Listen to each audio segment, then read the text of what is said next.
There once was a ship that put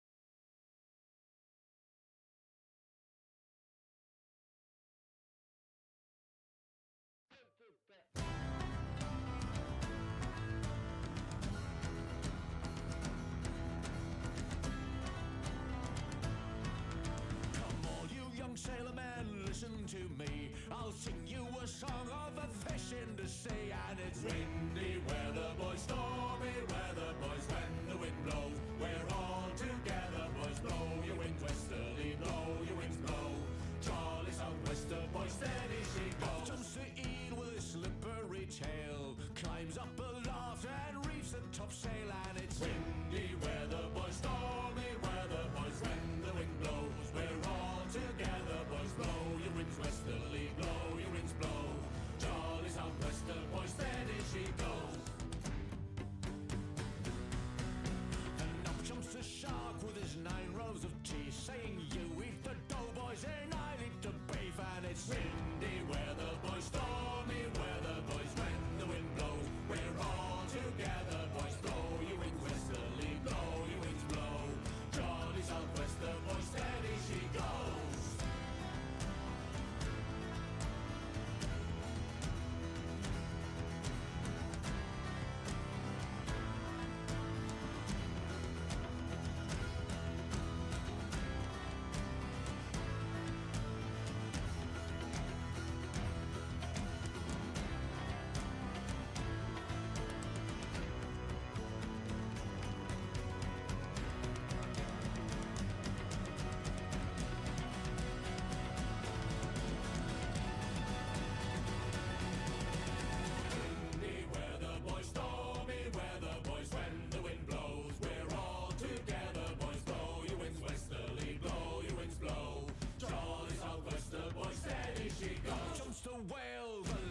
Of all, if you want any wind, well, I'll blow you a squall. And it's windy weather, boys, stormy weather, boys. When the wind blows, we're all together, boys. Blow your winds westerly, blow your winds blow.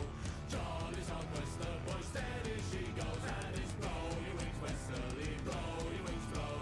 Charlie Southwester, boys, steady she goes. And it's blow your winds westerly, blow your winds blow. Charlie Southwester, boys, steady she goes.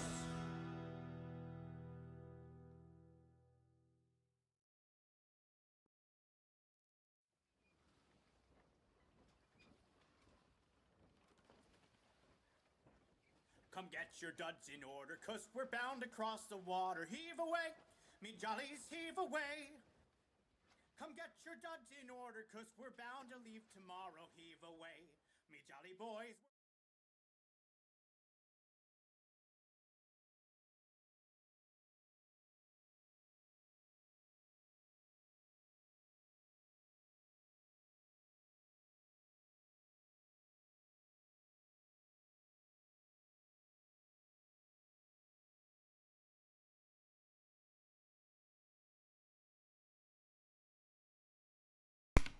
Hello! I'm so sorry. For some reason my microphone was muted. I have no idea why. But hi. Welcome to the stream. I hope you can hear me now. I, Good start. Yeah, that was a amazing beginning to this stream. I'm super prepared. I definitely didn't. Never mind.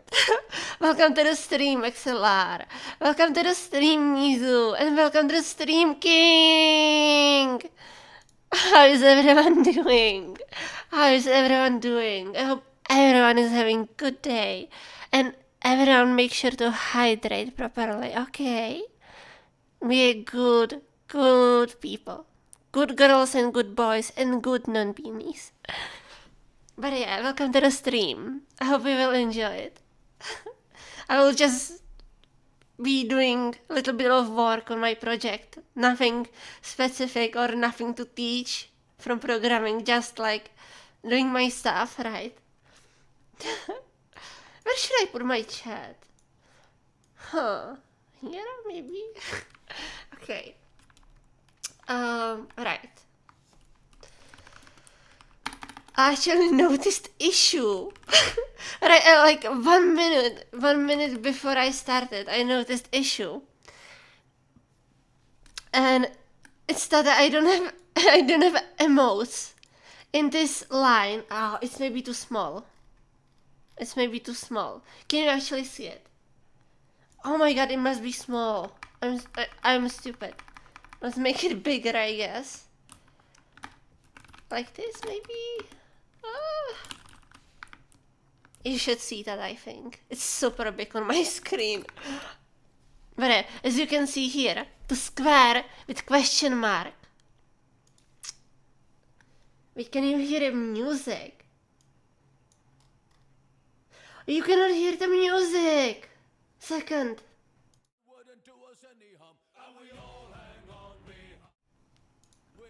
I'm perfectly prepared, don't worry about it. I'm perfectly prepared. Now you should hear the music. Oh my god, now you should hear the music that's playing. Good. But as you can see, the emote, this is supposed to be some emoticon, right? And it's showing up as a square with question mark. I noticed that just like a minute before stream. And I think I'm missing some font. Like, yeah, I'm missing some font. But yeah, how's everyone doing? King, Mizu, how are you doing? Tell me. Can I fix it now? That's the question. Can I actually fix it? Firecode. It's I'm using font called Firecode. And there is the nerd one. I think I need to use the nerd one. Okay, let's try it. Can I actually fix it? Firecode nerd? Will this work? Oh my god. Okay, that didn't. It changed a little bit, but that's not correct. Let's just forget about the emotes, I guess, for today. Or should I try to fix it? I don't know why that happened. It worked. I swear, it worked before. Why doesn't it work now? Right.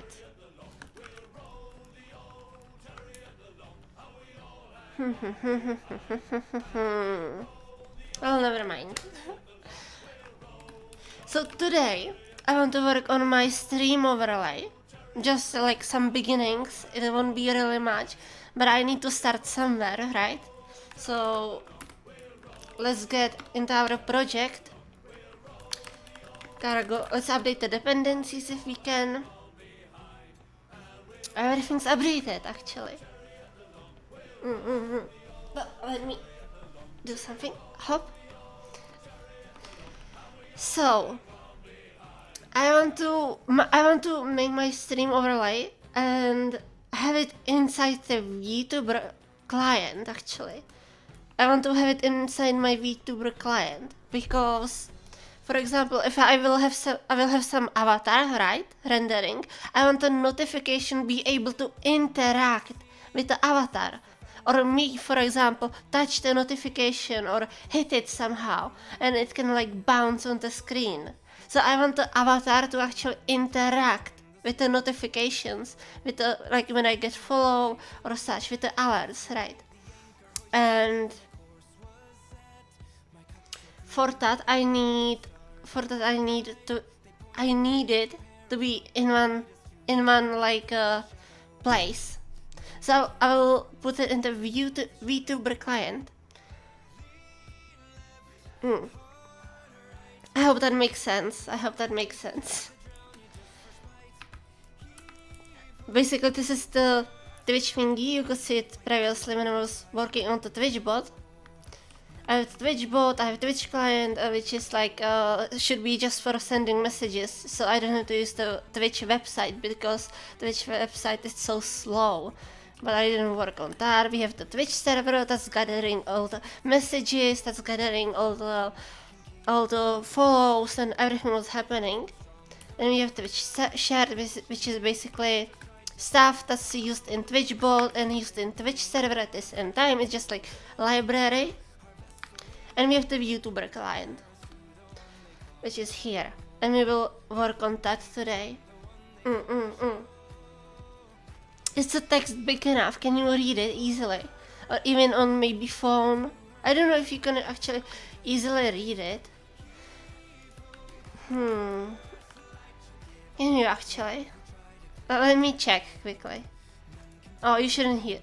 You cannot hear actually my desktop, so I can play it. Looks fine. Okay. Okay, good. So. Oh my god, it's too big for me. I actually don't like it how big it is. But well. I actually tried doing some stuff already here. But I think we will just move that away. I think we will move that away. Somewhere else or something. This is not important at this moment. So let's just move it, I think. Wait, what have I done? Boom, boom. Let's remove it like this. Let's create a new file for it. I don't know, what should it be called? Node rs for now, I think. Yeah, paste it here. Boom. Let's save that. Let's go back to main rs. So, I made some like to-do, some. I wrote down some to-dos, like what I'm supposed to do, right? What I'm supposed to do. Well, yeah, that's it. Basically, I'm supposed to connect to my Twitch server thingy, which is the thing that's gathering the messages and such. Then I have to create the Vulkan surface, load avatar and such. I have the events. Then I have the settings window, for example, if it will not be in the Vulkan surface. I hope that video is okay. But yeah, I want to start maybe with the notifications, so we make like some types for it, so we can actually work with the notifications in some nice way, so it's ergonomic, right? I don't know if that's the correct word to use, actually, ergonomic, right? That's not sure. Wait, do I have everything set correctly? Edit stream info. I have. Oh my god, I am so prepared today. How do we start? So, it's like notification or alert. How should we call it? Should we call it alert or notification? Let's call it alert for now. Yeah, I think we should call it alert for now. Because it's alert. It's not really notification, or is it? I don't know what's the definition of notification and alert. Is there a difference? Alert. Quick to notice any unusual, potential dangerous or difficult circumstances. The state of being watchful. Warn some of danger or problem. Notification. And now it doesn't show. Now it didn't show the definition. The action of notifying someone. I guess we should call it notification and not alert then. I guess notification makes more sense. Right. Boom. Fail to resolve. Oh yeah, okay, never mind. Boom. Let's hide this for now.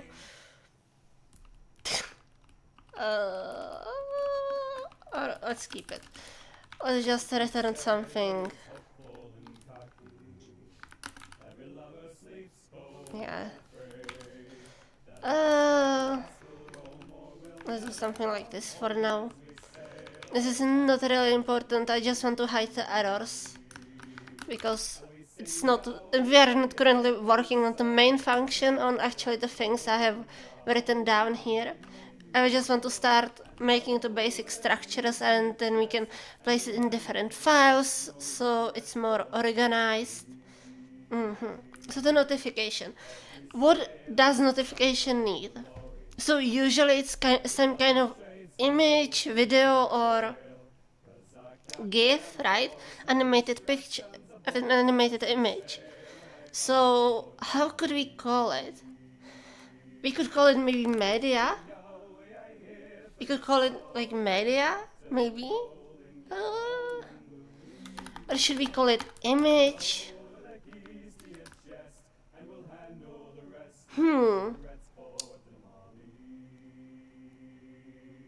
That's interesting.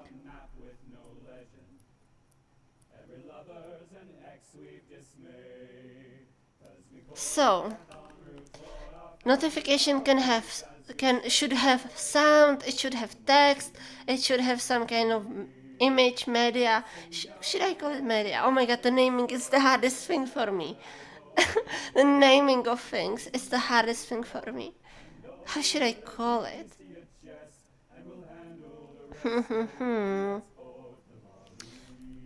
I mean, let's just continue. So image will be for now bytes, array, a vector of bytes. Then we have the text, template text, because yeah, it will be called template text. And let's write down why to just do this. So, for example, we will have something like this, or we'll supply something like this, followed. And now the username, this, second, username will be, I cannot type. Will be replaced with the actual nick of the person as followed, right?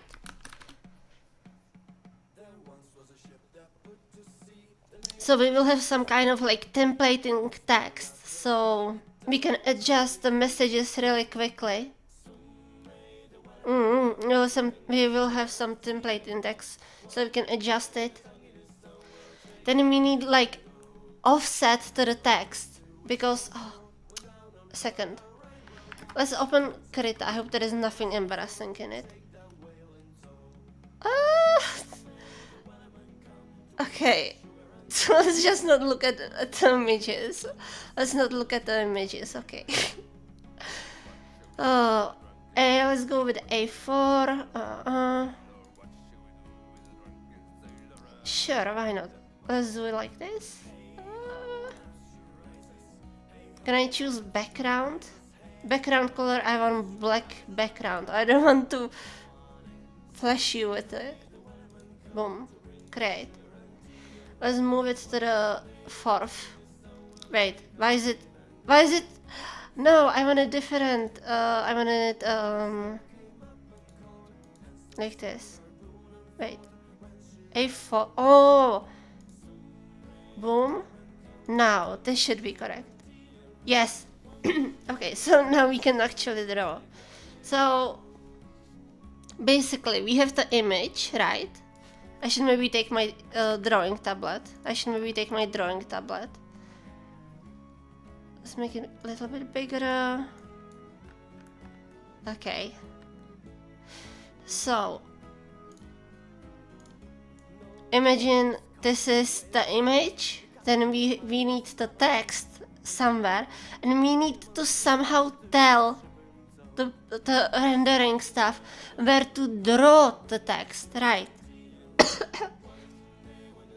we needed to tell where to draw the text compared to the image. So we need some like offset for the text.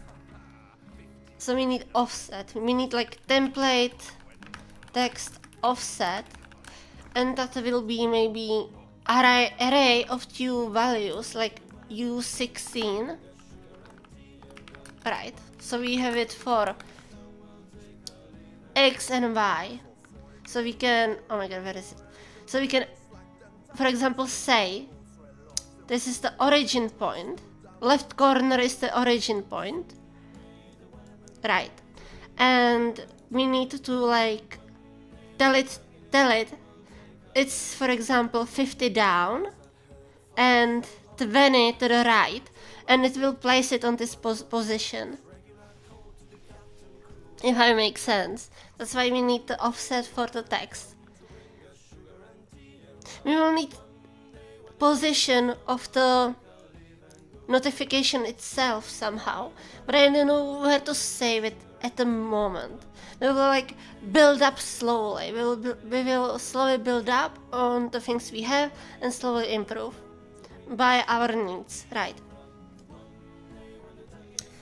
We should create separate struct maybe. We should create separate struct for the template text. So with template text, boom, and inside we will have this actually.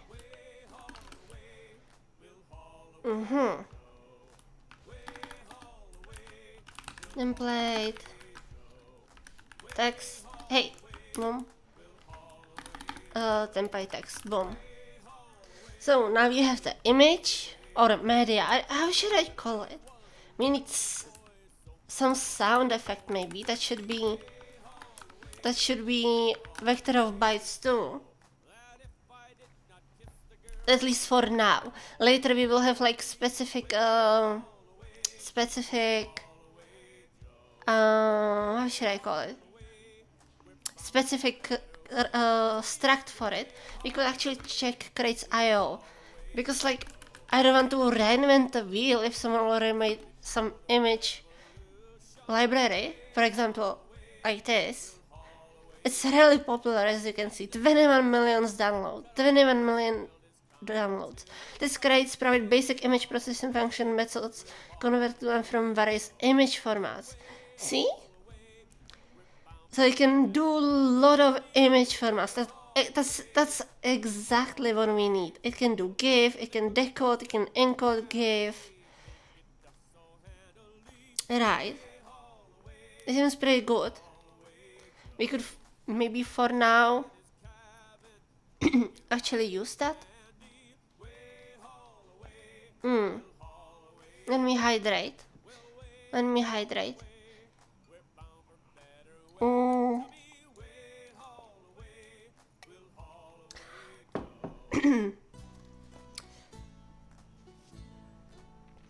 Do they have some kind of dynamic image? Oh, okay.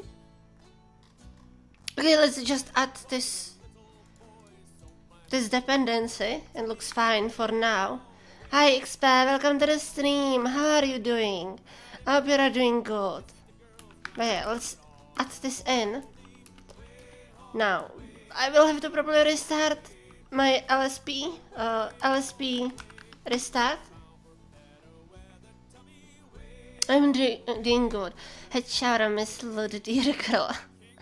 Lud, I'm glad you had shower. I hope it was good. I hope it was good shower. LSP info. Is it running? It is running. It's just, I guess, downloading stuff. Yes. How was it called? I think it was called dynamic image, right? Or something like that. Let's check the docs for it. Documentation. Image reader. Huh. Bytes. I mean, can decode it. That's our main thing. We want to read the image and decode it, and then we can actually display it on the screen. A dynamic image. What is it?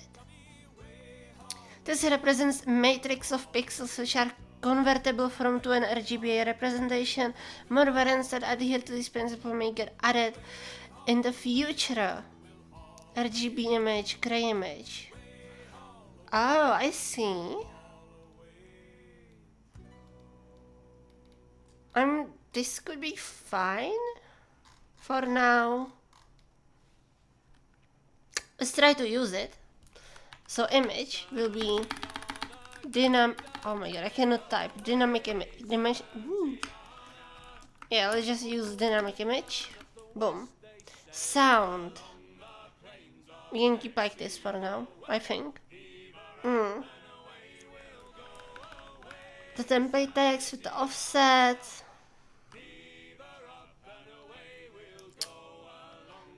But we need some format to load it from file, right? So, for example, we will have some file, and in the file we will have like image, path, and whatever, home. Oh my god, it's showing my actual real stuff. PNG. Image path, and we will want to actually load it. We will load actually the text file or the settings for the notifications from file, and we need to parse it and load the image and stuff into this structure so we can actually use it. So we need like something like struct notification skeleton. It will be called skeleton, and it will be like image path buffer. Then sound path will be path buffer 2, and template text again, I guess. We need to, because we will have to save it somehow.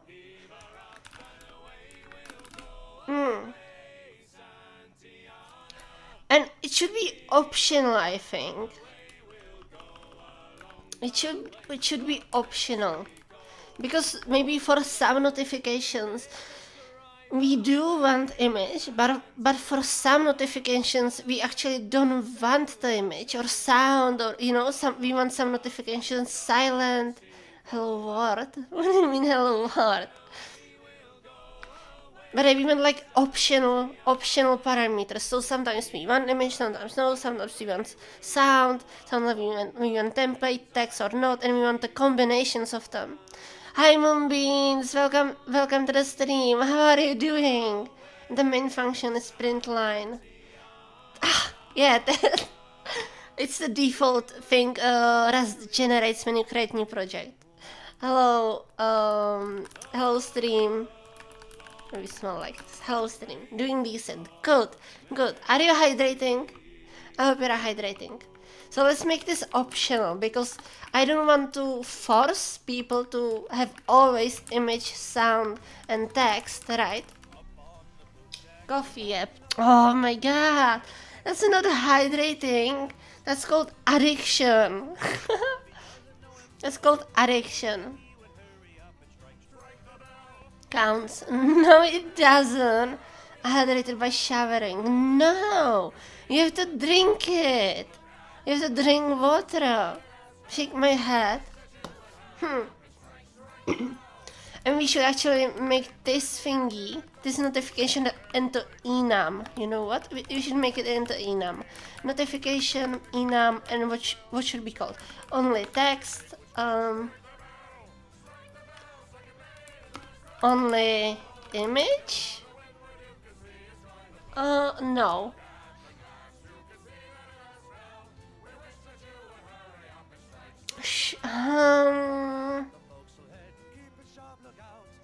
Should I make it enum? Only image, only sound. Oh, there is too many combinations. I don't like that. I think struct will be better. Right.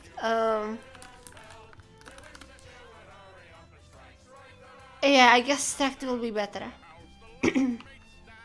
So image path, sound path, template text.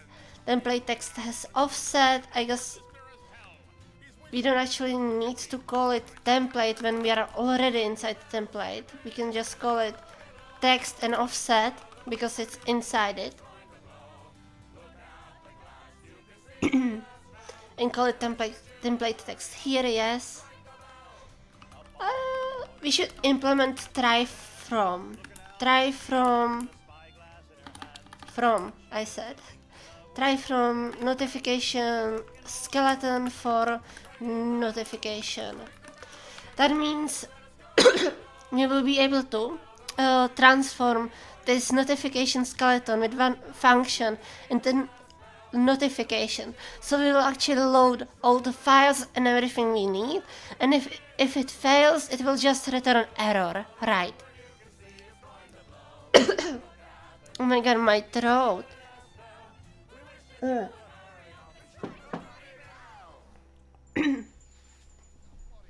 So just like me, huh?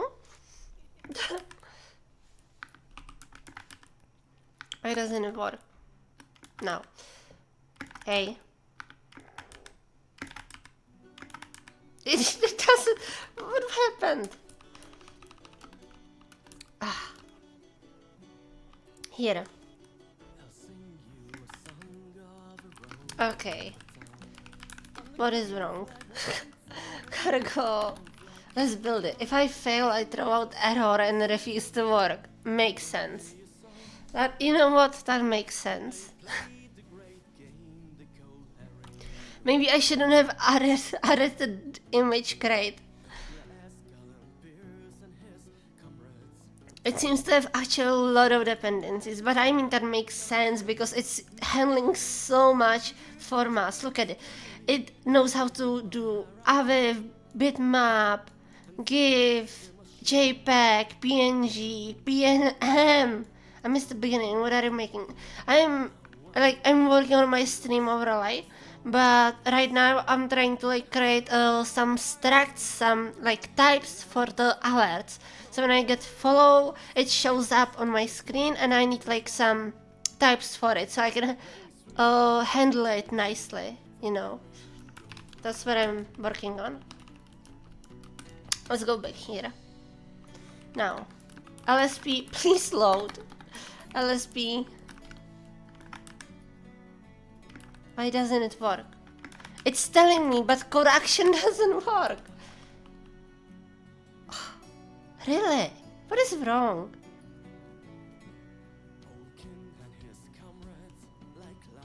I can write it manually, but I don't want to. I don't want to. Oh no! Oh my god, no! It was just slow. Okay, boom. See, this is what I wanted. This is what I wanted. So, error. We need to create some error. Enum. Notification error. Let's call it like this, maybe. Now, let's derive some things. Like debug. Let's derive the error macro. Let's derive equals. Let's derive maybe clone and copy. Like this. Now rewrite everything in assembly. No, I won't. I won't. So what error can we have? I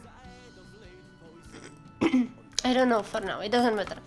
Let's just plug the notification error in here, so we know what this function returns as error, so we can handle it properly in match expression, so it's easy to handle. If you say so, horse girl. I'm not a horse, I'm deer. And for some reason my throat is dying. That was quick, 30 minutes into stream and my throat is dead already.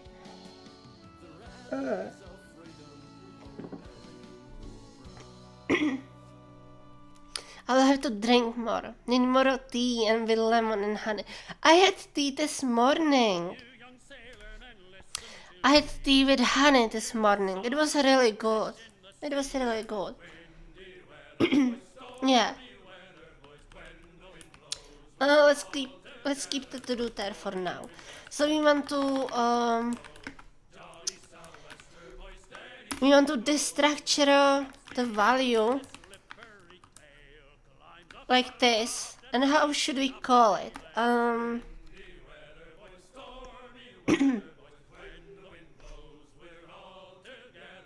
Let's keep it just like value for now, I guess.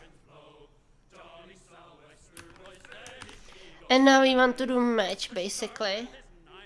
Now we want to do match on image path, we need to do match on sound path, and that's it. By the way, that means we have to make this optional too, right? We have to make this optional too. Because we can have optional paths for loading, that means we have to have optional even this. Right. Boom. Maybe we would need, maybe some type would be good. Who knows? I'm not sure right now. Like what type of notification it is, but I don't think we need to actually. I don't think we actually need to.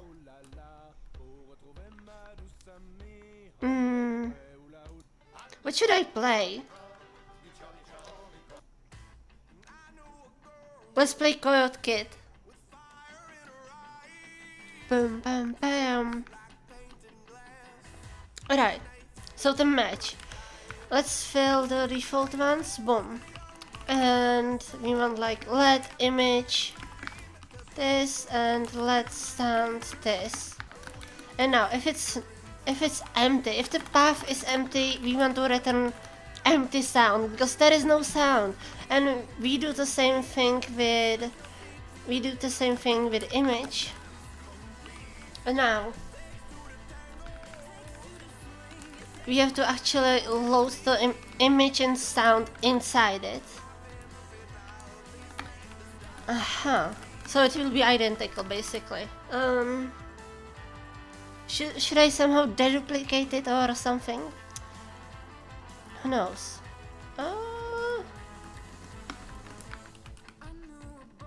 No, for now, let's just keep working. So, we need to load the image, right? So, oh my god, I'm so sorry. Excuse me. Excuse me. That must be terrible to hear.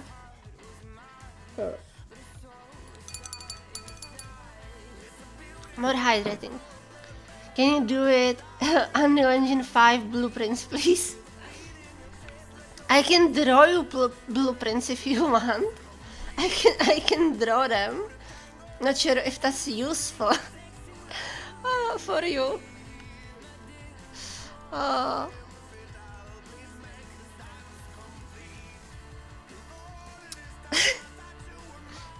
Boom. Is this good enough? Is this good enough? Oh, blueprints. I'm sorry, I cannot do that. There are no blueprints in this. There are only letters. Everything's in letters. So let's file, open options, let's open the file. New, I said new. We want to only read it, so let's read through. Is there binary option? I mean, it shouldn't matter. I only accept blueprints made in MS Paint. I don't have MS Paint. I don't even have MS Paint. God damn it.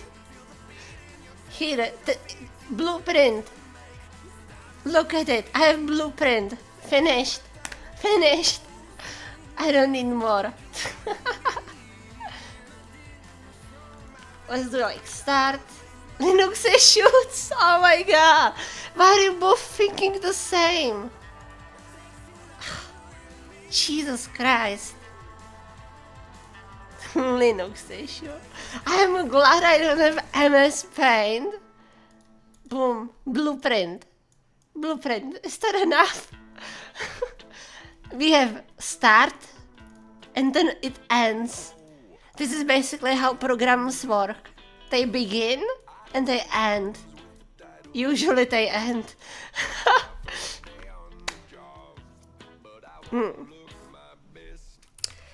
Let's open the path. Image path. Boom. and it returns a result. So this can actually return like error. Let's try this. IO issue, and let's take it from IO error. How is it called even? STD IO error. Boom. That should be good enough. Marker copy. Oh, it's not copy. Okay. Boom. Is this good enough? It doesn't implement display. I know. Let's implement display. How is it done? I forgot how it's done. Like this? No. No. It's like this. I failed. It's not clone even. Wait, what is it? Wait, that's straight. I want to. No. I want different thing. I want. Where is it? How is it called? Error kind. It's called error kind. No.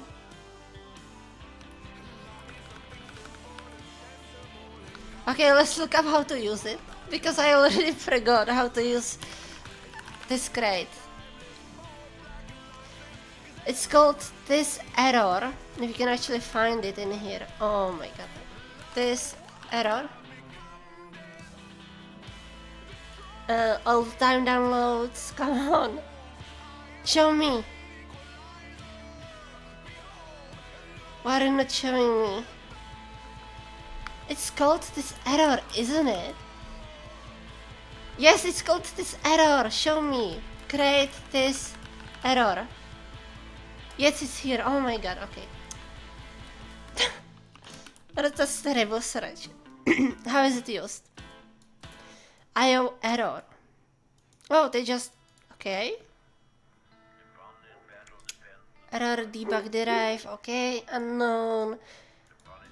They used from IO error, which is what I done. It just doesn't like the clone, really. Equal to. That's kind of annoying. Fine, for now we can keep it like this. So we can actually unwrap it with a question mark. Right. And now we need to actually read the file. So let's get metadata. We need to unwrap this and let's get the length of the file. We need to get the length of the file. Then let's create like mutable buffer. Oh my god. Change the music, please. Buffer. We create new vector with specified capacity is len. Or is there like std? Is there some quick thingy? Read. There is a read to string which does the same thing basically. I would like read to bytes. Read to len lentil key. Not lentil key. Len like length. How long it is, right? So we can read it to string, I guess. Oh no, I don't want that actually.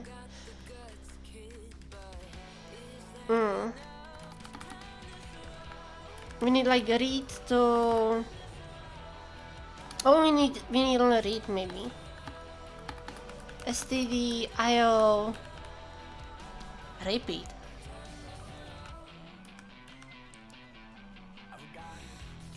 How?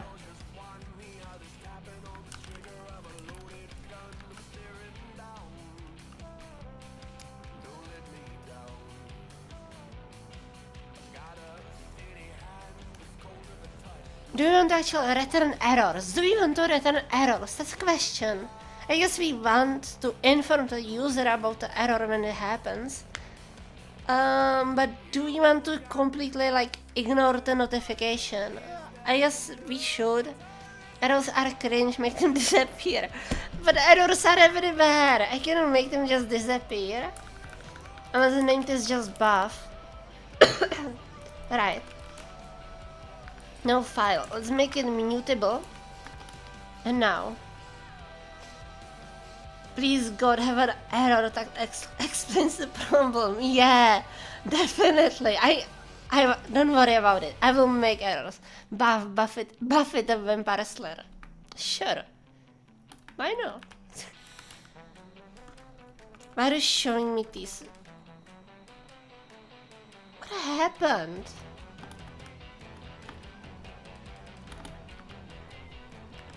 And we need to return to buffer. But first we need to actually read the file. Oh yeah, it's actually U60. We need to convert it into U size. This is actually unsigned 64-bit integer, but we need to actually use U size. Pro tip: just get good so you don't need errors. But there are always errors. IO is like side effects. It's full of errors, right? Every IO you are doing has so many side effects. I dealt with so many errors on this project that are just like error, and it's just like great. Would have been nice if you told me what the fuck went wrong. Exactly. That's why I'm doing this. That's why I'm returning actually enum error of what happened, right? But the completion doesn't work. Why doesn't it work? Oh, you know what? Let's do this.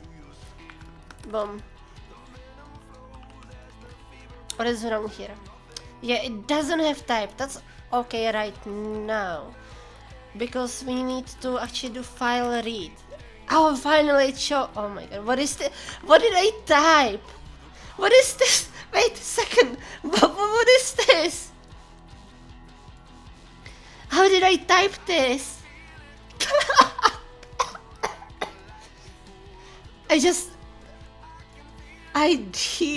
Deal. What is this? How did I type it? Oh my god. Deal? That's not what I wanted to type. What is happening? Okay.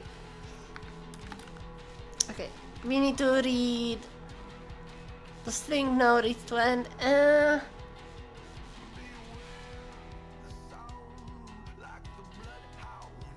Do we actually want to do?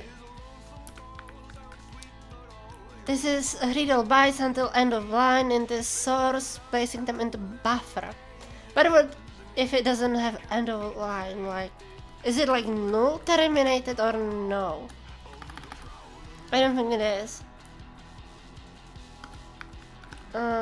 Pull some bytes from the source and specify buffer and how many bytes were read.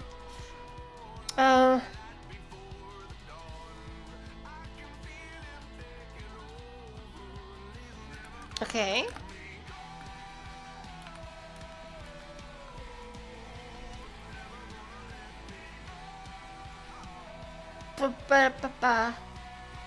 Read until end of document. No, it's end of file. It's end of file. I don't know how to say the letters by themselves, but it means end of file. Oh my god, I cannot even read. Alright, and we just supply our buffer as mutable reference. We return the error if it fails on IO error, which shouldn't happen usually, but you know, whatever, it might happen. So now we load the image, we have option bytes. So we have optional like bytes. Good. Now we need to do the same thing for sound. And can I actually deduplicate it? I want to deduplicate it. Can I somehow? Not sure. Let's just duplicate it now. For now, let's duplicate it, right? Boom, like this. We rename this to sound. We match on sound path. Let's rename this. It will be sound path. Boom. Finished. That's pretty good. Now we need to actually return the notification. And okay, like this.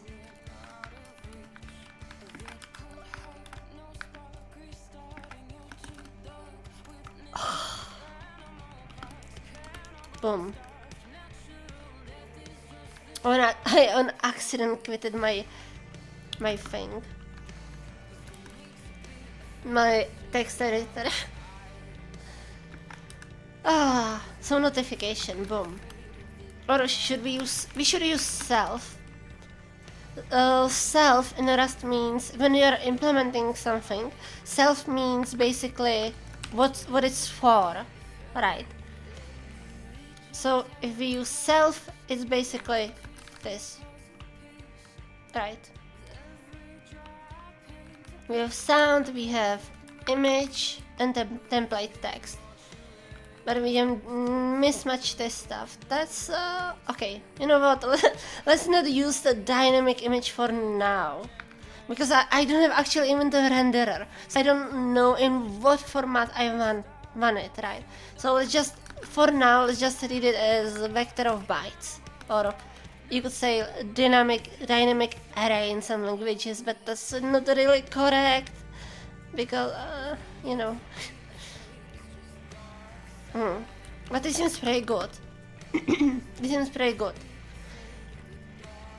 If it encounters some IO error, it returns the error. Otherwise, it reads the stuff and puts it into notification. So we actually like are able to load all of the resources with one function and get error if something failed. So that's pretty nice, I think. I could show it maybe. Let's show you. Example. So let's create notification skeleton. Fill it with something. What do we fill it with? I need the buffers, right? Let's just use none for now, because everything can be actually empty.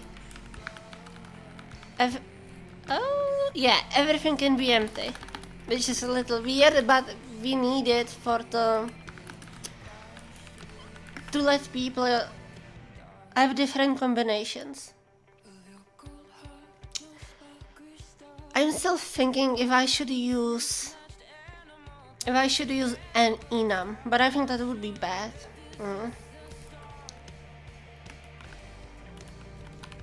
Notif scale, and now when we do notif scale into, for example, wait, boom, notif, boom, and we give it type, we give it the notification type, notification, it will, oh yeah, it's try from, so we have to do try into, and it will actually return error. So we can unwrap that error for now. And this is how we load the notifications from some config file. Isn't that cool? This is how we will load it. I don't know, can I make it smaller? It's kinda annoying how big it is on my monitor. So we just load the notification skeleton from file, and then we actually load the resources of the notification, if that makes sense. So we need notification skeleton to be able to be serializable and deserializable. So let's implement that, I guess. Let's first implement some basic derives. Do we want clone? I don't even think we want clone on here. We want clone onto skeleton, maybe. Yeah. I mean, like, I don't have the dependency. Let me check. No, we don't have it. Okay. we need search or Serde. It's called Serde. The pronunciation of this library is Serde, and it is a framework for serializing and deserializing REST data structures efficiently and generically. So we can basically serialize them into JSON, into TOML, into whatever we want. It has 250 million downloads. 250 millions. Damn. That's quite big, isn't it? So we want JSON. And we want specific. Doesn't sound trustworthy to me. Serde. It's very trustworthy. Trust me. Everything is around this library. Everything is done around it. Let me hydrate again. My throat is dying again.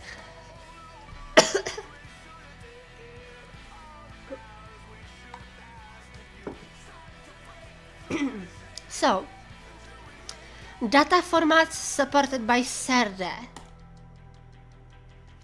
And look at this. There is so many implementations what it supports. We can even serialize into URL. We can in dbus binary wire format. There is so many stuff you can serialize it into pickle. You can serialize the stuff into pickle format. Isn't that amazing? We could use maybe binary song, because I don't want to JSON. I don't want to use JSON. YAML, TOML. Let's use TOML maybe. No? Shouldn't we use TOML? I think TOML would be nice. Look, it looks like this. I think it's pretty simple.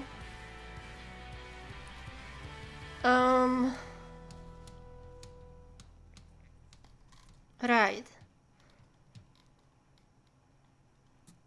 Unfake keys. I got notification. Second.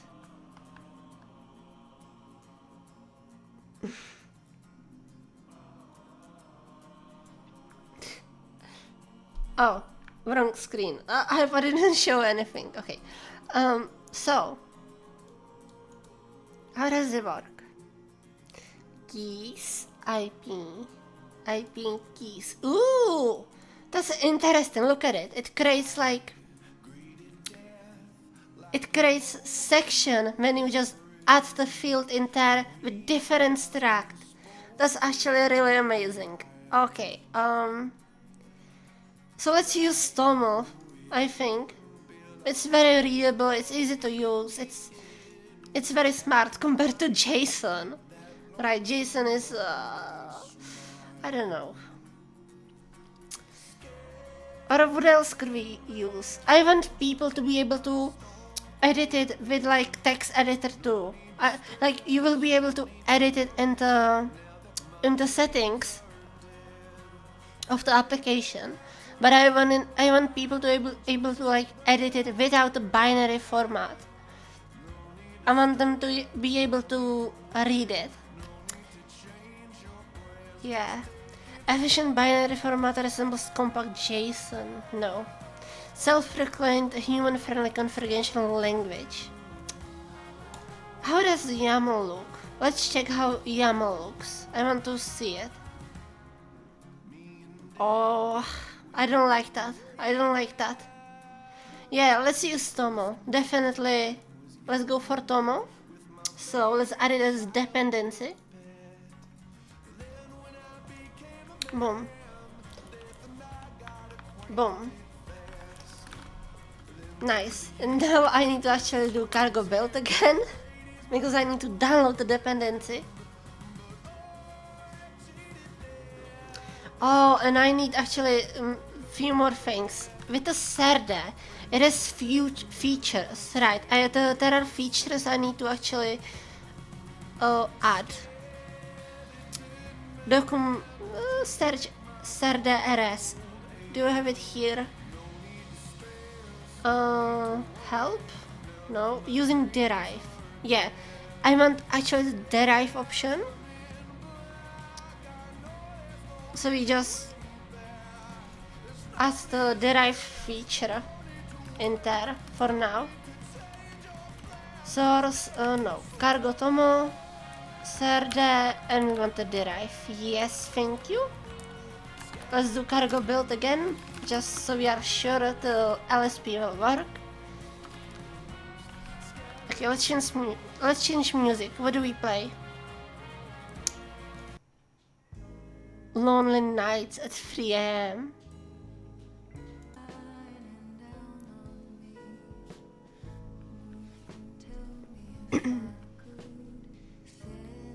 I don't know. What do you like? What do you like, chat? What would you like to hear? League of Legends. That's actual musician. Experimental drum and bass. Are you kidding me? No, I want something a little more chill, I think. Right. Made for you. No. What is this? Abundant sounds.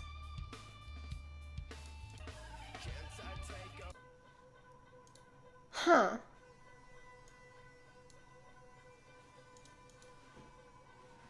Curious.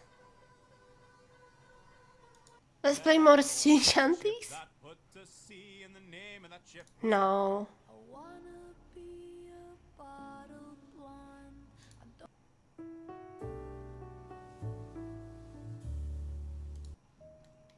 We could play some piano. Do you like piano, Chat? Chat, do you like piano? I like piano very much.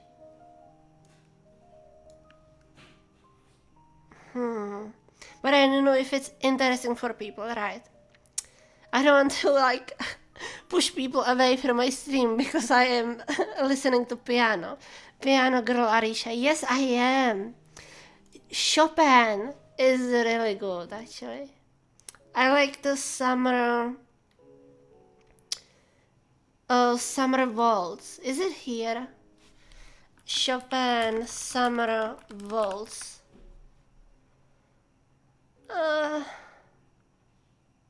Not really.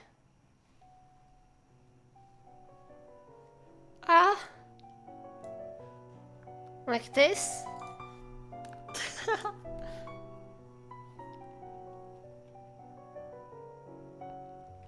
What do I want?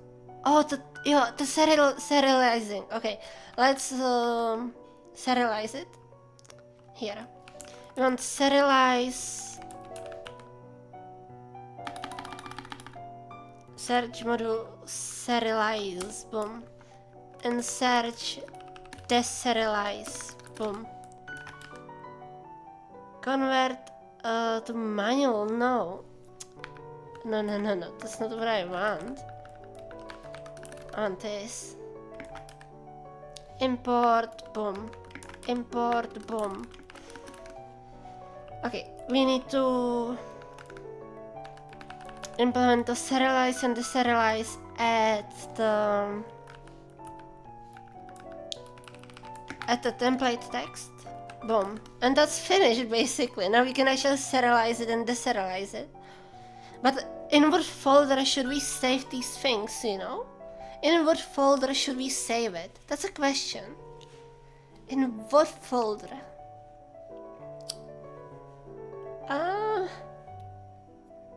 Maybe I'm doing things wrong. Maybe I'm doing things wrong, you know? What if? How should I do it?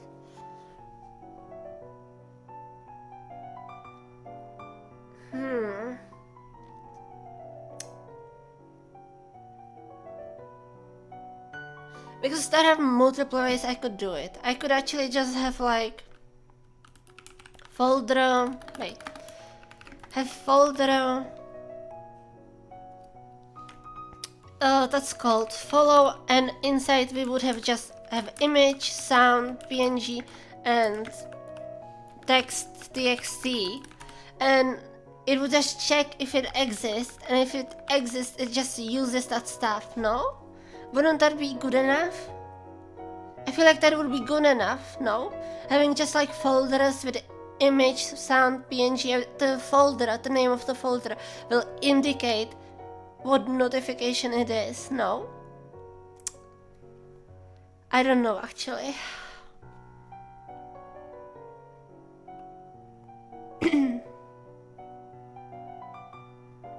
Right.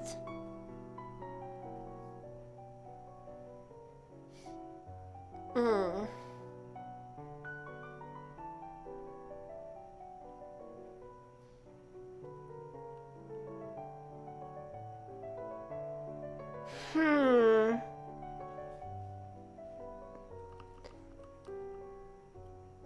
How should we do it? I could maybe use hash map for the event type, and it will return the notification, right?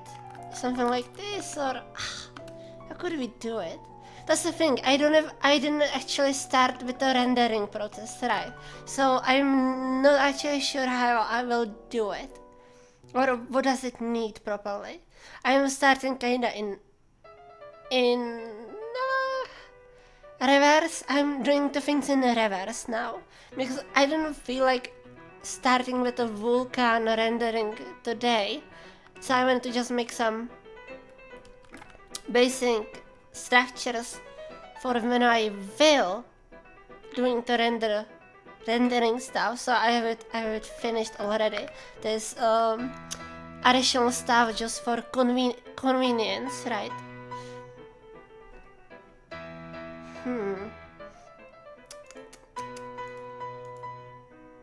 Let me just do something.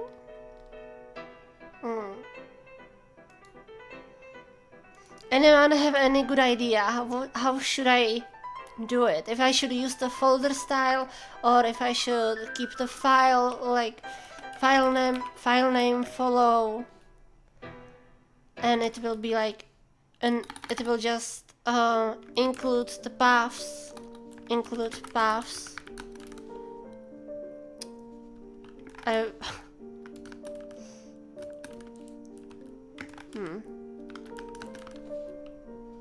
You could use ChatGPT. For what would I use ChatGPT? I don't need it. And I don't think it would actually help me with anything. Because the folder style is more to complete your code. It wouldn't know what to do even. The folder would be more Linux-like, because in Linux everything is file in Linux. So it would be more Linux-like, but for I don't know, because this program will be available even for Windows users, right? And I don't think Windows users ever did stuff like that really, with like configs. I don't know.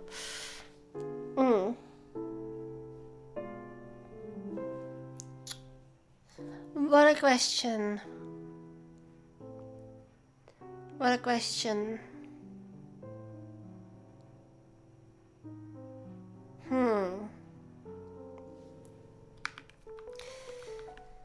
Well, let's take another crate. I'm using little crates that are massively used because it's just convenient, you know? You don't want to reinvent your wheel every single time, especially with complex stuff like actually 10 different image formats, right? I don't want that. So let's create, and some things are just standard. You use things that are standard because it's just nice to use. So for example, how is it called? It's like paths or home, shared definitions of home directories. This is what I want, I think. Or directories. Let's check all-time downloads. Folders. Really, that is directories. Directories next. Nine months, 3 years. Home. Directories. Okay, let's check these 3 crates. Oh, XDG base directory, user directory, no folder API for API on Windows, standard directories, guidelines on macOS. Okay, that seems pretty good. Home dir, audio dir, config dir. Windows is using library application support. What? No, that's Mac. Windows is using AppData roaming. Okay. Okay. Fair.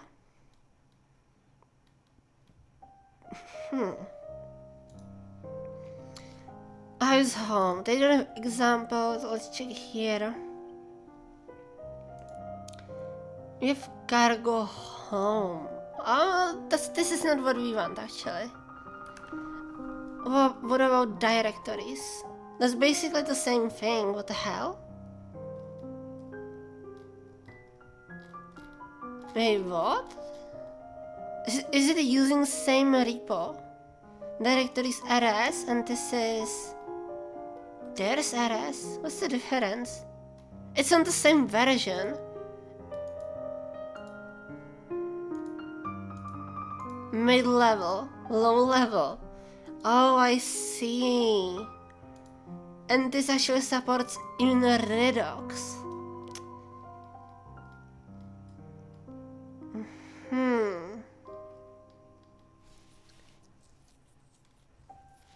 What's the difference, really? Cache draw. Do we have cache draw here?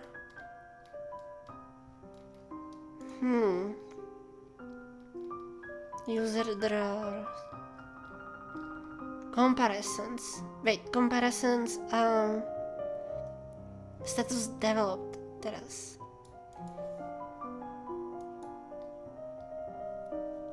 Aha.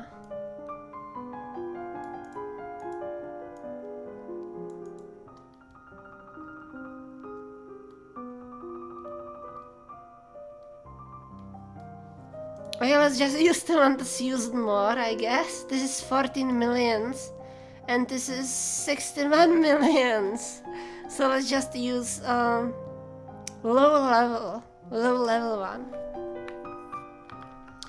And let's put it as cargo dependence. That's very small dependency, it's just small functions. But it's like nice, you know? Because you now can call one function and get basically the config directory for every operating system. I should know what would be good stream, do my work for me. But I am not a web developer. I'm not a web developer, Moonbeans. I mean, I can do it, but I'm not a web developer. Why? Why are you asking me?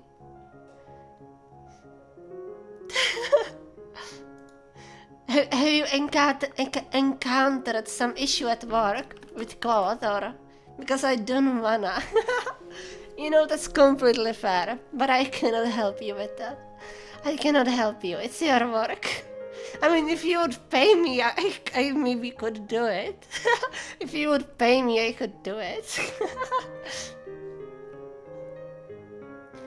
And I'm busy as fuck. Oh, what do you have to do? What did they give you to do? I'm so curious now. What did they give you? What tasks? What tickets did they give you? Do you have to fix some weird bugs, or is it just too many of them?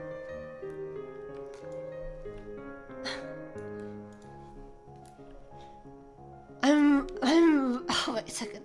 I'm writing unit tests for all the stuff I've been working on. Good luck. Good luck. You know what I wouldn't want to do? A lot of unit tests. Oh my, I'm so sorry. I hope it goes okay, Mooney. I hope it goes okay. But yeah, first thing we want to do is actually load the config files, right?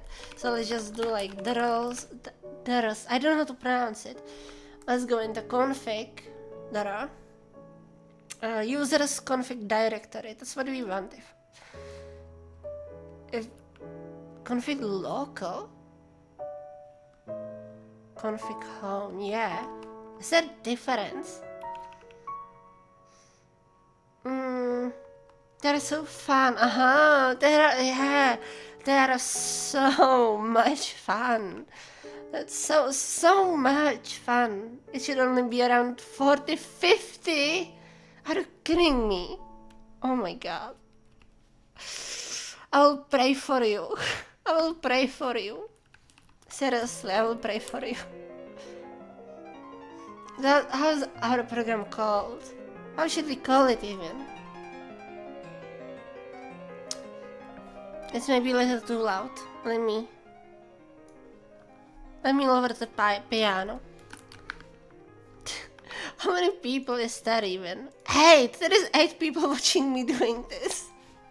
I'm so sorry you have to suffer through my stream.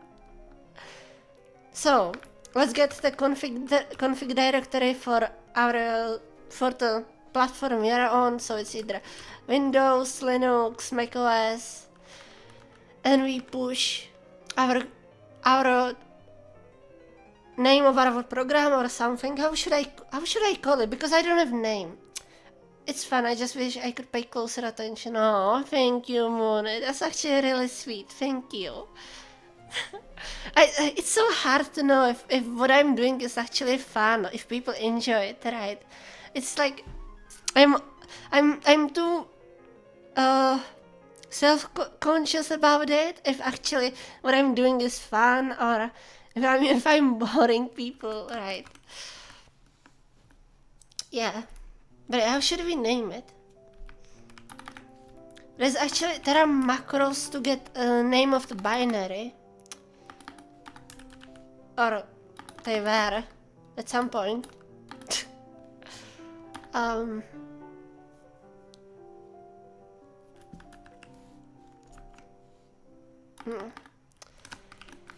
No idea how to call it. For example, let's do. I just don't have name. Let's for now just do VTuber client, right? Because this is VTuber client. Does this return error?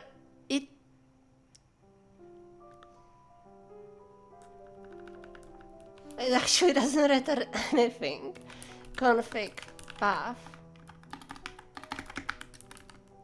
Yeah, it doesn't return anything. Okay, we have to do something like this. We have to do mutable config path, and we have to push into it actually, like this VTuber client, and boom. Right, and now we have config path we can write into or create files in. Or we don't have it, we have to actually create it. Alright, if we do config path, we can get base name. We want to create a directory actually. Parent, extend. There should be reverse exit on the underlying instance of OS string. Set file name, try reserve. What does it mean? Do created underlying instance of OS string. That's not what I want. It's clear. To string. Okay, it's not actually behaving like a path. Join. Oh, I think it would be better to use join here actually. Yes, that's I think better. Like this, because it actually returns the buff. So we don't have to edit it. We don't have to make it mutable. Oh my god, I again typed the icon for some reason. We can pop it, we can do string, we can check if it exists actually. You know, we can check if it exists, which is what we will need to do, I think. Has to do with metadata ancestors. Ooh. Reverse. Try exists. Is absolute, is relative, that's good to know.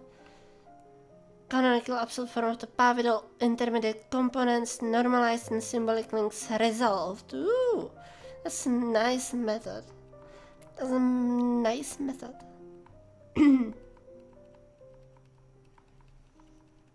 There is not actual function for it, is there?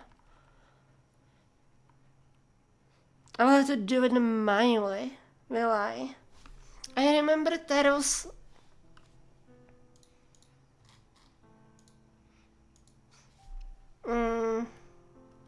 there. Recursive. Create. I think it exists. I think it exists here though. I think it exists. Definitely. There was something like it. Yeah, look at it. It's like std, fs. I'm just stupid. Look at this.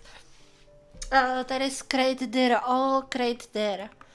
And create dir all is recursively create directory and all of its parent components if they are missing, which is what we want.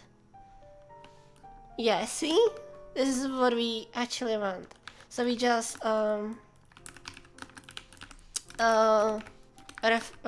pass reference of the path. Oh, it makes automatic reference. Okay. Oh my god, I quit it again. How am I quitting Vim on accident? Okay, here. So we created all the directories, so we are kinda sure it won't error. It can error because someone can delete the directory between this and another like call we will make, but this should be fine for working with the stuff in normal usage. Creating the directory, and now we probably want something like, you want to create like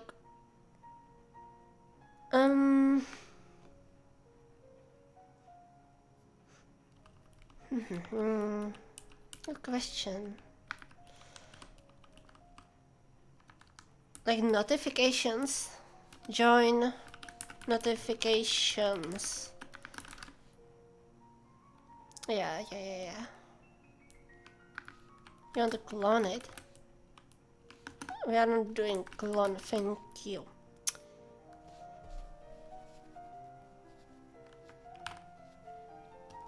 Let's borrow, I know. So we create even the notifications folder, and now we can create the files inside it, or read from the files. You want to actually read all of them into like vector notifications, boom, and it will be vector of notification skeleton actually. Because I want to just like load them. I don't want to actually do anything with them, really. I just want to load them and show them to the user, so the user can, for example, choose them or such, or, you know.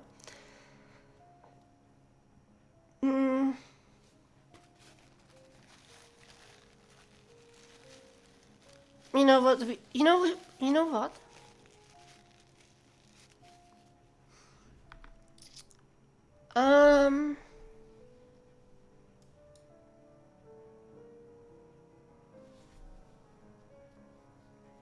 We should have names for them, maybe. We should have names.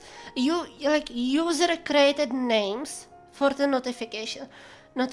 So user can, for example, name them follow 2, follow 3, and they can just decide which one they want. When, yeah. So we will want something like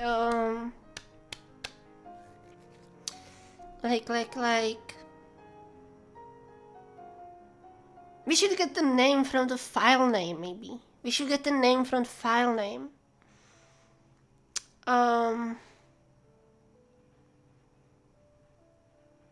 Yeah.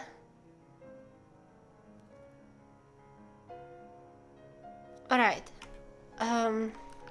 So let's do something like string. We should, I mean, I don't like that. Tuple.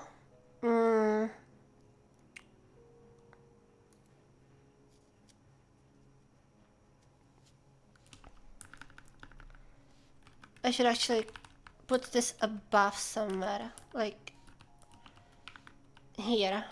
How should we call it? Left, notifications, path.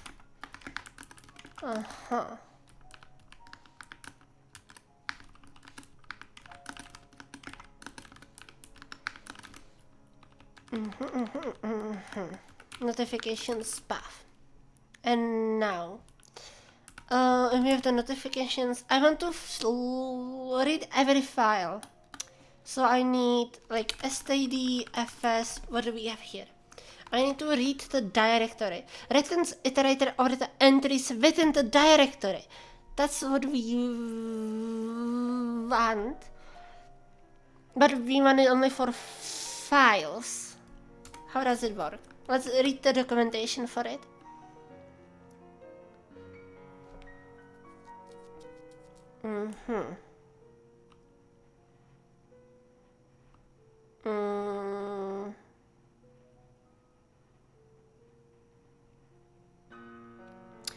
Oh, I see.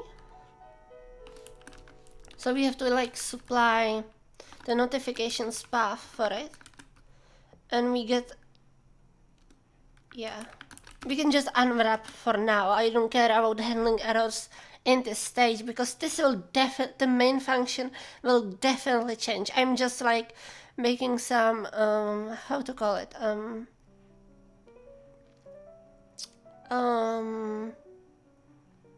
like I'm prototyping, right? I'm just prototyping. I'm just prototyping. So the read directory, and it returns iterator. It returns struct called no. Yes, it returns struct. But we can iterate over the struct actually, if I'm not wrong. For path in this, boom boom. Ooh, lifetime. Really? What issue do you have? Oh, let's just hide you for now.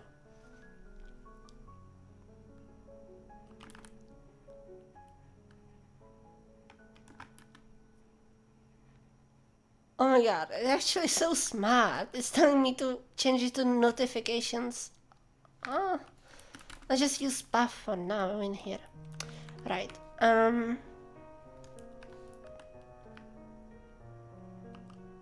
This seems too easy for you. Do the whole thing in binary. Binary? What? In binary? What do you mean? I could do assembly, but I don't want to do it in assembly. I want it to actually be readable. I want it to be usable. I want it to be editable easily. And in assembly it would be hard. In binary it's impossible. I don't even know how to do it in binary.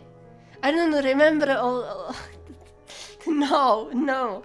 Like I would have to create my own elf type and everything. No. Do you want me to create my own compiler? Neither do I. It would be wild. I mean, I could make stream one day where I try to do something like that. Like hell word in binary. That would go real terrible. Let me tell you, that would go real terrible. I would need like elf file type template. Because when we look, user bin, Linux executables use elf file type. Well, if you want, but it sounds like hell, yeah. It sure would be. let's check some. Let's look at some binary, okay? Let's look how. What should we check? Some easy thing. Thing. What's something easy? CD is not actually. It's not. CD command is actually just like shell function. It's not actually. We could do ls. ls has 9,000. 9,000. This is how ls binary looks like. Look at this. So this is the elf, right? This is the elf stuff. Where is the actual code? Here is the library. It's it was like generated from. Genu. Yeah, this is not happening. This is not happening. I mean, creating compiler could be something we could do at some point, right? Creating compiler could be something. Obviously, our binary, if we would create a binary by hand, it would be actually much smaller than the generated stuff, obviously, because it won't have different debug symbols, it won't have different stuff like that. But you know, is it even stripped? Let's check. It's dynamically linked interpreter. Oh, it's the interpreter LD. That's interesting. It's stripped, but it still has so much stuff inside. It still has so much stuff inside. But yeah, the paths. We need to check if its file is. Okay. Wait, what?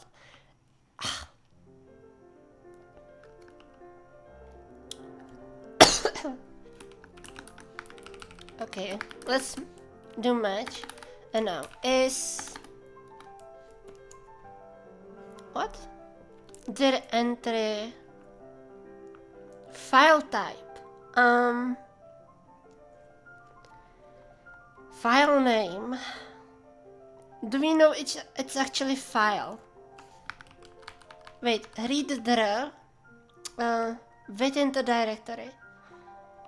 New arrows may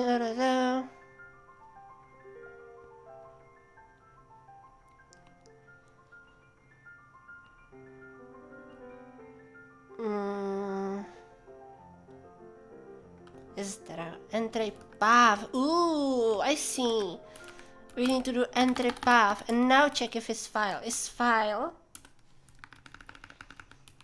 If it's file. Wait, what does it return? Is it just boolean? It's boolean, okay. If it's file, we just try to serialize it, right? We just try to serialize it. What else? Let's put this thingy. Wait, let's copy this, or we can move it. Let's move it. This will be actually the type, so let's replace this, create new vector, like this, boom. And now, if it's file, oh, refutable, oh, I see, I can actually do it here. We have to do like match. Ooh. I could do if flat, okay. Path. Path. For now. Boom. We check if it's file, we take the path. Wait, how do I serialize it? That's the question. Tomo, module. From string to string, okay.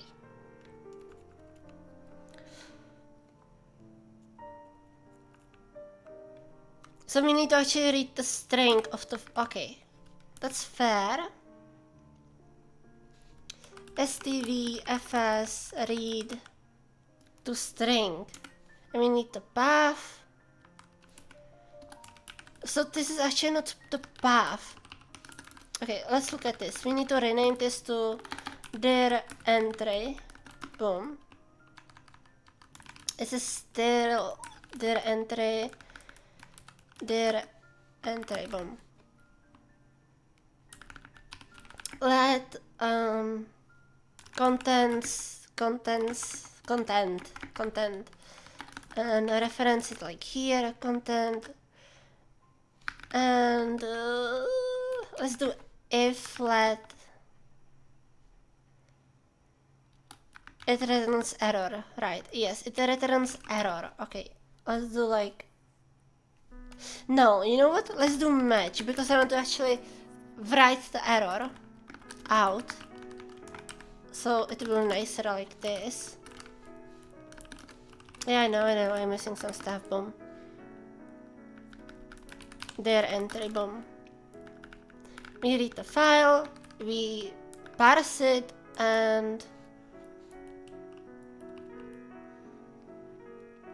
Right. This will be notif scale, and we need to let file name. Let's check the dir entry and get file name. It returns OS string. It returns OS string. As bytes. I want it not as the OS string. I want it as a string lossy to string to str. Let's do string lossy. Maybe. Let's do str for now. And just unwrap it. Because these are like IO errors, right? And some different... It shouldn't matter right now. I can later do some like IO returning that this will be in some like function and it just returns error, or it just ignores it but tells you what has happened, so you should fix it or something like that. For example, like here, if it fails deserializing the stuff, it will just error print some error, right? Like failed. How is it? Is it deserializing? Yeah. Failed deserializing notification. Tomo. Boom. Right.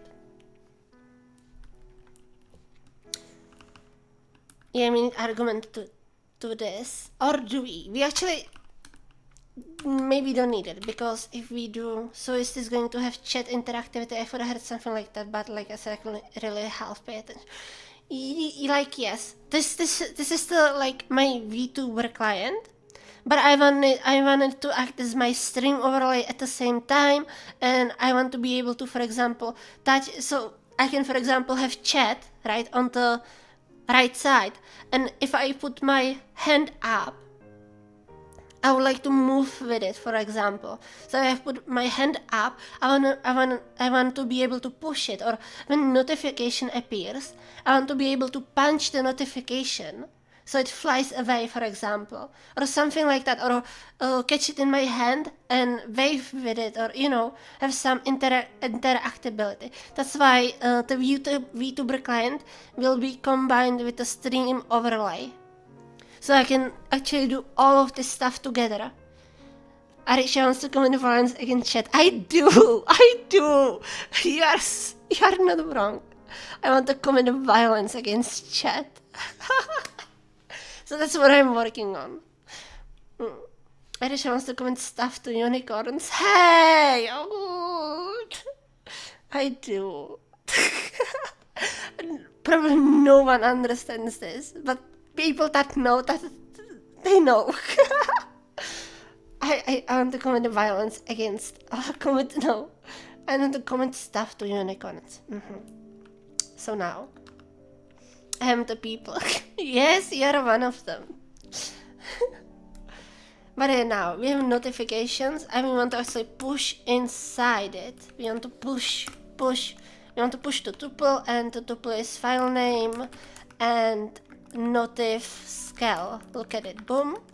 And it doesn't work because this needs to be actually to string lossy. If it's lossy, I don't need to unwrap because it just removes characters that are not valid. It's cow. Wait, why is it cow? Oh, it returns OS string, right? and wait. To owned. No.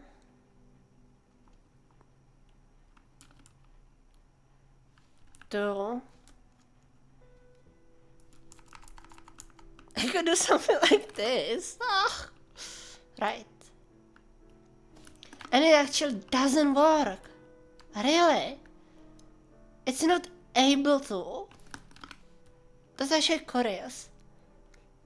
Why are you not able to?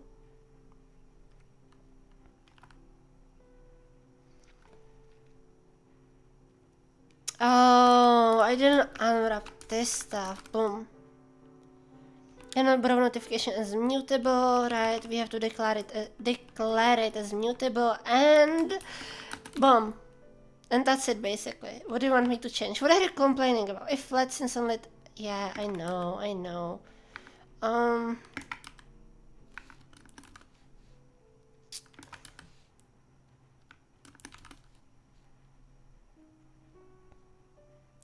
Stop complaining. Needless borrow. Is it needless though? Is it needless? I mean, it is for now, but it's annoying to tell me, really. That's annoying telling me. Unwrap flatten. Yeah, we can just do unwrap flatten. Creates iterator flattens nest structure. This is useful when you have iterators of things that can be turned into iterator, you want to remove one level of abstraction. I want to remove...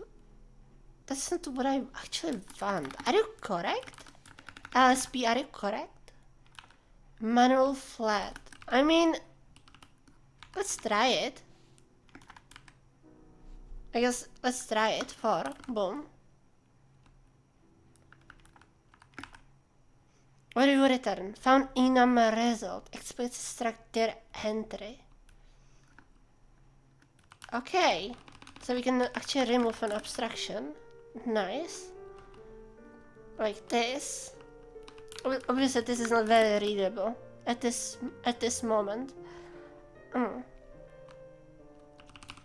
So we read all the files in the directory, we try to parse them into notifications, and at the end here we have basically all the notifications parsed. And now we want to load them maybe. So we will do like for notif scale in notifications, right? And we actually will try to load them.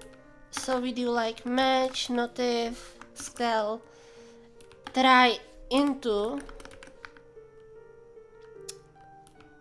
and we want the arms. There is obviously the error, which we can print something like we can just print the error itself, because we actually returning the IO errors. We can actually just print the IO error like this. Look at it. Look at it. Boom. And do stuff here. And this will be notif. This is full notif. Right. What is wrong here? Yeah, don't worry.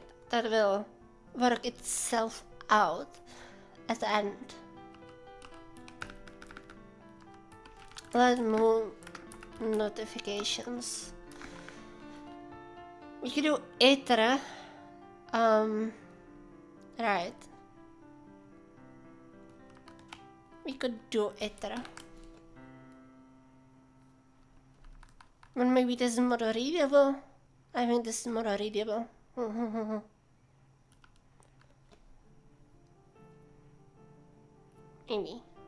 Maybe. And this is actually like this. File name and notif scale. This is actually right.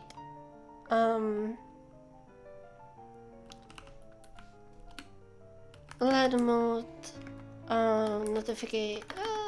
notifications. Let's shadow the variable. We can shadow it. So we can create the same name. But not like this, because it will actually interrupt it. Notifications. Scales. Uh-huh.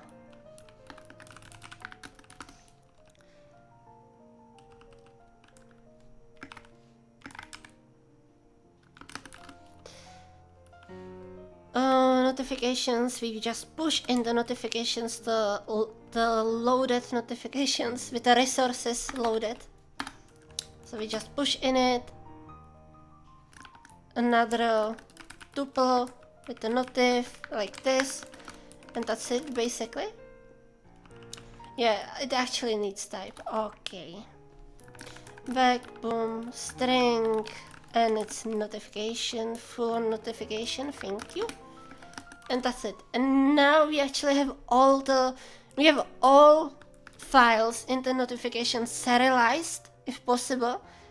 And we loaded all the resources of the notification skeleton, and we got the notifications with all the images, with the sounds and everything, and even the file name.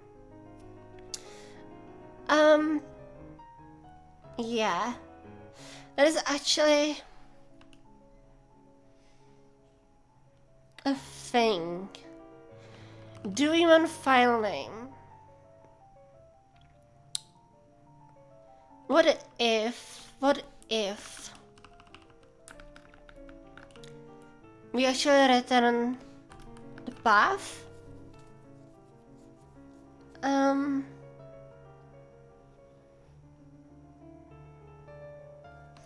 What does file name even return? Does it return with the extension? Does the return with the extension? Returns the file name of this directory entry without any leading path components. As example, the output of the function will result in foo for all the following paths. Okay, but what if it has extension? Is there something to remove the extension?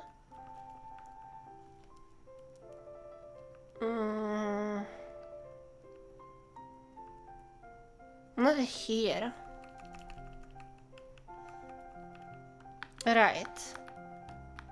Oh my god, what am I even typing? Boom. Formatting the hard drive. I don't think that's the best way to do it, but we can try. We can try. Let me run disk destroyer. Let me run disk destroyer. Delete. It would work. Sure. You would delete the extension. Yes, you would delete the extension and everything with it. But it would work. It would work. Okay, what if we do path? Finally. Extension. We can just return the extension. Wait, extension? I prefer boot nuke personally. I mean, that's easy to fix for me.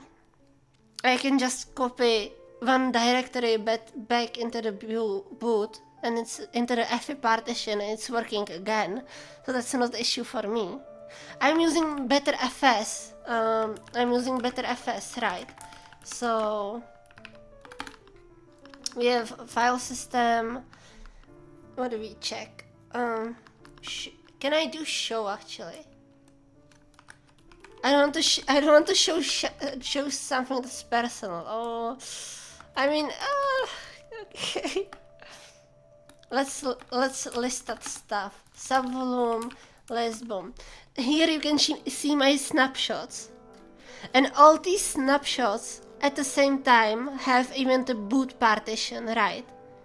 So my boot partition is saved in the snapshots. So at any point I can just boop and the snapshots I can change at any point in time.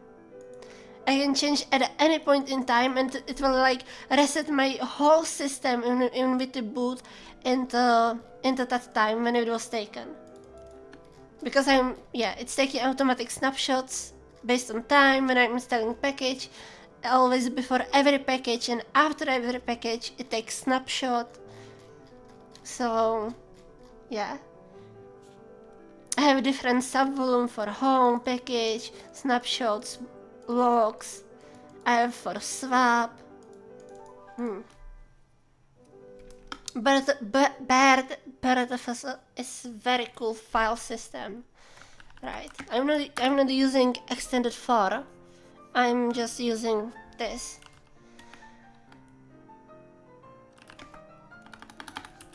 Wait, DAF?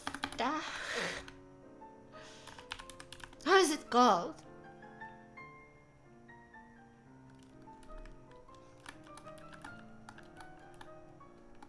No, boot nuke, aka dban, is run off flash drive. And overwrite disk sometimes more if you want to delete HD. Okay. Let's do some shredding of disks. Right, let's shred some disks. Oh no, don't show IP.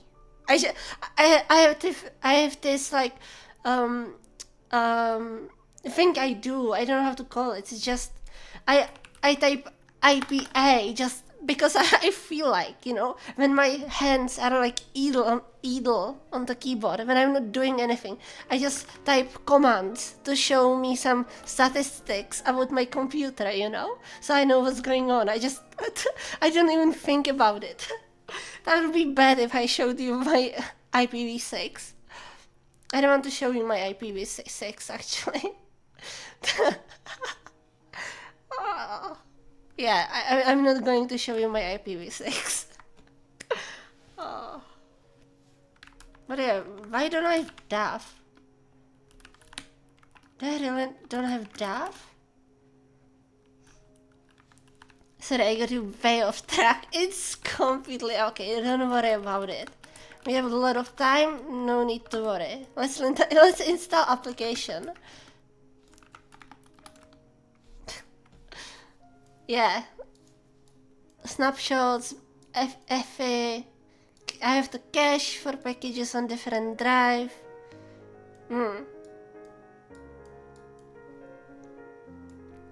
And everything is encrypted, basically. Everything is encrypted in LUKS. I'm using LUKS for encryption, so it's like crypt setup, and I don't want to show you the stuff. You shouldn't see that. But the name. Should I actually save it as string, or should I just pass the buffer? I feel like I should just pass the buffer. Yeah, like this. I think that would be better. Boom. Sure, why not? So let's just pass the path, not the file name, a string, but the whole thing in this specific type. So it's actually easier to use, as you can see. There's a lot of functions to work with the paths, so you can set the extension, you can remove it, you can push into it, you can do a lot of stuff. Nice. But yeah, no, that's kinda it. We could print it. Let's try to print it. Notifications for and in notifications.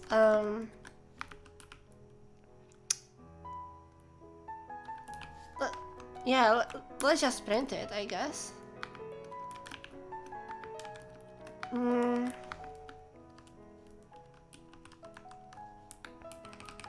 And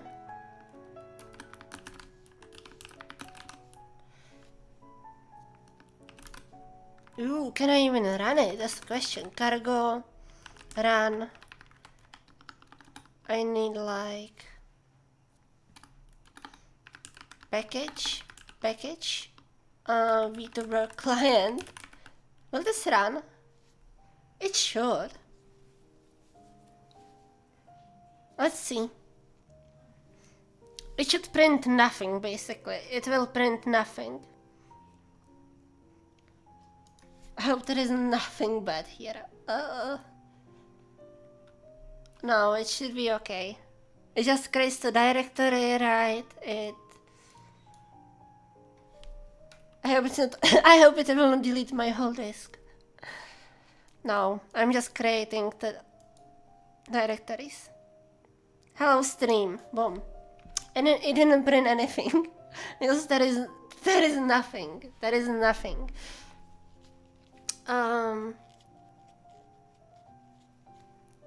Right. So let's try it. How does the skeleton look? It looks like this for now. Right. You know what? Let's generate it. Let's generate it. Let's generate it and just write it out so we don't have to create it manually. Completely manually at least. I don't know, whatever. I just want to see stuff. Fill struct, boom. And now we have to do the buffers, right? We can call it whatever. Doesn't matter. It will return errors though. It will return errors, okay. What file should we load?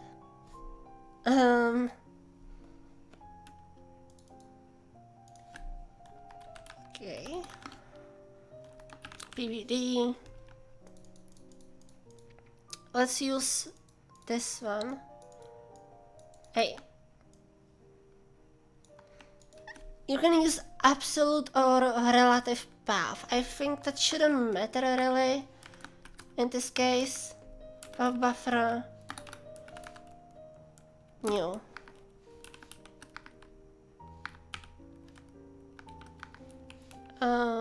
And let's read cargo Tomo, whatever. Okay, let's make it bigger because I don't see it. Oh, I'm using Harpoon. I completely forgot about Harpoon.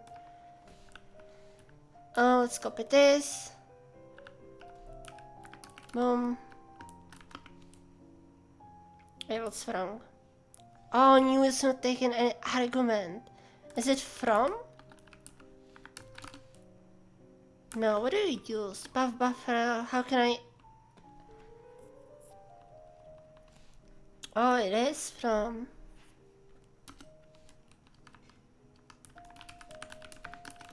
Oh, I'm missing one. Oh my god. Boom. And temple text, so it's some. Again. Template text, not temple. I said temple. It's template text, and we do like some text. What do we do? And it actually has to be string because I want it owned. Alright.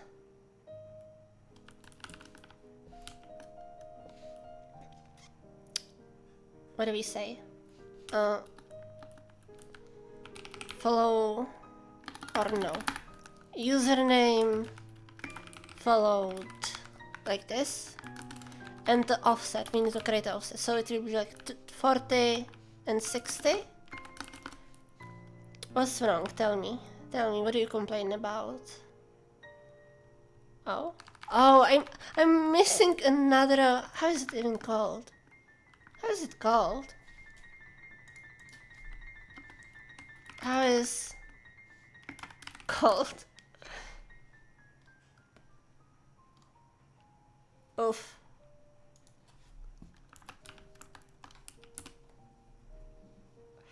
Parent brackets, parentheses. It's more parentheses. How do I pronounce it? I never actually had to like say these things right. Translate. Tell me, how do you pronounce this? Parentheses. Right, boom. And now we just serialize it into file. We just serialize it. Toml oh yeah. ToString je pretty. I want it to pretty string. It will be, and then what does it return? It should return string, but it's error. Okay, boom. It wants actual reference to the thing. It doesn't consume it, and it's string like this. And now we can actually write it to file. Let's just write it stdfs. Can we use simple write?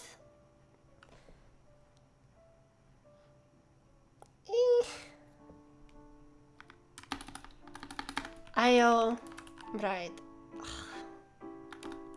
Okay, let's do it the old way. Open options. New. Create true. Write true. Open. I am back. Oh god. The trauma. No more vectors. Vectors are so good. What are you complaining about? And why trauma? Coding is so much fun.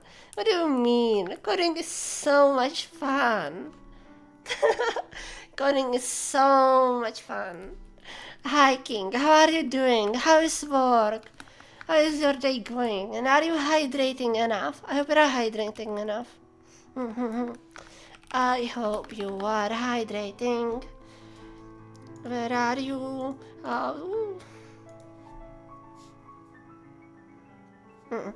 Okay, what do we need? We need the notification path. Notifications path. I need like join. How do you call it?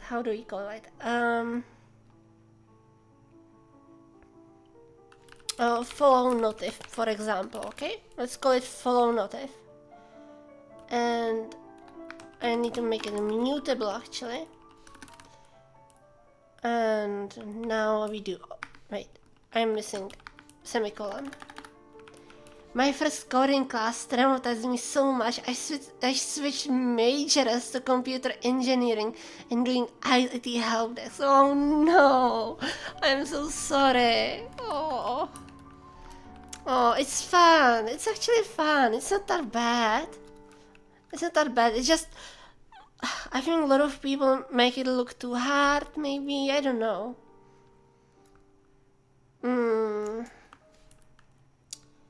We need to write all. Write string. Is there write FMT? I mean, that should be completely okay. Right. Can I actually do something like this? No, you won't let me. I know, you won't let me. Oh, I'm sorry you got the trauma. When is Arisha gonna write some NFT thing and get rich? Never! I'm never gonna write anything NFT like. It's never happening. Okay, never. Never ever. Right. We can do it like this. That's nicer maybe.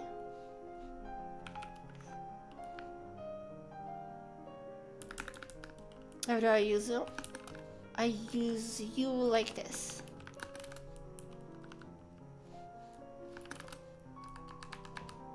Oh, I actually need to do this, really? That's kinda annoying. Whatever. Boom. Let's compile it and run it. Ooh, look at it! It actually works. It reads the stuff. It reads all files from the notification that can be serialized, and it reads the file stuff. Second. Arisha, I had to spend 12 hours in a lab redoing whole C++ project. Just my group members didn't have at all. Oh my god, I feel you so much. Every time I was doing school projects, I have done everything. I have done everything in the project, and nobody of my group members did anything. They did nothing. They did nothing. They literally didn't do even one line of code. I did everything, every single time. It was so annoying. It was so annoying. I think that's normal. Arisha did that. What? I mean, I did all the projects by myself, if you mean that. My group members always just... Yeah. How to call them? Useless? Useless as my name.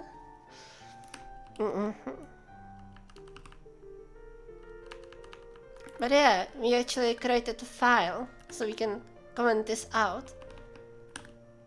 Because we don't need that, I just needed that to show stuff. So if we go into config, VTuber client, boom. We have folder called notifications, and in the notifications folder we have follow notif, and it looks like this right now. That looks fine, doesn't it? It looks fine. I don't have syntax, do I? FL set file type toml. It's not like this, okay. Set file type toml. Can you? Oh, you can! Okay. We have actually syntax for it even. We have even syntax for it. It looks like this. That's not too bad. Oh my god, my phone wants to turn off. Well, bye-bye phone. I cannot plug you in right now.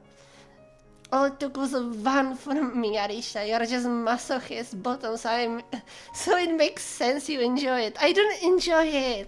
I don't enjoy it when people leave me hanging and don't help me with the project when it's our project. I hated it so much. I was so pissed at them, and I made it visible. I made it visible. I'm pissed at them for not helping. Hello, Joe. Hello, welcome to the stream. How are you doing? What are we doing today? We are working on my stream overlay thingy. We are working on my stream overlay thingy. For stream.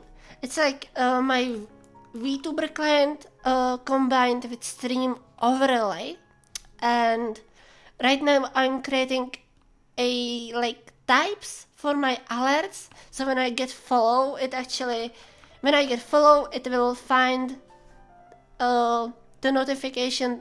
It uses the config for the notifications. It will load the image, it will load the sound if there is one, it will load the text file, and it will show it. I see, I'm doing fine. I'm glad, I'm happy you're doing fine, Joe. I hope you will enjoy the stream, and don't forget to hydrate. Arisha has just been ordered around, been told to do, been praised for doing good. I am, but not of entire younger than me, bastards. Not of entire younger than me.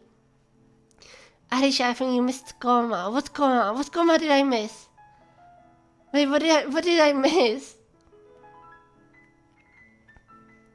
Comma?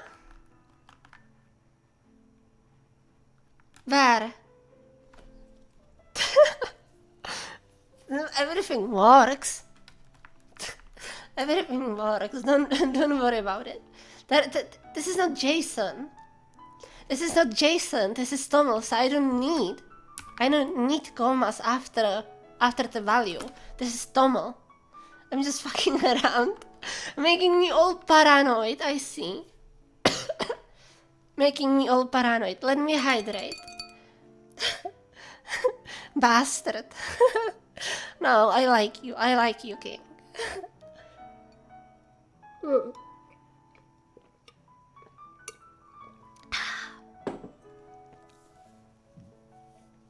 I hydrated. So we made one thing. We load all the notification settings, and the vector of the notifications will load the resources. You better. Better be water too. But we load it and we can actually have it. So when I run it, wait, you know what? You know what? Let's do this. Let's do this. Debug and let's do this, which is notifications scales. No, what's wrong? Oh, it was moved. It was moved. You know what? Let's just clone it for now because I want to show you stuff. I'm not doing stuff for water. I'm drinking whiskey. They will start with W, so it's fine, right? It's not. You have to drink water. But here, look at it. It actually loaded the stuff. So, first thing, it loads the skeleton. So it loads the config file itself. It deserializes the stuff into structure. As you can see, the image path, the sound path, the template, and then it loads the actual resources, the files under the paths, so the sound, the image, and there is the template text. We have some, that means there is something, there is template extract, there is the text, and offset where it will be compared to the image origin, which is left top corner. I wish I could drink. I think my boss would frown on that. Yeah, I think the work wouldn't be happy, you know? I don't think the boss would be happy.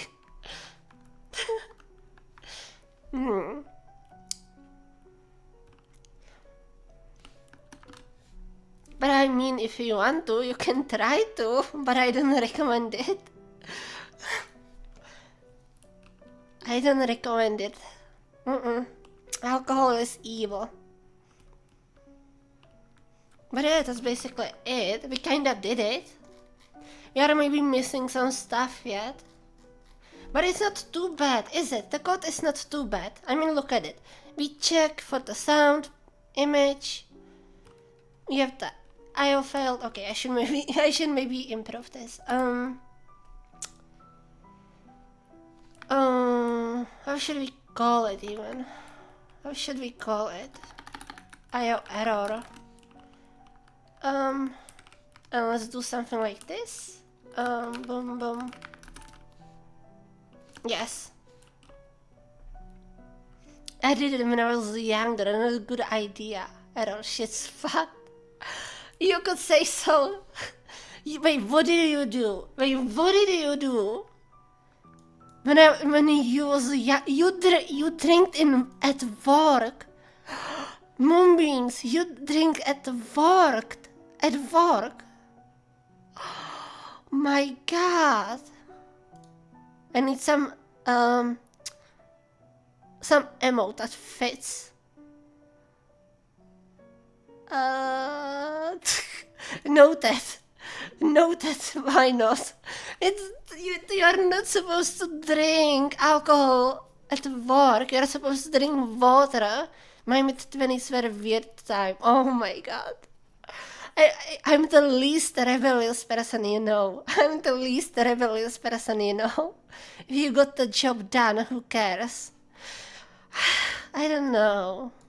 I guess it depends what kind of job, but generally you shouldn't be drunk at the job, you know, at work. King, are you drunk at your work now? I hope not. But yeah, this thing, what I did here, it just means I'm taking the first argument from the enum, which is the IO error. So it will straight up tell me what the IO error was, which is super simple. Nice. Drunk and drinking is different. Okay, then drinking water is okay, and drunk is bad. I was Moonbeams! I was running machinery. It was fucking horrible idea. No one should ever do it. I'm not a role model. Oh my God. Why have you done that? I drank before, but never drank. And if I drink, I will keep work better. Oh, you know what? Let's move on from alcohol. This sounds terrible. Why do I have such alcoholics in my chat? Why do I have such alcoholics in my chat? Oh no.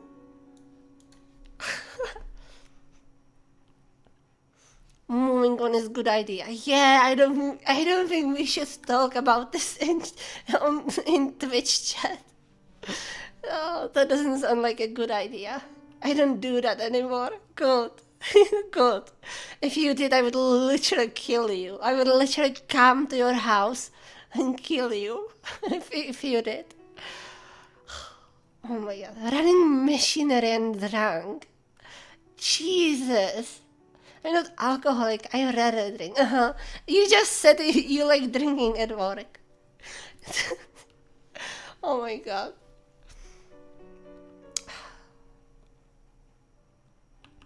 But yeah, we can actually remove this. This is pretty nice. Let's create more of them. Let's see how it works. Where was it? Here. I said I did not that I do it every bit. Wait, I said I did not that I do it every. What do you mean? What do you mean? Did you just said you drink? You get drunk every day at work, so it's like ready to roll or test at least. I mean, this part of loading the notifications is done, right? So we can actually maybe work on the renderer, where it will try to render the notifications itself, and we also have to create new thread that will connect to my Twitch server, my Twitch implementation that will tell us all the events that are happening. So when I get follow, the other thread will actually receive it, and then it will through channel it will send into the rendering thread, and the rendering thread will render the alert here on the screen. I said I did, not that I do it every day. Sorry, I forgot to come out. This is why I suck at coding. Fair king. That's fair. But yeah, let's do some stuff. Let's call this, for example, donate. And what is that? What else? Or subscription. And let's try different cases, I guess.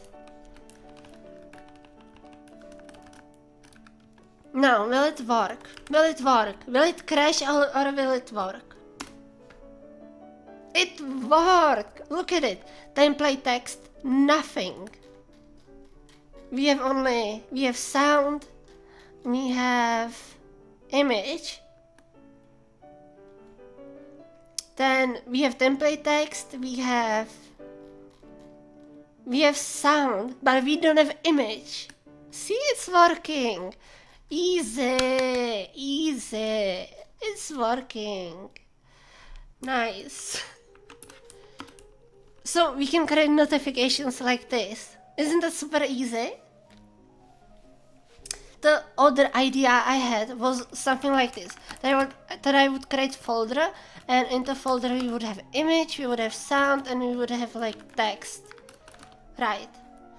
This was my second idea. I'm not sure if that's better. If it's like better to have one file that describes the notification, or if we have folder that's named after the event, and you can just paste image and sound and text into it like this. Look at all these alcoholics spilling wine in their keyboards. No, don't remind me. No, don't remind me. Don't remind me of the time. That was real bad. I was drinking so much. I shouldn't have. Alcohol bad.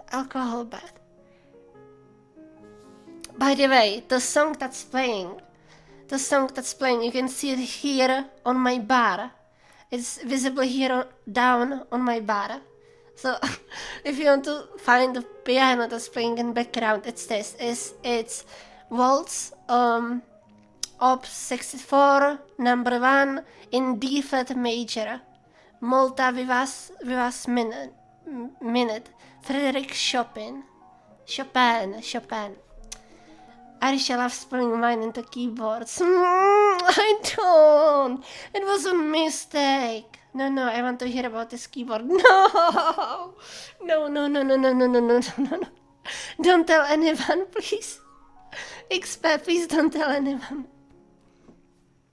Let me hydrate. Everyone hydrate.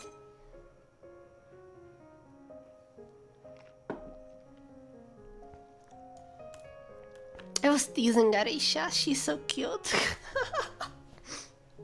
Nobody has to hear about me spelling mine in keyboard, okay?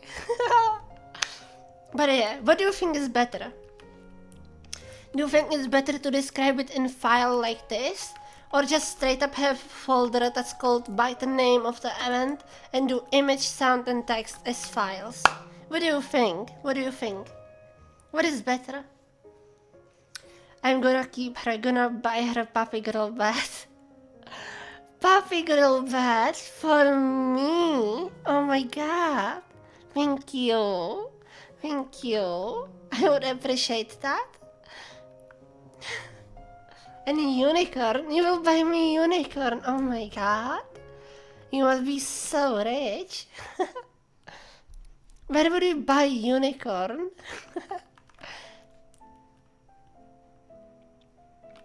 But these piano stuff, piano music, they have so big names. I mean, look at it.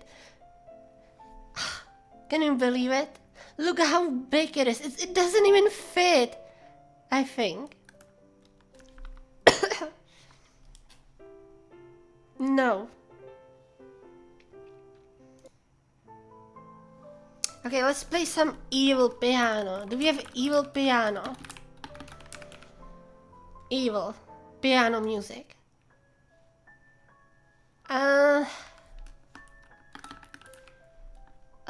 Programming piano.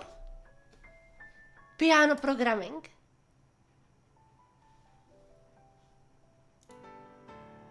I don't like that. Chopin is just so good, okay? Chopin, Frédéric Chopin is just so good. I'm the sugar mommy. You sure are. I'm gonna buy her cage. You will buy me cage, all for me. Oh my god. Thank you so much, King. Thank you so much. Mwah. Thank you so much. I will make good use of the cage. I will make good use of it. Relaxing Chopin. Chopin piano. Chopin nocturne. Let's play Chopin nocturne.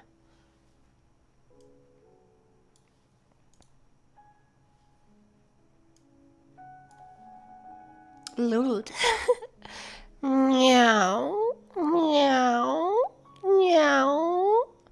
Meow. Ow. Ow. Ow. My throat is dying, so I'm sorry. It's not best. My throat is dying. I'm talking too much. Ow. Ow. I don't know how to do it. Ow. I'm scared my dog will come. If I'm I think my dog will come. Your throat, that load. It's just, I'm not used to talking so much still. I'm still not used to it. Meow, meow, meow, meow, meow. How do you hiss? I would like to hiss. How do I hiss? I have no idea. So what do we do next?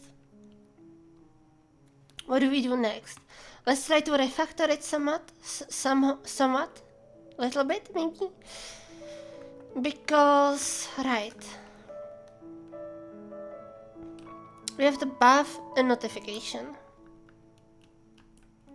I would like to maybe put it in some struct. You know, it would be nicer.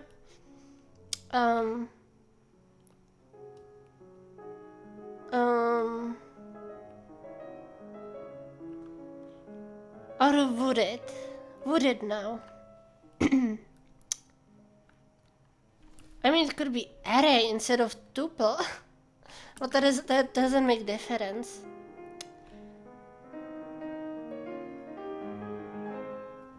What else would we want to?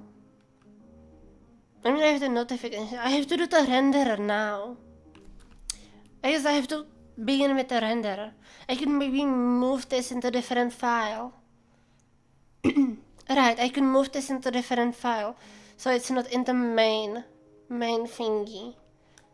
Which I don't like. So I could like do like notification RS and put it inside here. Right.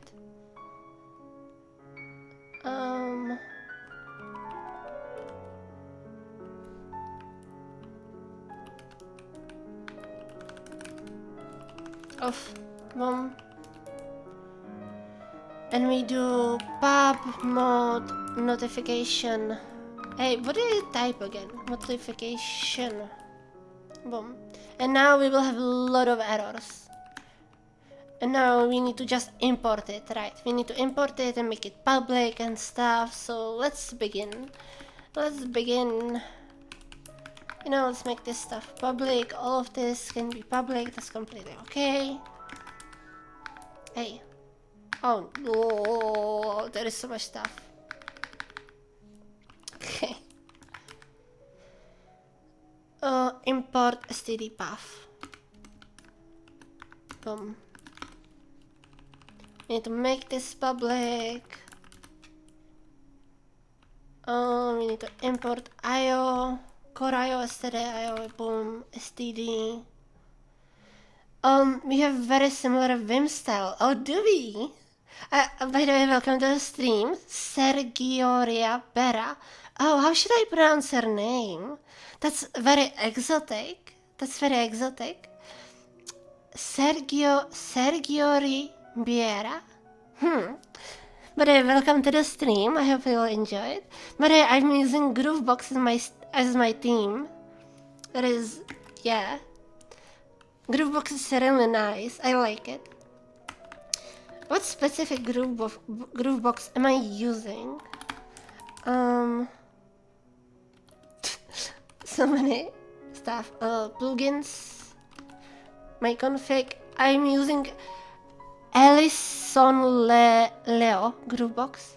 Totally Groovebox. Yeah, I love Groovebox. It's so nice. It's so comfy, you know. It makes me feel comfortable in my text editor. I use it even for my terminal, right? So it has same colors even with my Vaybar. As you can see here, down here, it has same color with my Vaybar. So it all goes together. I use base 16 Groovebox Darks Pale from are so nice. Groovebox styles are so nice. I love them. I approve of your chosen theme. And welcome to the stream. I hope you will enjoy it. And I hope I pronounce your name correctly. If not, I'm so sorry. You can try to teach me. Right. Let's fix these import errors. Yeah, import read, boom, boom, boom. That's it. I mean, we can make the error public. Boom. Let's make it public. Implementation, we don't need to do anything. Template text, let's make that public actually. Yeah. All of this make public completely. Right. Main. Now here. Import create. Wait, what? How do you import it? Don't worry. Okay, I'll try not to worry. I'm overthinking a lot of the time. Alright. It used create, really? We don't need to use the create. Boom. Nice. So when we run it again, it should work. I hope it works. It loads the notifications for follows, subscriptions, and such. It loads the resources. It deserializes the stuff correctly. So that's nice. Let's add it to my harpoon. Wait, let's delete this and let's add this.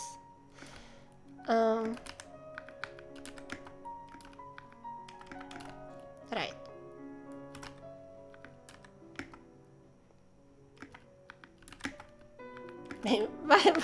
Why doesn't it here?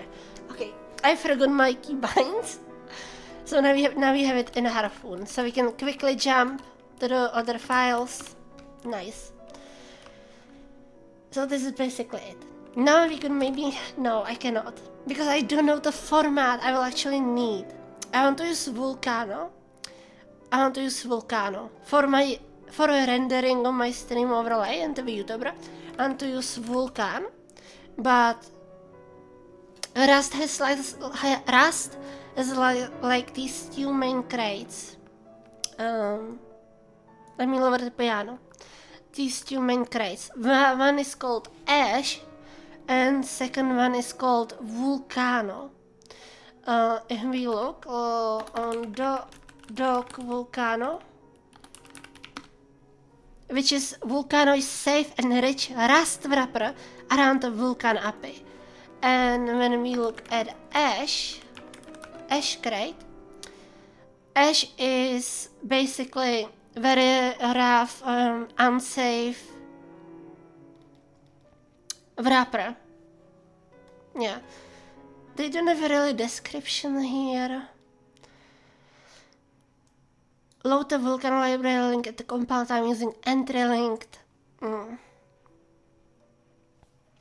Debug default. Whether Vulkan structure implement debug. Huh. Extensions, stuff, devices.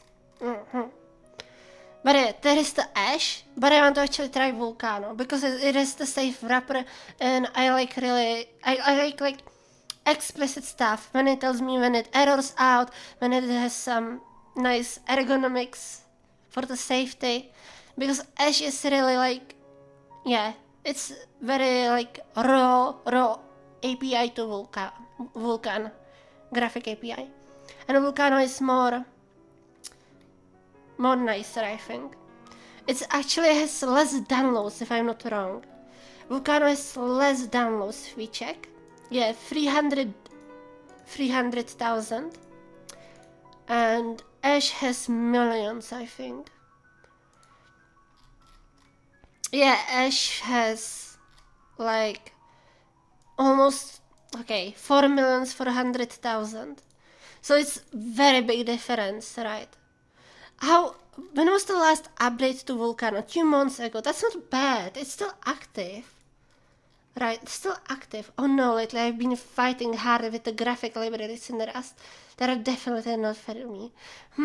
What are you using? Are you using, for example, vGPU, or what the library or crate you using for graphics? I just want to use pure Vulkan, basically. I want to start with Vulkan. I want to learn it properly. I worked with it before, but I never done a lot of stuff, so I want to learn on stream doing the Vulkan. Yes, I was trying to use WGPU, yeah. I thought so. It's very popular. And it's not bad choice, right? It has like multiple backends, if I'm not wrong. Does it?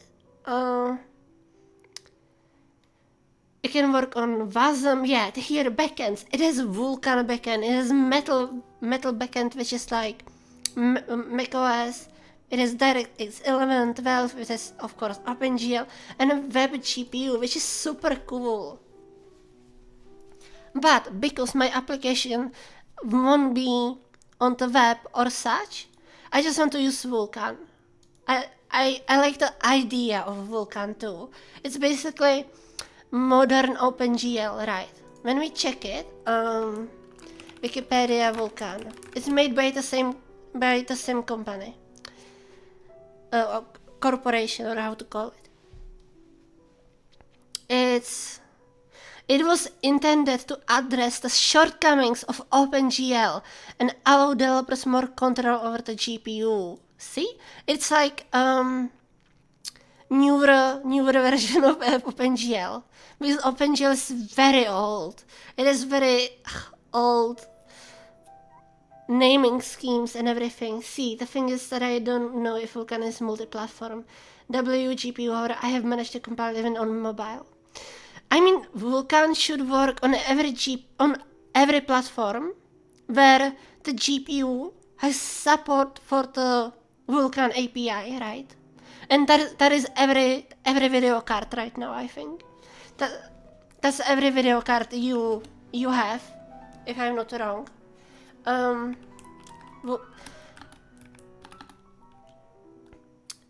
Video graphics. Do all the GPUs have Vulkan API? Let's ask this Google. Help me understand Vulkan on old hardware. What is preventing Vulkan from being supported on older GPUs? This is one thing that makes me use OpenGL as my target hardware is GTX or if it's only because you need fancy shader support, then can there be light version for older system? I'm confused and newbie. I think isn't Vulkan support added for NVIDIA Kepler architecture and newer? It's really like Vulkan is supported everywhere at this moment, as far I know. Yeah, every device, every GPU at this moment should support Vulkan, I think, because it's just standard. Left to check in your browser. Oh my god, Google, go away. Use ChatGPT to get an answer. No, I don't like AI. I don't like AI. It lies. It lies. AIs are so good liars. It's so hard to figure out if the AI is lying or not. So I'm never gonna ask AI. I thought you were AI. I'm not AI. I'm not AI. I'm dear girl. I'm dear girl. The complaint against the GPU was to write driver. Not really. It is to create the firmware API for Vulkan. I think I'll have to try it. I will see how you use it. I mean, I'm very new to this stuff too, right? But yeah, Vulkan is supported on a lot of platforms. The robots are coming for Arisha Frost, Monka Eyes. No! No, show proof you are real. I mean, I've shown some people I'm real. But yeah, let's try to use Volcano. Because I want safe wrapper around the Vulkan API. I don't want to use Ash because it's all unsafe. So, where did I put the docs? Here, Vulcano. They have even like tutorial thingy. Where is it? They have like web page where they tell you what these things do, what are shaders, what are fragment shaders, what are vertex shaders, and all this stuff, right? Yeah, what's compute pipeline, what's graphics pipeline. Hello, sweet girl. Sorry, I've been super busy today. I haven't been able to drop by, but I'll linger for a bit now. It's completely okay, Tessa. Don't worry about it. Don't worry about it. It's completely okay. Let me do something quickly. Now. Arisha's cyborg covered in skin. A good looking one, but cyborg nonetheless. Good looking one. What are we doing today?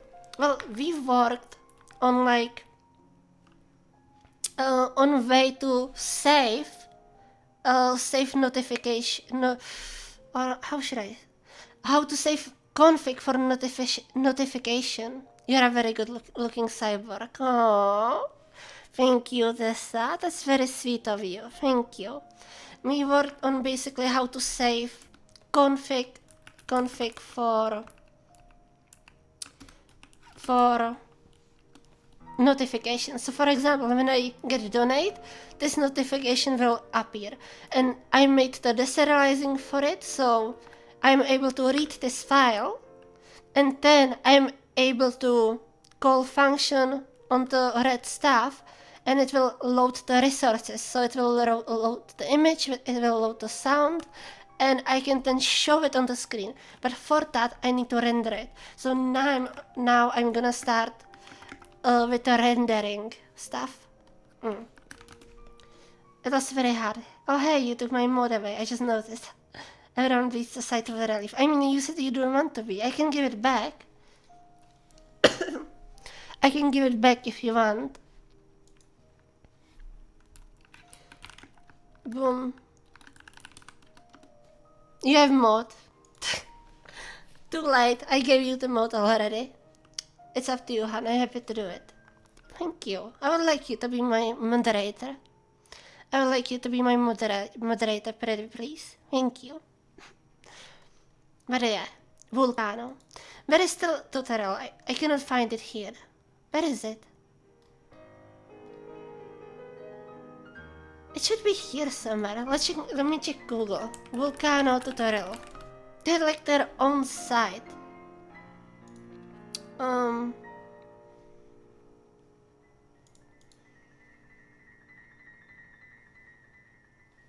The Age of Tyranny returns. Still never gave me mode after saying you would. Did I say that? I don't believe I ever said something like that. Don't lie to me. I never said something like that. Oh. Where is the tutorial? It was here. Vulkan RS. Here. It's this one. It's this one. I want mod. You don't need mod. You can just be my viewer, and I will love you the same. You know, being mod is work. Do you want another work when you have already one? That's the thing. Moderating is not like something to show off. It's just straight up work. It's straight up work. But yeah, I want to follow this tutorial. It's called Vulcano RS. Find me VIP. I'm giving VIPs only to people I shared nudes with. Yeah. That may be revealed stuff now. That may be revealed some stuff, because that means every VIP I have in my channel seen my nudes then. Oh no. VIPs. How many VIPs? My DMs are open. Maybe your sugar mommy is... Wow. So, Vulcano. Do we have the dependency? Let's check. Gotta go. Oh yeah, let's remove this last minor version. And Vulcano. I have Vulcano Vin. So we can create a window and Vinit, of course. Because Vinit creates the window, Vulcano creates the Vulkan surface that we render on with a Vulkan API, and Vulcano Vin is like compatibility layer between Vinit and Vulcano. I hope that's good explanation. I'll make sure you won't spell anymore with Vine into your keyboard. Sure. But I have it compiling. But for the Vulkan actually to compile, you need to install the libraries, right? So when we check what I have installed, here, I have installed, of course, NVIDIA utils, ignore that. We have SpareV tools. We have Vulkan extra. No, we don't have actually Vulkan extra layers. I have Vulkan headers. We need Vulkan headers for compiling. We need Vulkan tools, I think, and Vulkan validation layers. And that's kinda it, right? If you're not wrong. But you can install everything Vulkan Devil, basically. Vulkan Devil, and it will install everything you need for building Vulkan applications, right? Which is all of this. Even the documentation. It installs even the documentation. But what does it say you actually need? Does it say you need to install something?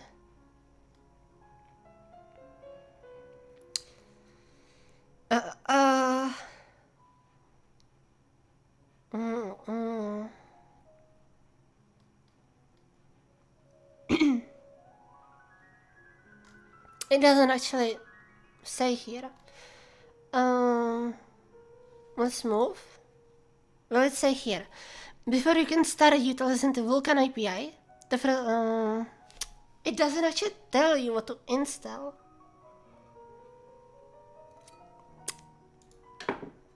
That's weird. Oh, maybe that's just Ash. That's Vulcano. Vulcano has own compilation stuff, I think. Included in the crate for the Vulkan API. Maybe. But maybe Ash had a different. Link the Vulkan loader at the compile time, right? Yeah, I think it was Ash, so I guess you don't need it. You don't need the Vulkan developing packages for Vulcano because it will download it itself? I'm not sure. Should we check? I check the repository. What do we have? Right. Do we have cargo build, RS? Am I blind? Wait, Vulcano. Build RS. Let's look at it. Framework. Link against molten Vulkan metal. Apple iOS. I see. Autogen. But I have examples here which is very useful. You have even async update. You can use it in async stuff. How do you do that? I actually hope the codes are obeying well. It's going well so far. Thank you, Hazunia, and welcome to the stream. How are you doing? I hope you're doing well and I hope you're having a good day. Wait, I can zoom it like this. This example showcases how you can most effectively update a resource asynchronously, such that your rendering, oh my god, or any other tasks can use the resource without any latency at the same time as it's being updated. Like partial? Interesting. Uniform buffer and large texture.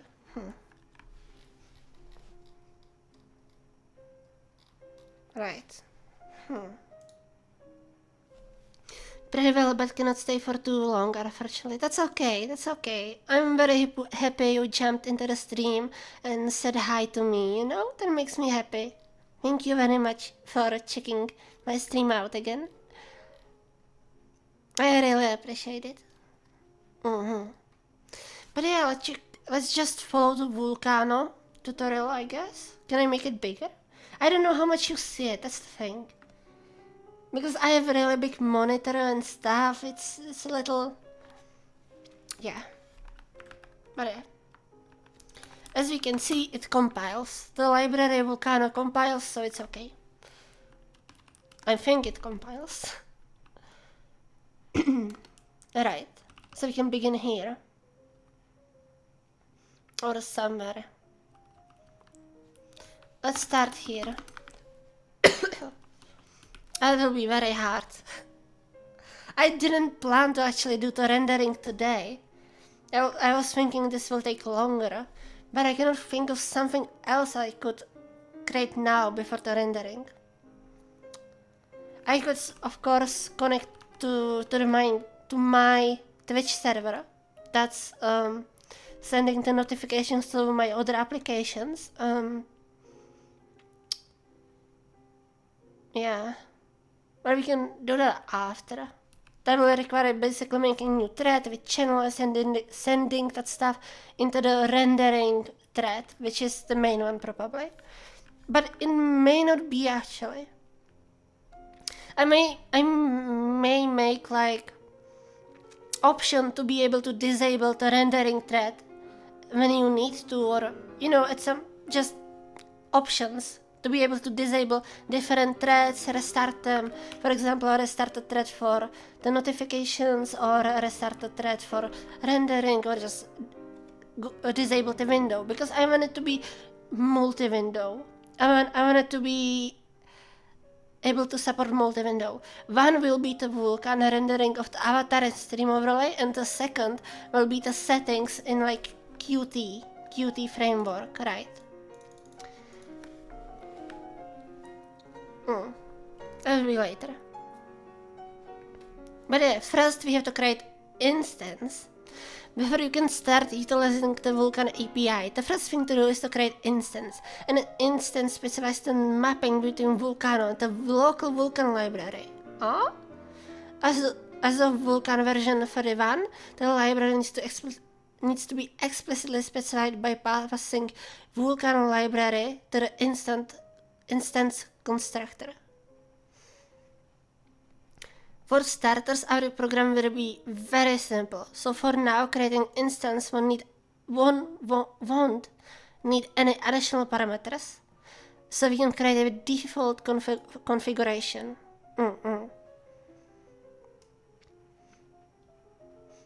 So it loads it from the system. Yeah, it loads it from the system. Who knows how they made the compilation properly? But yeah, I guess we can copy this and just go. Oh my god. You copied stuff I didn't want, thank you. Boom. So,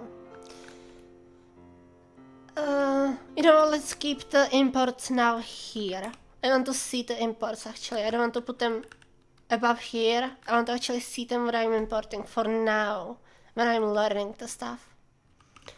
So, we just load the library from the DLL, which is dynamically linked library, if I'm not wrong.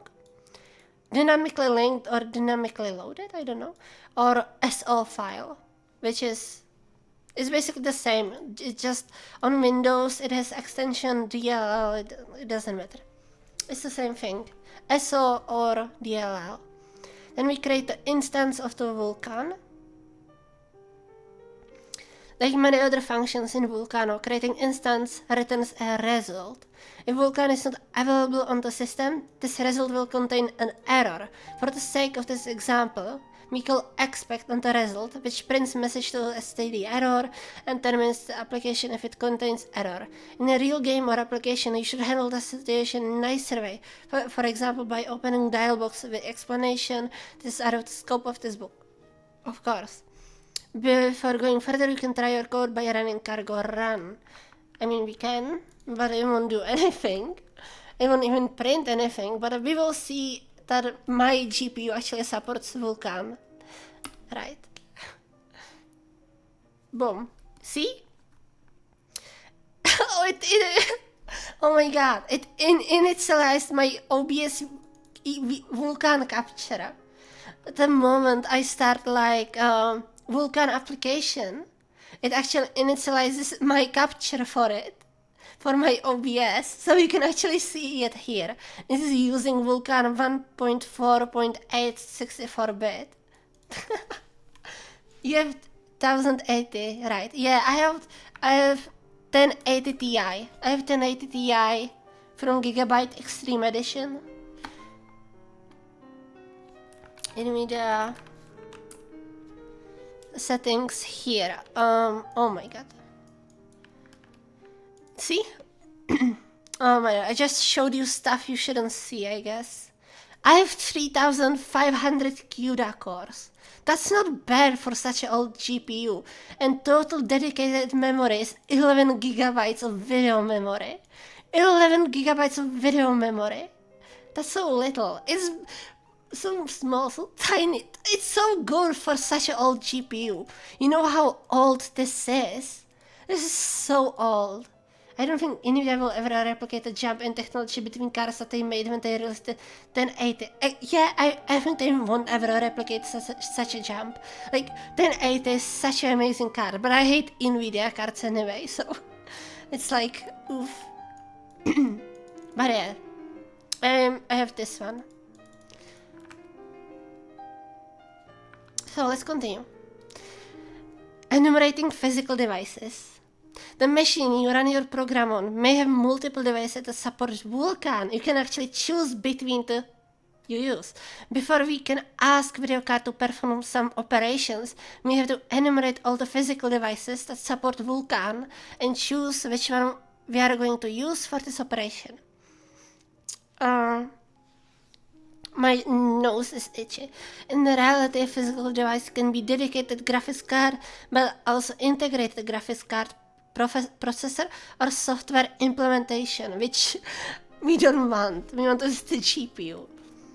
I mean, it's better than if it wouldn't work, right? It's better to use software implementation than if the program would just crash, I guess. It will be good to warn the user that they don't have Vulkan capable device, but yeah.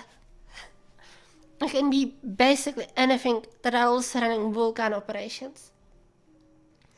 As of writing of this book, it is not yet possible to use multiple devices simultaneously in an efficient way, edge like Crossfire. Yeah, you can use multiple devices simultaneously in the same program, but there is not much point in doing so because you cannot share anything between them. That's not true. That's not true. Actually, I think they are wrong here.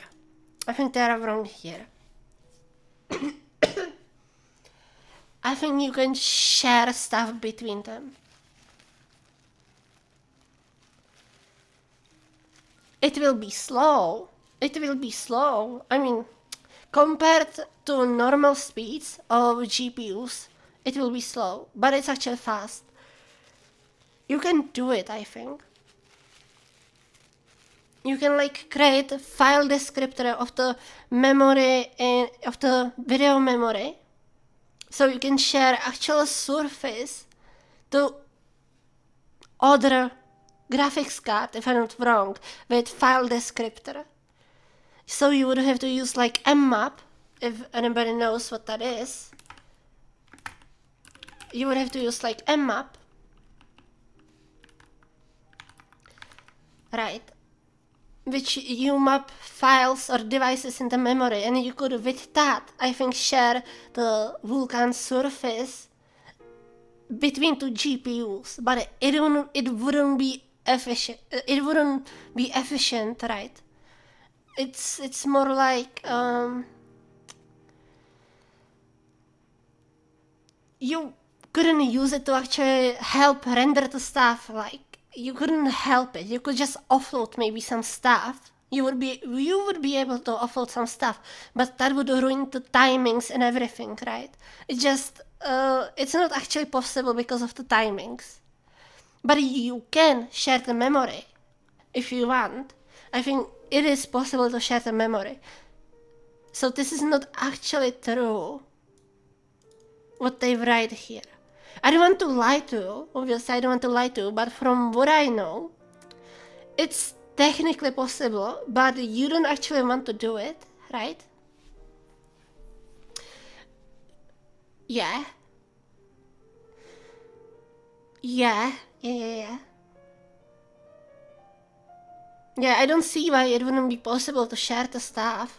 It's just memory, you know? It's just memory. So I don't see why it wouldn't be possible.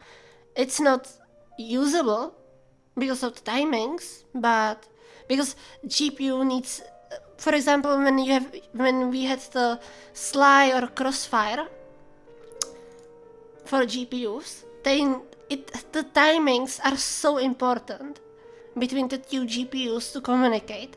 So you cannot actually use it to render the same different part of the frame, because it would completely cripple your FPS and latency and everything, right? So it would be unusable for gaming or stuff like that. I guess you could render stuff with it. You could maybe render stuff on two GPUs. That could be possible. Huh. I think it's easier to pull off on Linux systems than Windows performance. Yeah, I guess so, but it should be possible on both. It should be possible on both. So I think that this is not true. But maybe they're telling us this because it's simpler to notice. But I don't think this is true.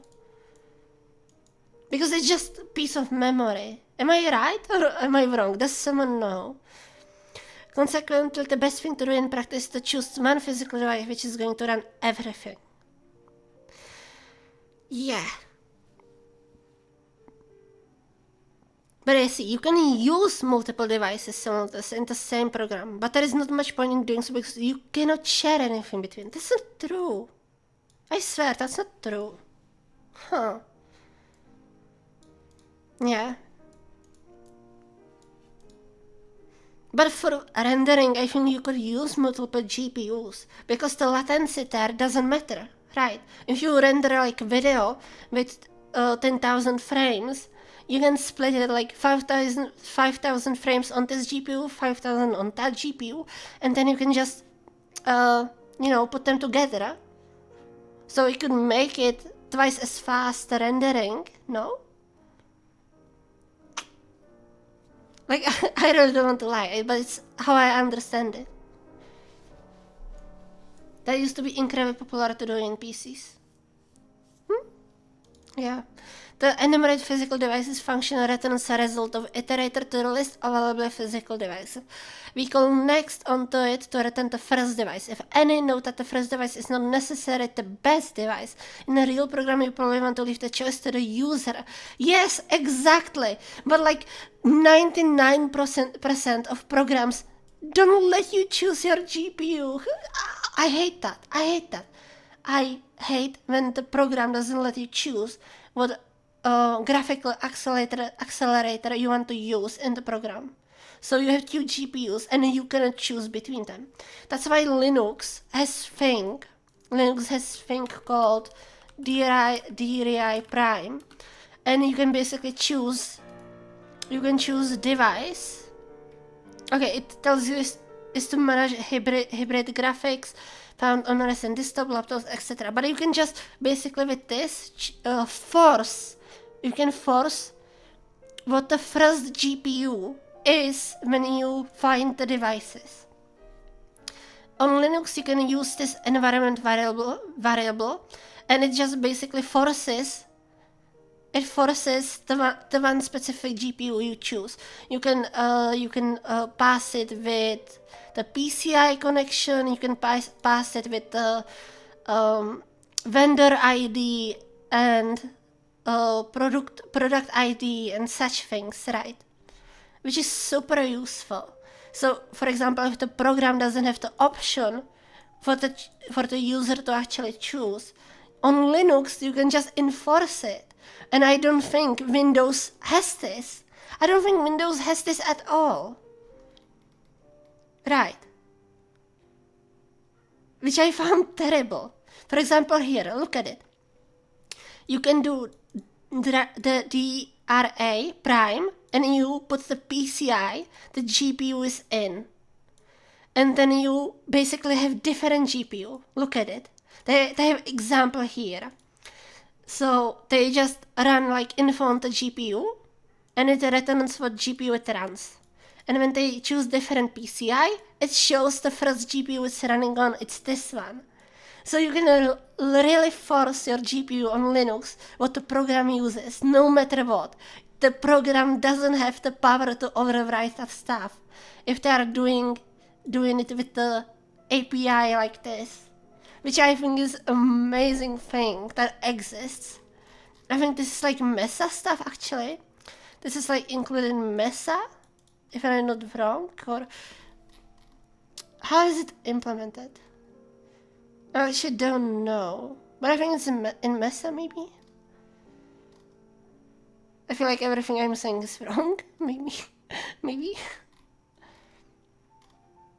Yeah, multi-GPU systems are dead for gaming, but for Vulkan API you can, that's just fast. You can do it for any API, that's the thing. You can do it for any graphics API. it doesn't matter if it's Vulkan, if it's OpenGL, if it's DirectX, if it's Metal. You can just choose what GPU you want. Right.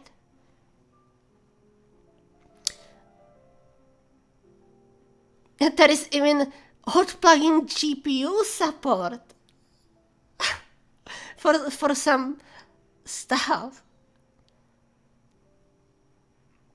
Yeah. For example, here I have the Intel integrated, NVIDIA internal GPU, and AMD external GPU. I think they can choose between them completely. I think that's amazing. And Windows doesn't allow you to actually force it. If you have, for example, 3 GPUs, you cannot choose it like this. Windows has only one settings that's like for everything, and it's either performance or low power or something like that. And it's for everything. You cannot actually choose for specific programs to use specific GPUs.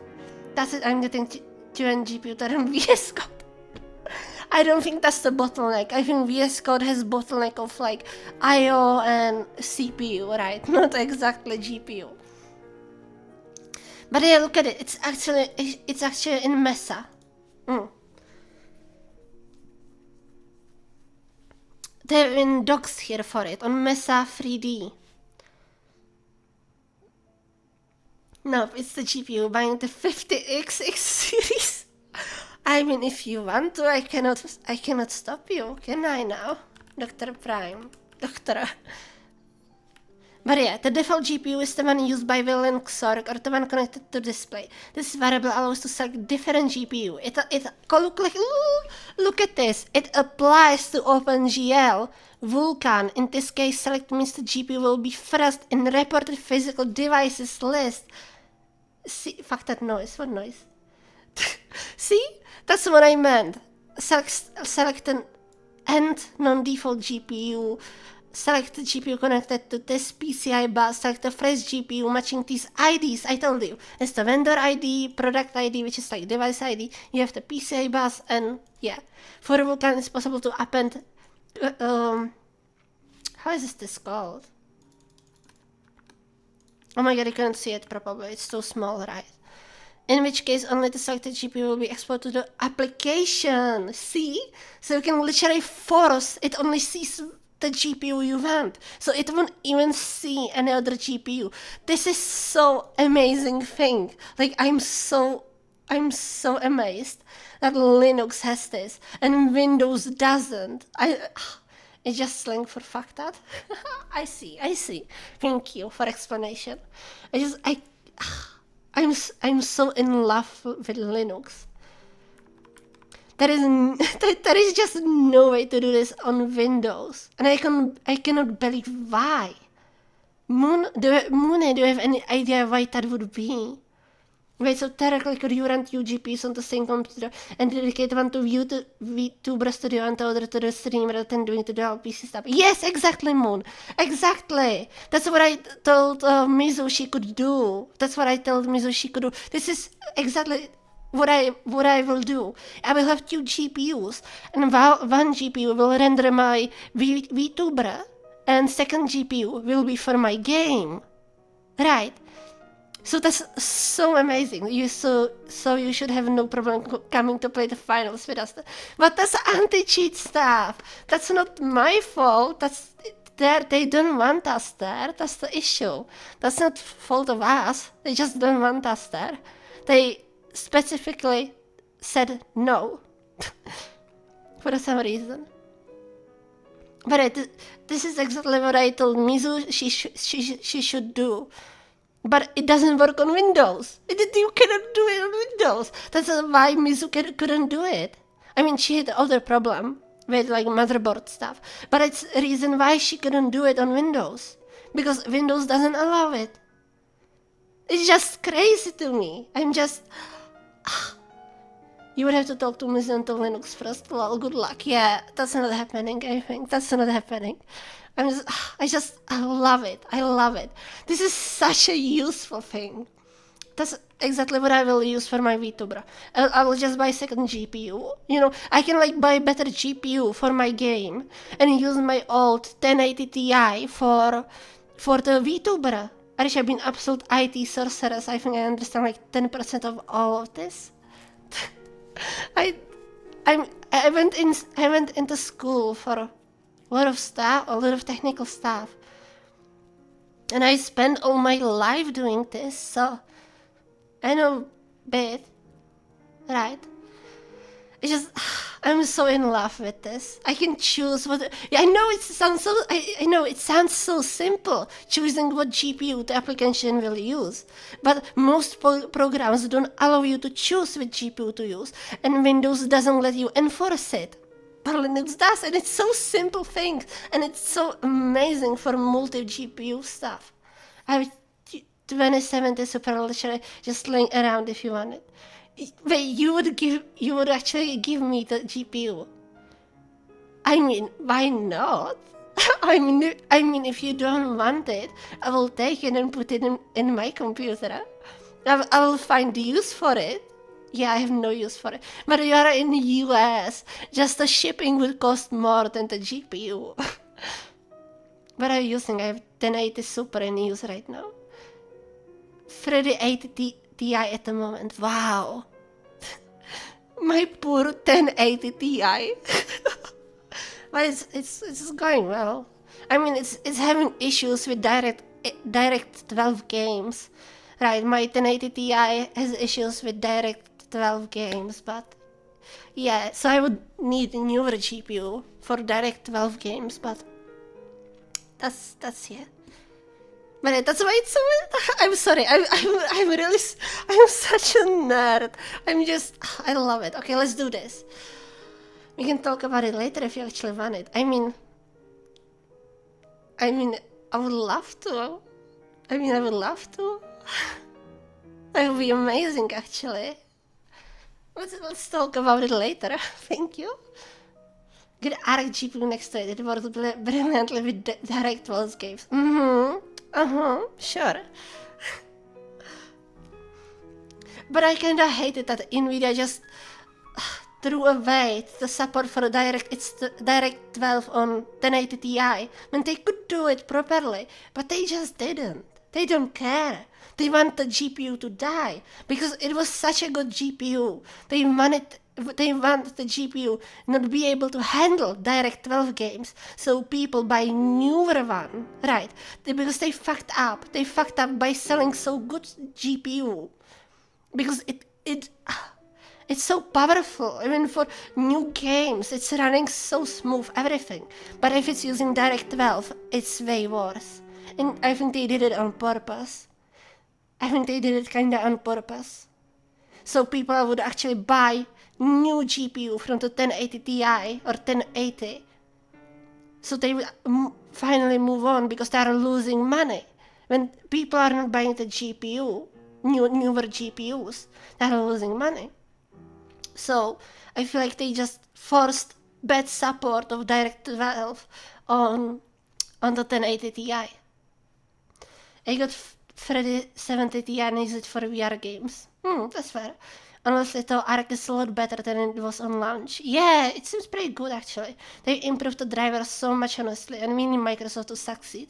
Ready to get NVIDIA and they're more honest with their pricing and way of doing things. Exactly. I completely agree with you, Hazunia. I completely agree with you. Completely agree with you. But yeah, let me refill my glass and we continue with Vulcano. I'm sorry, I got so dragged away. I had to complain.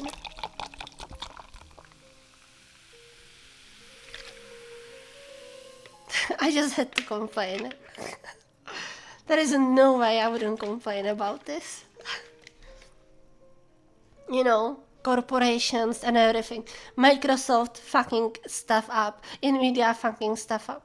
That didn't sound like water. It's flavored water, okay? It's flavored water. Oh, that fizzy drink ASMR. Ooh. Let me hydrate.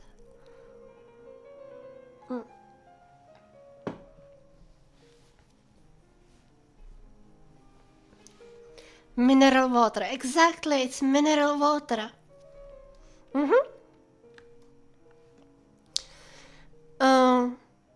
Where did we end? Let me clean my nose too.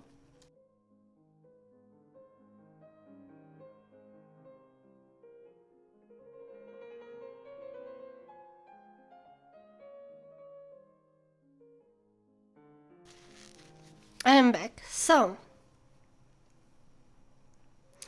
in real programming, you probably want to leave the choice to the user, right? Nobody does that. That's the sad part. Later we will see better implementation of this, right? I actually know how to do it already, but sure. Boom. So we call on the instance. So first we load the library. We create the instance of the Vulkan, and then we call enumerate devices on it. They have different properties and stuff. I actually want to do this, exactly. I want to do this, oh my god. That's exactly what I wanted to do first, actually. Right, and I want to print line.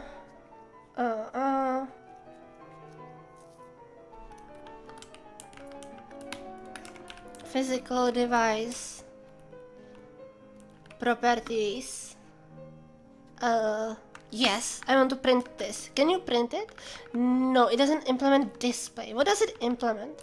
Does it implement debug? It does implement debug. Yes. Yes. Let's check this one out. This will be very interesting, actually. We will see so much information about my GPU, okay? We will see so much information about my GPU now. Like stuff we wouldn't... Oh my god, that's terrible. Okay, we have to do something else. How do I print it? I have to print it some other way, because this is terrible. Alright. Debug. Like this. Now... let's clean the terminal. Do it again. Alright, NVIDIA is going cool lately. They released 4070 Ti Super. Really not sure what to think of it. I suppose the gap between 4070 Ti and the 4080 was too big and they wanted to bridge it a little. No idea. No idea. But here it is. There is so much stuff. Let's go from top down. There is 3,000 lines of that. Is that? Oh, no. That is the stuff from before. Forgot. So, the only available device I have is the 1080 Ti. So I have only one physical device that can use Vulkan. Because I have only one GPU.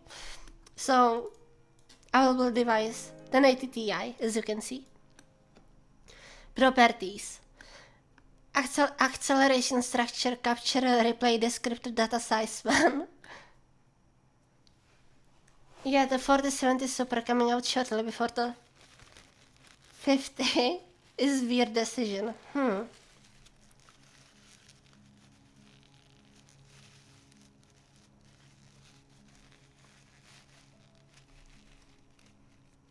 Ooh, there is the API version, look at it. There is API 1.3242. So it's actually older. But it's using some translation thingy. Who knows? Conformance version. Ooh, I see. So it's using some compatibility when using newer Vulkan. Makes sense?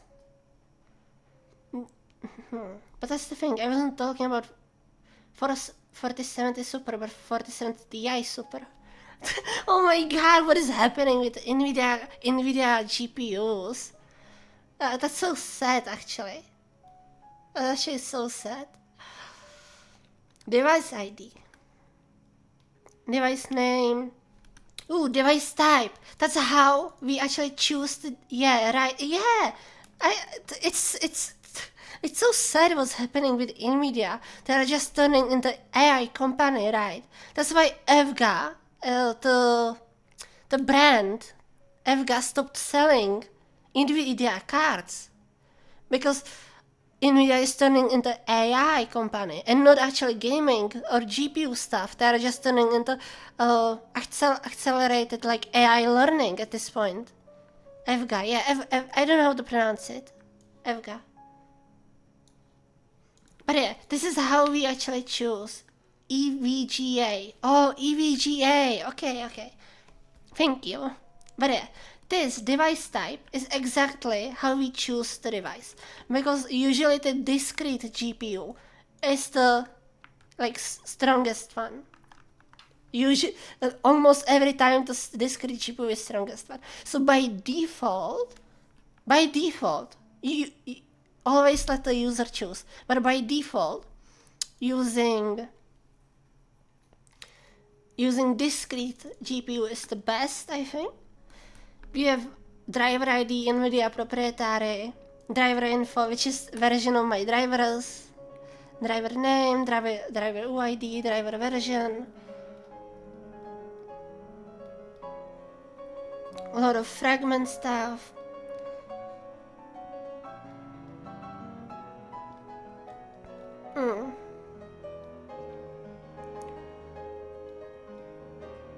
Buffer size, which is massive, which is the 11 gigabytes. Max buffer size 11 gigabytes of bytes. Oh my god, that's crazy. That's crazy. Max compute shared memory size. Ooh, 49,000 of bytes.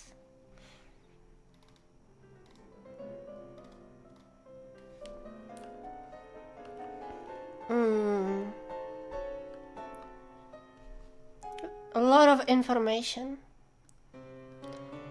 about my GPU. Shader engine count. I actually didn't find the stuff I wanted to show the most in here. Maybe I missed it. It's possible.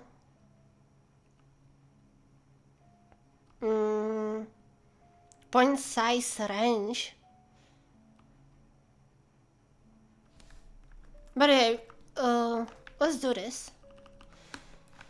So, I will keep this here for showing the information, just because we can.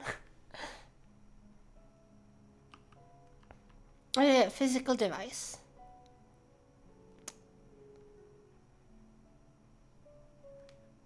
Enumerate, expect, and here.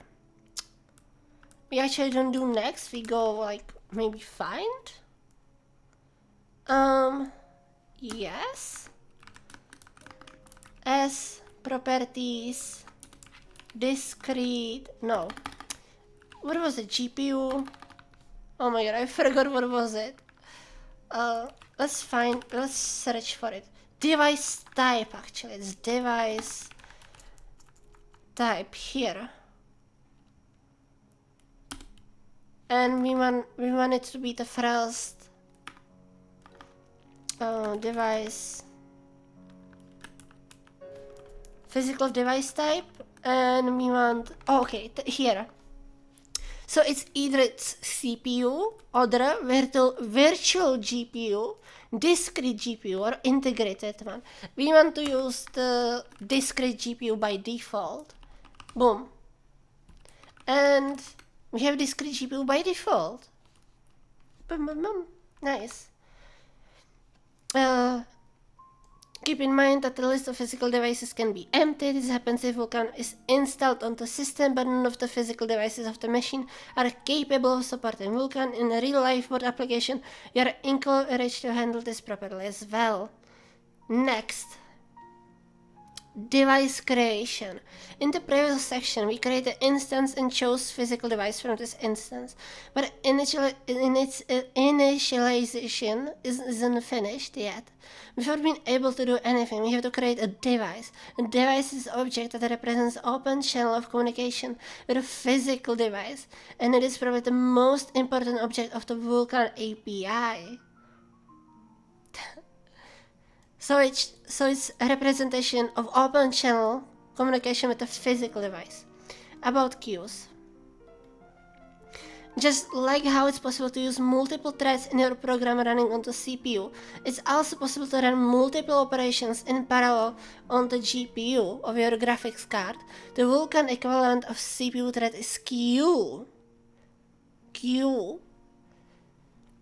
Queues are grouped by queue families. Queue families of physical device can be enumerated like this.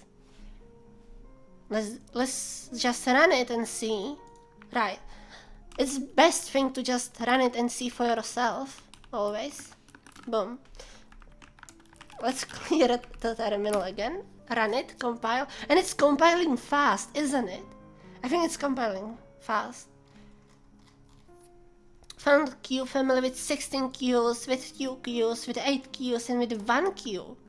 Interesting. So I have 4 queue families. What does it mean? Well, some implementations only provide 1 family with 1 queue, which is this one.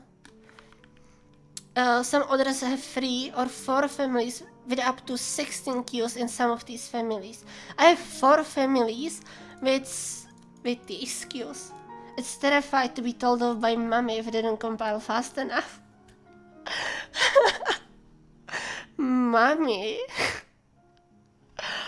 Oh. If you want to get more precise idea of the queue families provided by the various Vulkan implementations, you can go to vulkangpu.org, click on the report you want, and open the queue families tab. What do we have here? Queue families tab, you say? Where? Click on the report you want. Report I want?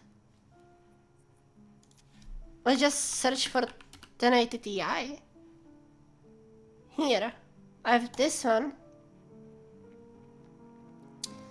Ooh, different version. EndeavourOS. Let's check this. Type discrete GPU. Properties. Yeah. Family. Q. Wait. Q. Oh, Q family is here.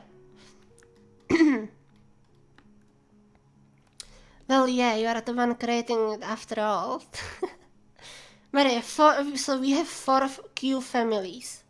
One with 16, one with 2, one with 8, one with 1. So it's identical to my GPU. I cannot read that actually. Support, present, graphics bit, compute bit. Ooh. Interesting, but why they exist? Protected bit. Video decode bit. Ooh, I see. I understand now. Okay, so we have like different CPUs. Like in GPU, we have a lot of different like processors, right? For example, the 80 Ti has decoding processor, which is separate from computing processor, which is separate from like graphical compute line, right? So we can decode video at the same time, compute something, and at the same time use the graphical compute line, and it should be like if you have enough power. If the GPU is able to receive enough power, it won't like, it shouldn't, and if the memory is fast enough, of course. If memory is fast enough, if the CPU is not, if you don't have bottlenecks, right? If you don't have other bottlenecks like memory speed or such, then you basically don't lose performance. You don't lose performance if you use the decode processor for like decoding video. And at the same time drawing something on the graphic pipeline or compute pipeline, computing something. I guess. It's separated in families. I don't know what's the 4th one.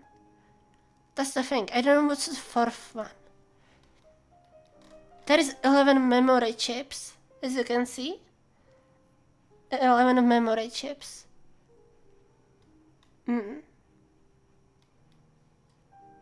Ooh, they have different stuff they do even.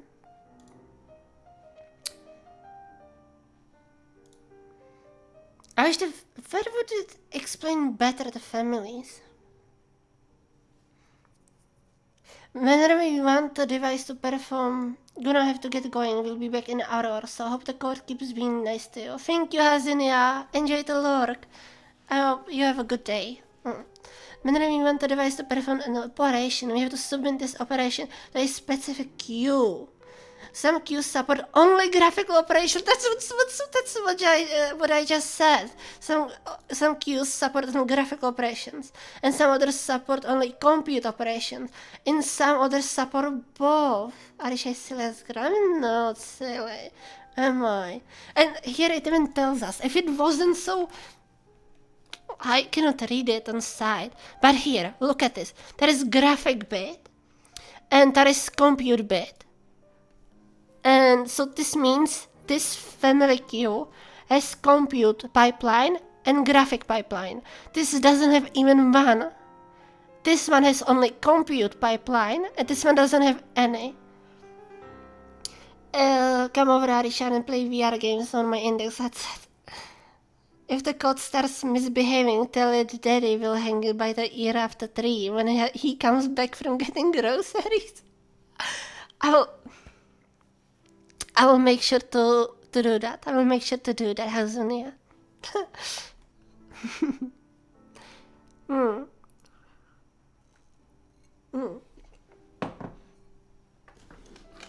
Second. Oh my god, turn off my monitor. No, I turned off my monitor. No, it's dark. It's dark in here. Help. I don't see anything. Monitor, go back up. Please. It's going up. Oh, I see chat. Good. But here. Let's look at it. Arisha turned off her only source of light. She broke monitor. I didn't broke it. I turned it off by accident. But here, look at this. Look at this. We have video encode bit. And it's not on any of the families. Why? That's a real thing my dad told my brother when he was being naughty. It worked on him. Not denying only source of light stuff. It's the only source of light in my room right now, yes. When the monitor turned off, I was in complete darkness.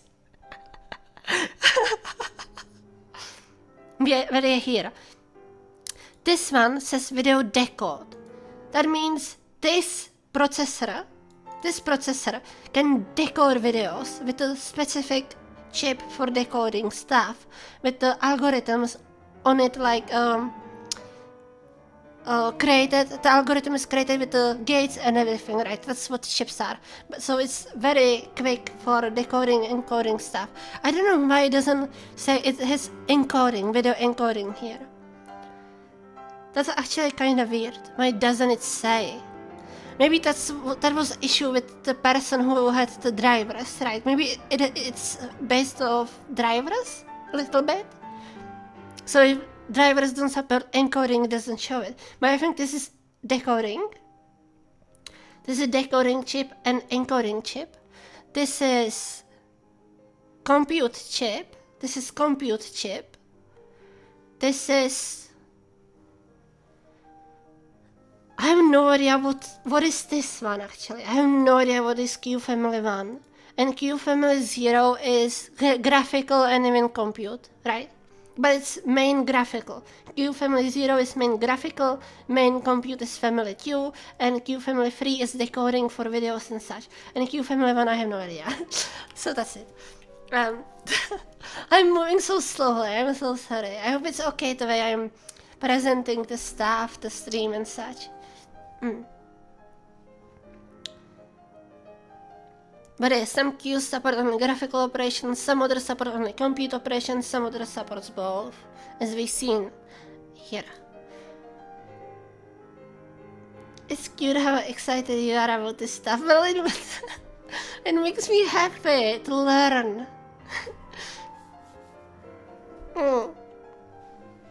Makes me happy when I learn. It's also important since this is your future plan for your setup. True. The reason why queues are relevant right now is in order to create a device, we have to tell the Vulkan implementation which type of queues we want to use. Queues are grouped into queue families, which describe their capabilities. Let's look at queue family that supports graphical operations. Okay, let's find graphical operations queue.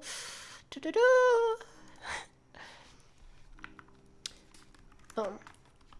Let's just paste it here. So what do? We import flags, which we worked in previous stream with the bit flags, which is this is the same thing. These are this is another bit flag stuff. It's using the same library.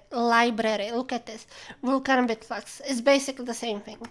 So we know how they work now because I explained it in previous stream. If you are not here, I'm so sorry. Yes, library. So we take the physical device, give the family properties, iterate over them, enumerate, position. We check if queue family properties, queue flags includes graphics. Is there anything else we can actually check? Oh, no, it's indexing the stuff. Second, go here. Yeah. Come on, LSP, do something. LSP. Okay, let's just let it run. Once we have the index of viable queue family, we can use it to create device. Okay. Let's just copy this too. No point in typing that, I think. Yeah, here, now. What do we have here?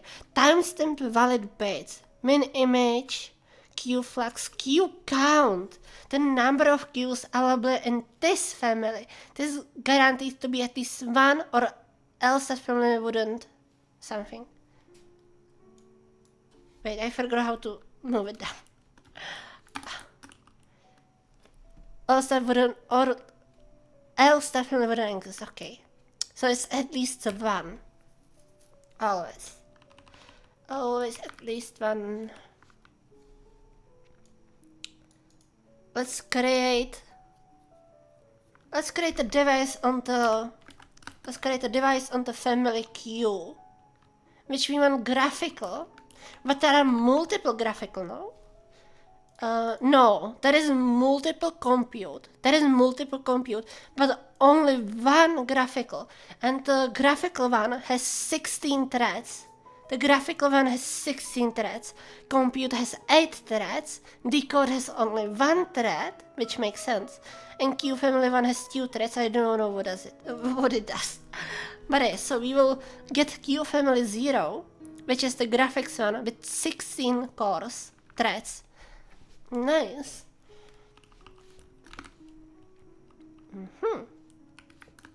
So we get the device itself, and we get queues. Exact size iterator. Nice. How do you create it? Queue create info. Device create info. Device new. Represents Vulkan context. Nice.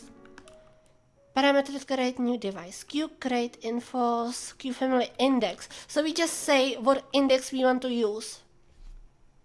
So basically we create new device and we get the index of the queue family we want to use and just put it in here.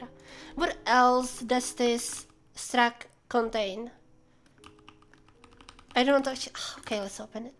It is flags, queue create flags, queue family index, and queue. That's everything, kinda. Okay. That's fair. How about this? Oh, it doesn't even show me. Okay. I think I broke it again. So, creating device returns queue things. The device itself, and also a list of queue objects that will later allow us to submit operations, which is the threads, essentially cores.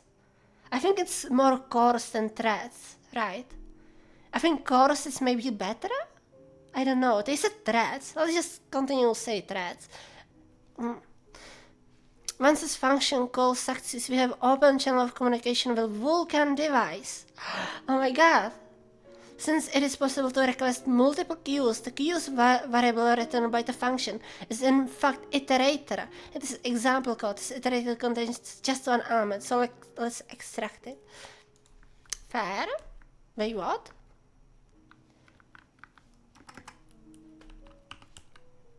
Only queues. What is actually... It's iterator. Why do we get the first one?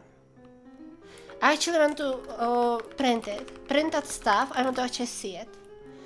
Oh, I cannot print it. You're kidding me. It doesn't have debug. What can I do? Have you finished coding Game of the Year yet? I haven't known, but I'm doing well. We are learning to Vulkan. We finished. By the way, welcome to stream. We finished doing the notification, deserializing and loading resources for the notifications, for the alerts. And now I'm working on the rendering stuff with Vulkan. And I'm complaining about how terrible Microsoft, Windows, and Nvidia is. That's basically me. Why do we only get one? I don't understand this. Let's find out. Since it is possible to request multiple queues, we did that, didn't we? We requested 16 of them. The queues were all written by the function is in fact iterator. In this example code, this iterator contains just one element, so let's extract it. Are you sure? You know what? Let's iterate over it and let's try to print it somehow. Okay, let's iterate and let's try to print it. Like this. Boom. Q. Mizu, have you done anything productive? I hope you have done something productive, as you said you will. I hope you did. I wanna hear about it. Just print something, I guess. Let's just print stuff. Like, oh, maybe not SS. Whatever. Oh my god, stop showing the error. I know about it. Boom, boom. I played Remnant You. I mean, fair. I thought you said you will be doing something productive today. So some good coding and the usual soapbox Linux speech. Moonbeans! You are not wrong. Hello, Prince Jazu. Hi, welcome to the stream. I hope you are having good day, and I hope you will have a good day. Welcome to the stream. Stealing my plans for tomorrow. Shake my head. Hello. We are working on my stream overlay, and now doing the rendering stuff, learning Vulkan from scratch. I also said I was gonna procrastinate all day as well.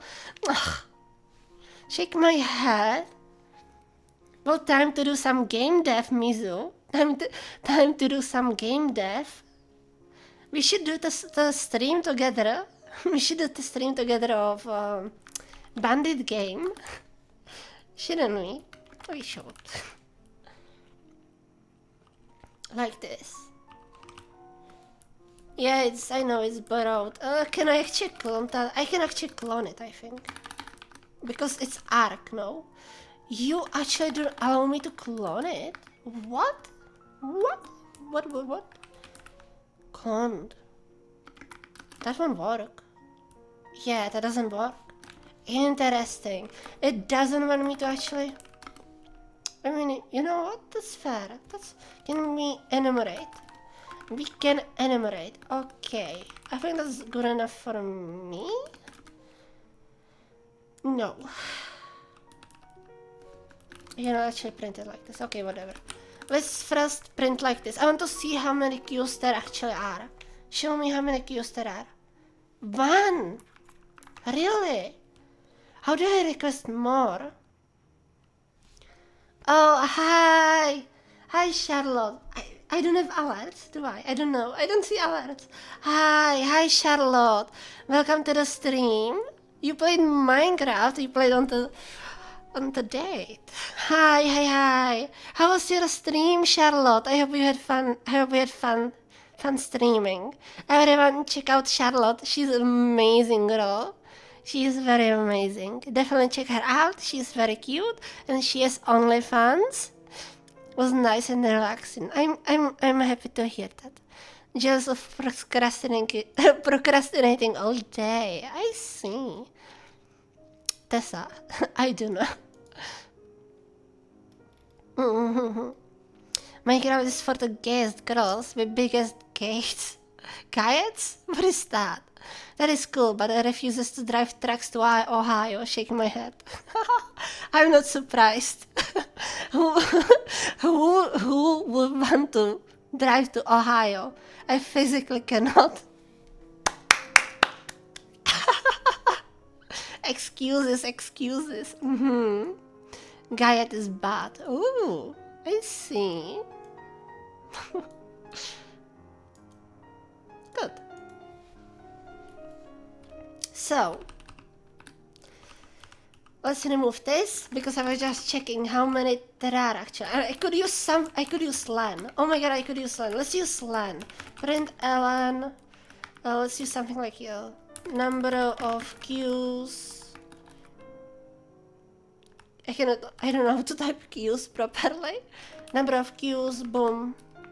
Let's do something like this so we actually see it every time we request the queues. How many we requested, right? Boom.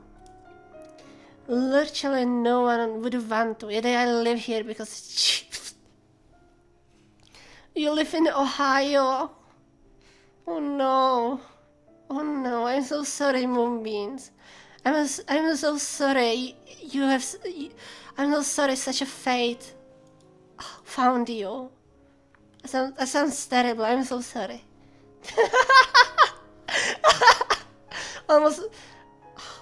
Almost my whole life other than 3 years such. Wow. Poor Moonbeans living in Ohio. Oh no. Poor guy. We now have our device in our queue, which means that we are ready to ask a GPU to perform operations. We can scream at the GPU to do something. Look at it. We are progressing. We can actually scream at the GPU to do something now. Let's continue. Let me hydrate. Everyone. Charlotte, Tessa, Mizu, XP, Mooney. Everyone hydrate. Yeah? Hydrate. We are drinking here. Hydrating? What is that? Hydrating? What does that mean? Don't tell me what to do. I'm sorry, Tessa. Could you please, pretty please, drink? I already hydrated. Tasty ketchup. Oh my god. What people do I have in my chat? Oh.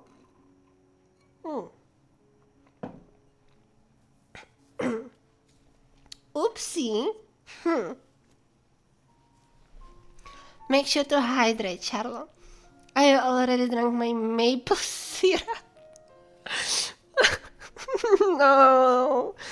Water. Chat. You have to drink water, not ketchup, not syrup. Ketchup is just tomato juice. Why me? Please, I beg you, hydrate. Hydrating with saline solution. I mean, that's better than ketchup or maple syrup. So I approve of that, Tessa. I approve of that. That's better than any of these above. Salt. Wait. No, it's out of sugar too, no? Wait. Let's Google it. How to make saline homemade. Oh my god. Oop. Saline is good for hangovers. How do you make saline solution at home? Put 1 cup of tap water into pot, boil for 15 minutes with the lid on. Remove from heat, cool until the water reaches room temperature. Add a teaspoon of salt into the pot to stir dissolve. Carefully pour the salt water solution from the pan into the jar of boil with the lid on. So dehydrated you. I know. Hi Jessica, welcome to the stream. Saline is basically salt water.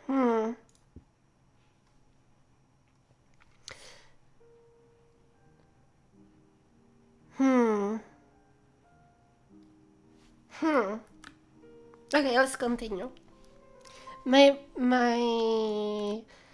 a second. Oh, zoom. My buddy's girlfriend was a nursing student getting saline IV or 4 the day after a night of drinking cured you so fast. Oh my god, that's like cheating. Shake my head. Okay, creating memory allocator. Before you can create buffers in memory, in the video memory, by the way, video memory, it's the GPU, I think. You have to request allocate some memory first. It turns out allocating memory efficiently and dynamically is challenging. Luckily in Vulcano, we have several kinds of memory allocators that you can pick from depending on our use case. Since we don't have any special needs, we can use a standard memory allocator with default settings. That kind of allocator is general purpose and will be your go-to option in most cases. Okay, let's create new memory allocator for the video memory. Boom.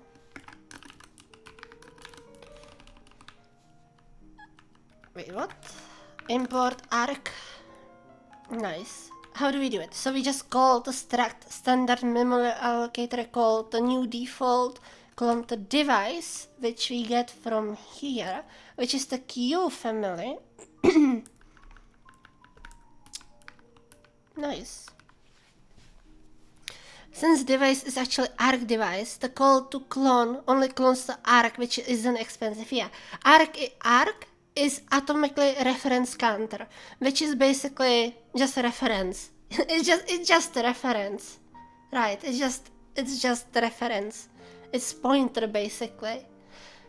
It's very small, so cloning arc is super fast. It doesn't matter how much you clone it basically.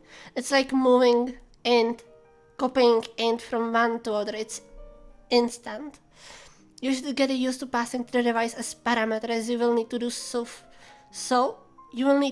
for most of the Vulkan objects that you create.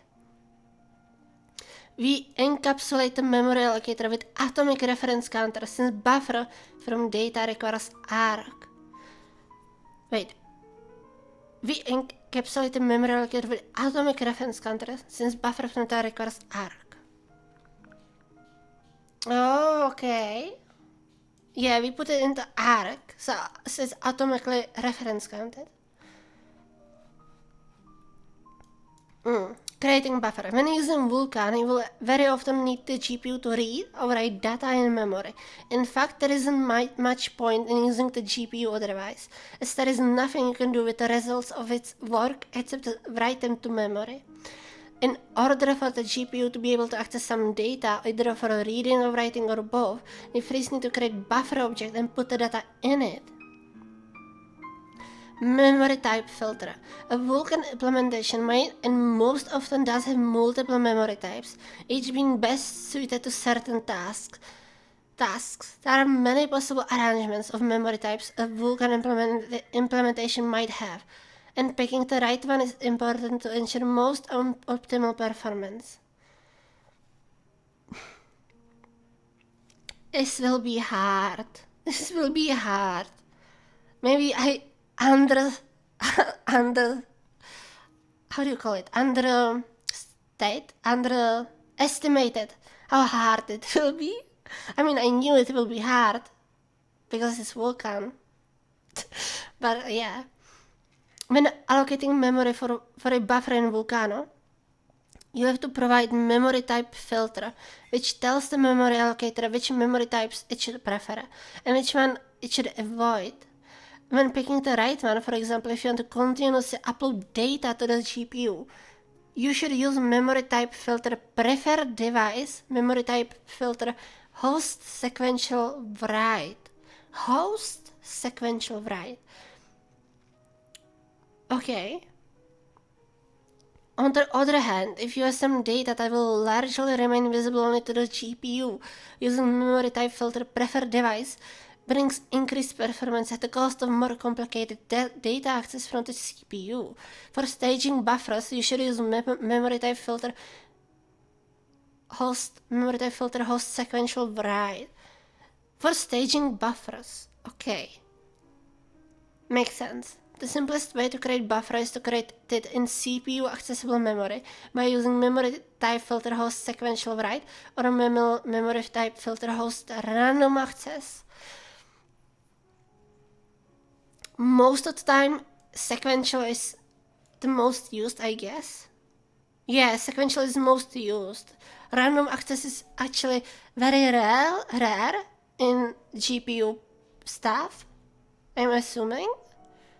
Yeah, random access makes sense for like makes sense for I guess like disk, and makes sense for like RAM, but it doesn't make that much sense for video RAM, I think. Yeah, host random access doesn't make sense for a video RAM, I think, lot. I mean, you can use it apparently, which is completely fine, but it makes sense that is host sequential, right? Because it can assume some things and make it faster by not having to do some things for the random access to work. Together with one of the other filters depending on whether host or device local memory is preferred.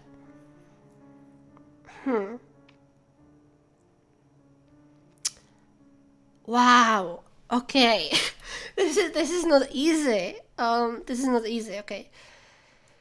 I will read it once more for myself. The simplest way to create buffer is to create in CPU accessible memory by using together with one of the other filters depending on whether host or device local memory is preferred. Okay. Host, I will assume, is like RAM of the computer, and device local memory is the video RAM. In this case, at least. In this case, in most cases, it's the video RAM. Are you talking about hard things? Of course I am. Hard things are fun. I will assume. Well, we are assuming in this case because I have discrete GPU and it has video RAM. But you can have software implementation. You can have software implementation of Vulkan. And you can have software implementation, or you can have virtual GPU, which would basically be a RAM at that point again. But in normal usage, you will have actual GPU, right? In normal usage, you will have actual GPU. So it will be video RAM. It will be video RAM. What is this? We are creating the buffer. Okay. Let's see.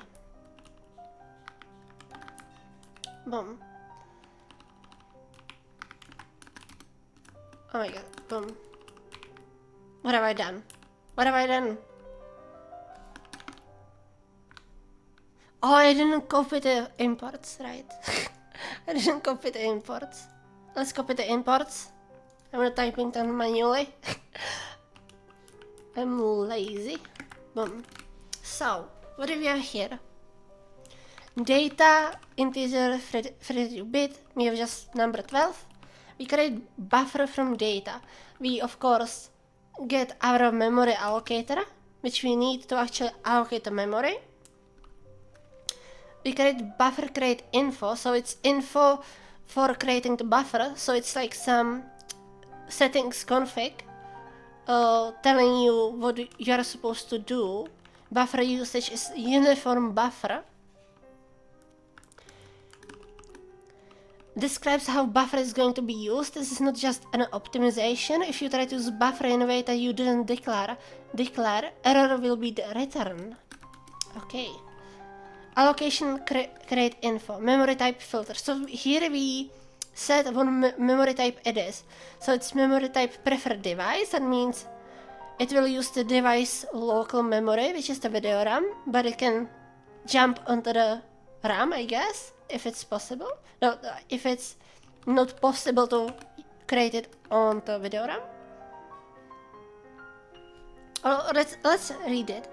Prefers picking memory type with the device local flag. Memory being device local means that it is fastest to access for the device. However, for dedicated GPUs, getting memory in and out of video RAM requires you to go through the PCI bus, which is very slow and should therefore only be done when necessary. This filter is best suited for anything that the host doesn't access, but the device accesses frequently. For example, textures, render targets, and intermediary buffers. For memory that the host does access but less frequently than the device, such as updating uniform buffer each frame, device local memory may also be preferred. In this case, because the memory is only written once before being consumed by the device and becoming outdated, it doesn't matter that the data is potentially transferred over the PCI bus, since it only happens once. Since this is only preference if you have some requirements as such as memory being host visible, those requirements will take precedence. Not feeling well, but hello, useless. Back into your natural habitat and doing program? Yes, I am. Welcome to the stream. I'm so sorry you're not feeling well. Did something happen? I hope you will. I cannot talk. I hope you will feel better soon. And I hope you will enjoy the stream.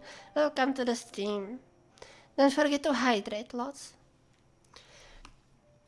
For memory that the host doesn't access and the device doesn't access directly, you may still prefer device local memory if the memory is used regularly. For instance, image that is swap each frame. It's a long story, but I feel like my drink was spiked with something. Oh no! That sounds terrible. Are you okay? I hope you're okay.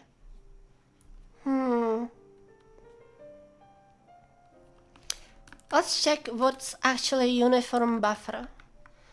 Or do they explain it? In my hotel room, I should be fine if I need to. Maybe we should check with like hospital or something. Maybe, take your blood so they tested what it was or such. That would be maybe the safest. I don't know.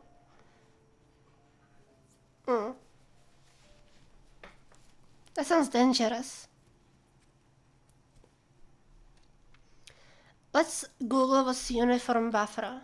Uniform, because the guide didn't explain it, or the tutorial. Uniform buffer object. OpenGL wiki. Sure. Buffer object that is used to store uniform data for shader program is called uniform buffer object. Oh, it didn't explain much right now what I read, but I remembered something critical. They can be used to share uniforms between different programs as well as quickly change between sets of uniforms for the same object. The term uniform buffer object refers to the OpenGL buffer object that is used to provide storage for uniforms. The term uniforms blocks refer to GLSL language, grouping of uniforms whose storage comes from buffer objects. Okay. Layout and buffer. Oh. Hi, Soviet Panda. Thank you for the follow. Uniform buffer object. It's matrix of model, matrix of view, matrix of projection. I see. So it's like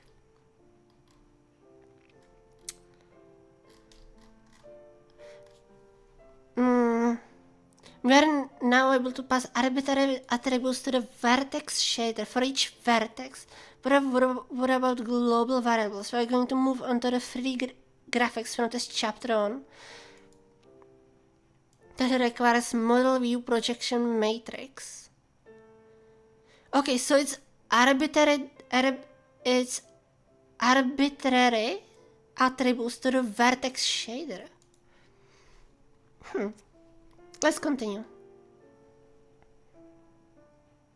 I guess it's like just data we are sending to the GPU for calculation of the shader. Not sure. It didn't explain it actually, what's uniform buffer. Maybe it will, let's continue. We have to indicate several things when creating the buffer. The first parameter is arc of the memory allocator to use. The second parameter is to create info for the buffer. What's with the music? The piano is dying. Thank you. The second parameter is the create info for the buffer. The only field that you have to override is the usage for which we are creating the buffer for, which can help implementation perform some optimizations. Okay.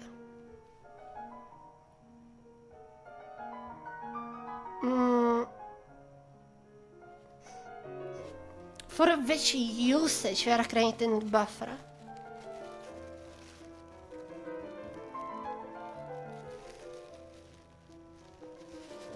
Trying to use buffer in a way that wasn't indicated when creating it will result in error. For the sake of example, we just create buffer that supports being used as uniform buffer. Oh.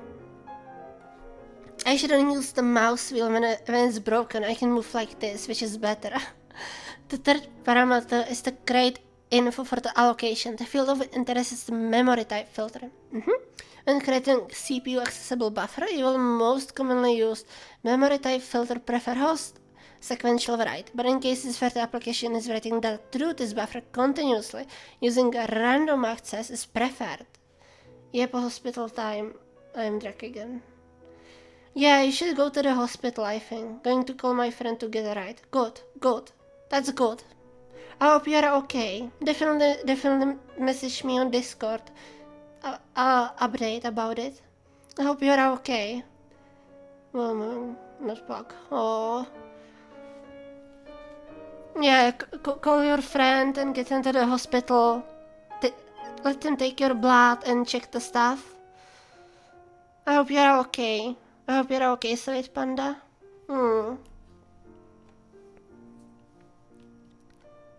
Take care of yourself.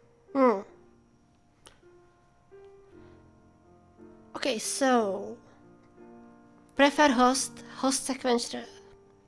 Most commonly used. Okay, but in cases where the application is writing data through this buffer continuously. Through. What does it mean through? Like in the middle? Okay, that makes sense via random access. Because with sequential, right, you couldn't do that. Okay, that's why we have host random access. Its preference may yield some performance gain. Using memory type filter preferred device will get you buffer that is inaccessible from the CPU when such memory type exists. Therefore, you cannot use this memory usage together with buffer from data directly. Instead, you have to create staging buffer whose content is then copied to the device local buffer. Wow. Memory usage together with buffer from data. What do we do with buffer from data even? This. Okay.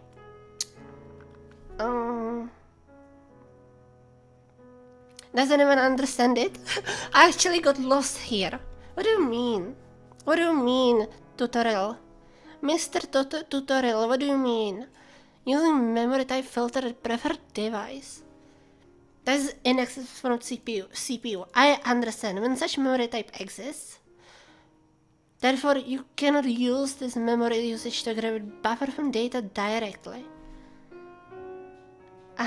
Instead, have to create staging buffer whose okay, so we cannot actually use preferred device memory type together with buffer from data.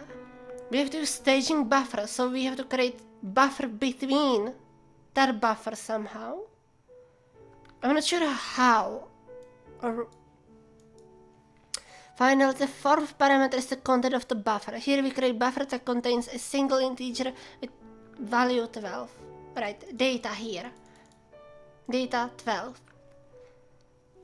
Single integer with a value 12. How does it actually know? Is it generic? It's generic over T, and T is buffer contents. Okay. Creates new buffer and writes data in it. Oh. It writes data in it. Returns sub-buffer, spanning the whole buffer. This only works when memory types are host visible. If you want to upload data to buffer allocated into device local memory, we'll need to create staging buffer and copy the contents over. Okay. Panics if the create info size is not 0. Panics if the chosen memory type isn't host visible. It panics. Okay. In the real application, you shouldn't create buffers with only 4 bytes of data. Although buffers are expensive, you should try to group as much related data as you can into the same buffer. Makes sense. Faster access when it's together, right? When it's not like fragmented over the video RAM everywhere, which makes sense. Which is actually for like RAM, for host memory, it's handled by the operating system usually, so it's not as fragmented. Of course, it's still fragmented, but it's not as much, I think. Or at least it's trying to. But the random access is actually very good for like RAM. Not sure if there is difference between video RAM and RAM. I mean, there is some. There are different memory types. DDR5 and video memory types. GDDR, high bandwidth memory, double data rate. Okay, let's do GDDR versus DDR. Put simply, GDDR RAM is designed to work with graphics workloads generated by GPUs, and DDR RAM is generated over computing workloads. Okay, so DDR is, I guess, better with random access, I'm assuming, because it's used more in DDR than GDDR, which is like graphical direct DIMM. Dance revolution. Revolution? What do you mean, Charlotte? Revolution? Playing piano. You don't dance to piano usually. At least alone piano. You enjoy it. You enjoy it. You enjoy the piano. I hope you can hear it. I hope you can hear it. I hope I didn't mess up and you cannot hear it this whole time. Okay, from data, from ITER. The arcade game where you dance also called DDR. Oh, I didn't know this. Makes sense. Dance revolution. I mean, that's amazing type of RAM. Random access memory.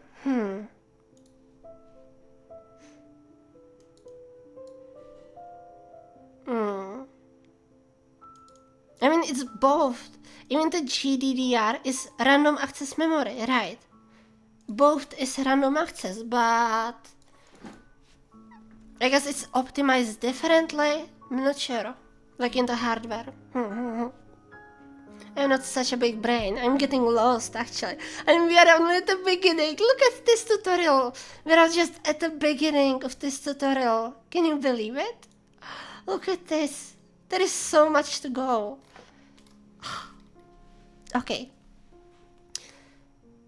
In the example above, we create buffer that contains the value 12, which is for type integer signed 32 bits.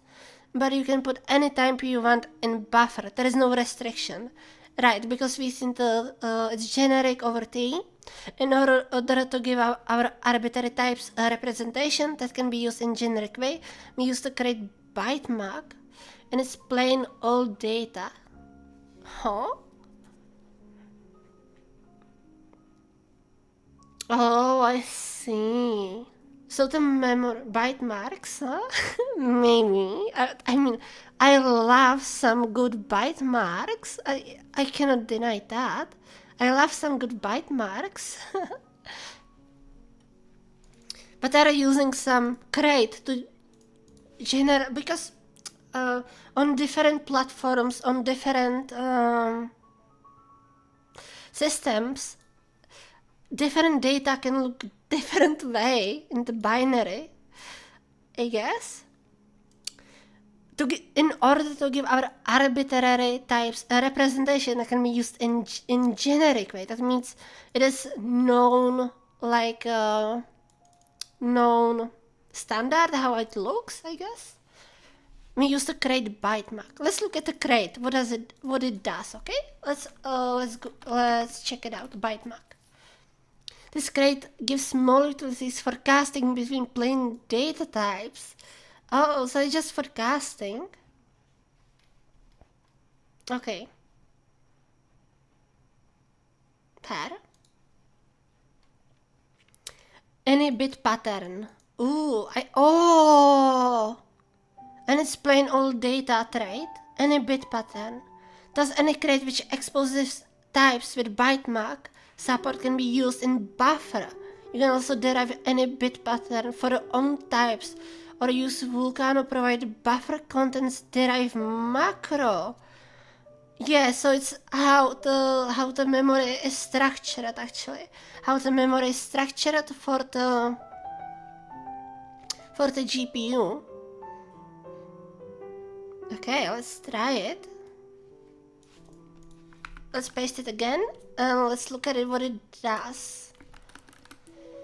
So we import the macro buffer contents. Trait for types of data can be put in buffer, yeah. It just basically says the buffer is generic over data with trait buffer contents, which ensures it has some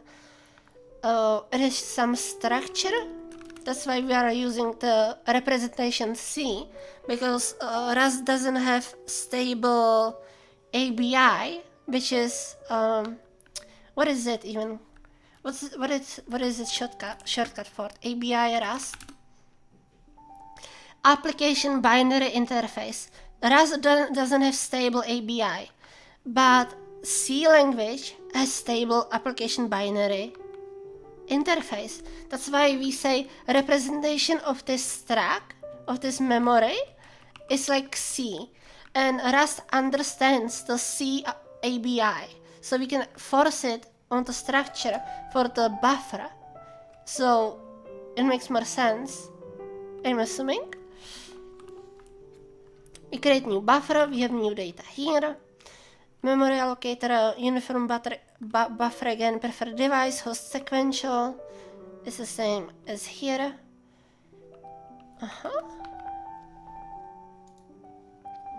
While it is sometimes useful to use a buffer that contains single struct, in practice it is very common to put array of values inside buffer. You can, for example, put array of 50 signed 32 bits integers in a buffer with a buffer from data function. However, in the practice it is also very common to not know the size of the array at compile time. Yes. In order to handle this, buffer provides from iter constructor that takes iterator to the data as last parameter instead of the data itself. Oh, okay. That's interesting. So if we want like a dynamic array, or to create buffer from dynamic array or something, to not know the size of the array, right, at compile time. Yeah, we don't know it at compile time. In order to handle this buffer overrides from iterator. Okay, so we have to use iterators for it. Huh. Does it actually need iter itself, or does it need only trait iterator? Let's check it out. We will get there soon. In the example below, we create buffer that contains the value of 5 of type unsigned 8-bit integer 128 times. The type of the content of the buffer is array unsigned integer 8-bit, which in Rust represents array of unsigned 8 bits whose size is only known in runtime. Right. Let's try it. Oh, I forgot one. So we create iterator 128 items with integer 5. And we just supply the iterator here. And what does it accept actually? So we have iter is I generic over into iterator and into iterator exact size iterator. Wait, that won't work. No. Panics if the iterator is empty, right? But it wants exact size iterator. So it's not what I think. Let's try to run it. So we are actually using my GPU at this moment. We are actually using the GPU and communicating with it. Let's run it and see. Let's compile it. Boom. And it worked. It didn't crash. It didn't fail.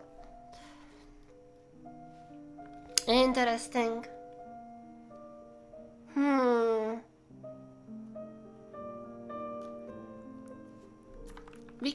So we created prefer device. So it was on the GPU. We created the data on the GPU. So we told my GPU, or we sent this data to my GPU, and host my CPU can write into it sequentially. Wait, no, I'm confusing stuff. No, host sequential write. The GPU can. No. Host sequential write. Host can sequentially write into the thingy, but it's on the device. It's written sequentially. I still don't understand. It's getting over my head. I think I will have to look at it off screen too, to kinda get it. With the memory type, I understand the basic principle of the memory type, but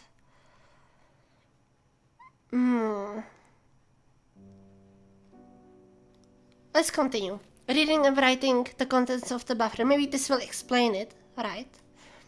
Once CPU accessible buffer is created, CPU accessible, you can access its content with a read or a write method. So using read will grant you shared access to the content of the buffer. And using write will grant you exclusive access. This is similar to using read-write log. Okay? Read-write log means you can have multiple readers at the same time, but only one writer. That's why write will grant you exclusive access and nobody can read it. But even 1,000 people can read it at the same time. Not people, but like the threads or anything. For example, if buffer contains my struct, see above. Let mute content buffer write unwrap. Content implements deref mute whose targets type of my struct. Okay.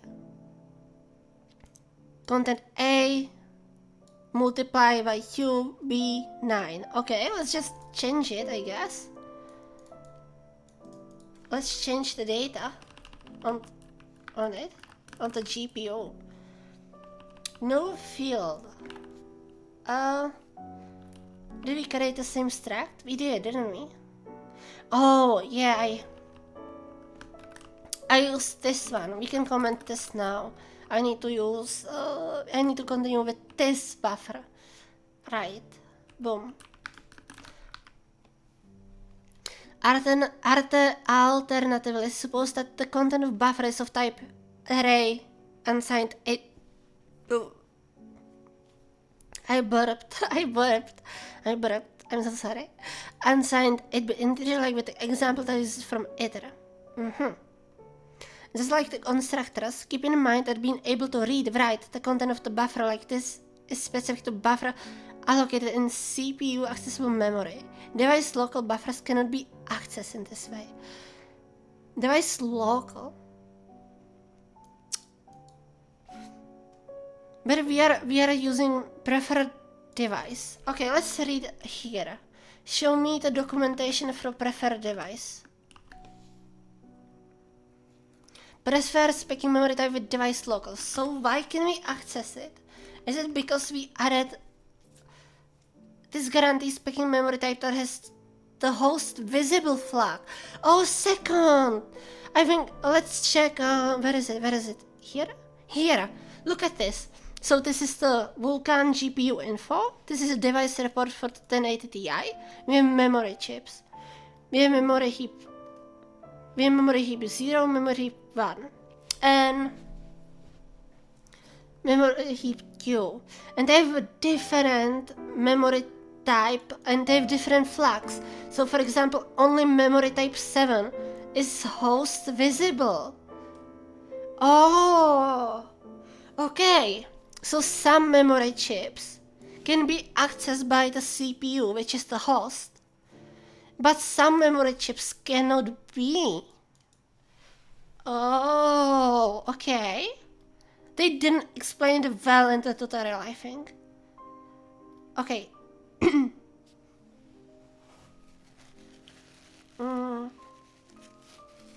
Yeah, some chips on the GPU are host visible.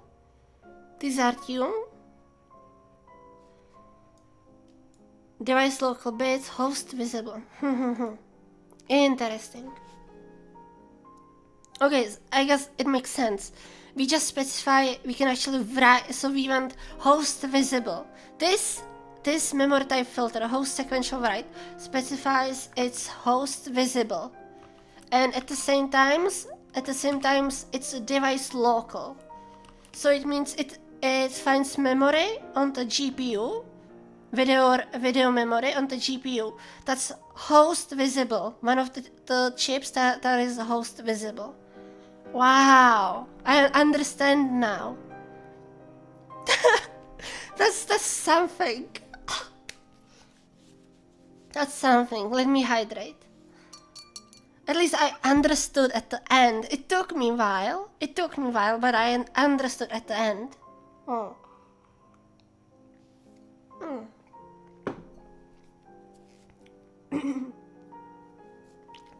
I guess I missed something above here. And we're talking about this.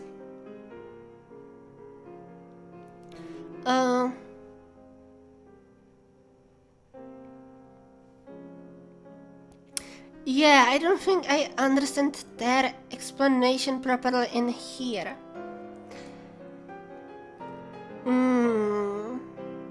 When creating CPU accessible buffer, you will mostly commonly use prefer host. Really? So it's not like that. Huh. Using memory type preferred device will get you buffer that is inaccessible. But if we use preferred device in host sequential, we can actually write in it.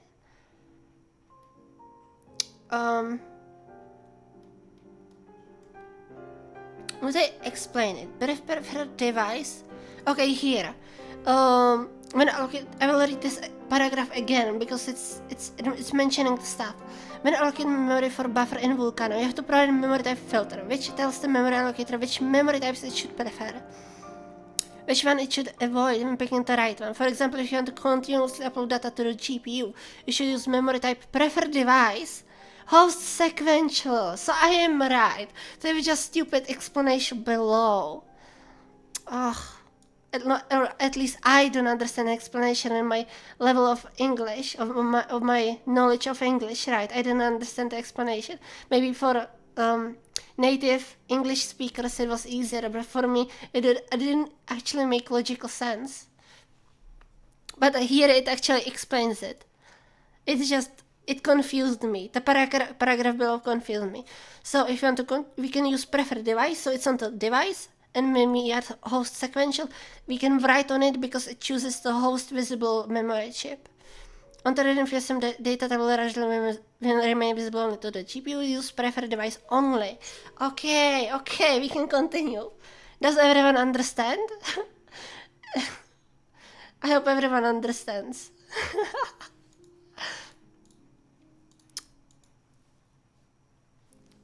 Kinda quiet. It's kinda quiet in the chat. I'm sure everyone understands, right? Everyone understands it. No problem. Jesus, this is hard. But it's fun. I love it, actually. I love it. It's interesting. So, example operation. Now that we are familiar with the... Oh, burp, another burp. It's how I'm drinking the water. It's making me burp. Now that we are familiar with the device's queues and buffers, we are going to see how to ask the GPU to actually do something. Ooh. What we are going to ask in this example is very simple. We will ask it to copy data from one buffer to another. You can find the full source code of this chapter here.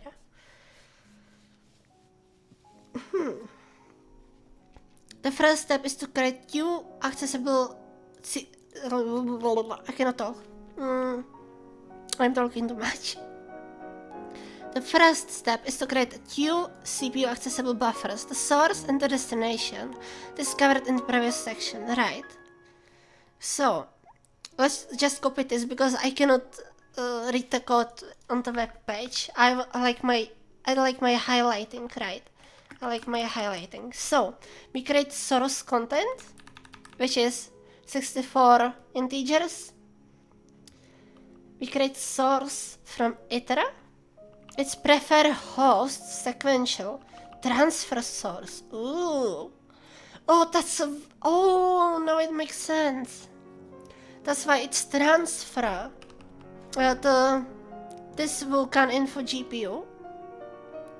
When we check the queue families,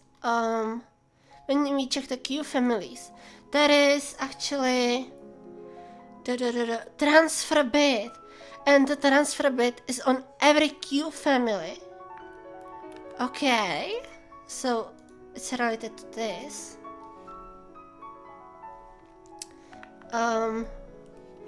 We have prefer host, right? Prefer spec memory type without a device local. Right, so this will choose normal DDR. This option is best suited for resources that the host does access, but device doesn't access directly, such as staging buffers and readback buffers. Yes, so this is on the host, which is like the RAM in the computer, it's not a video RAM. We create destination content, which is 64 numbers again, but 0. 0 initialized. You create another buffer.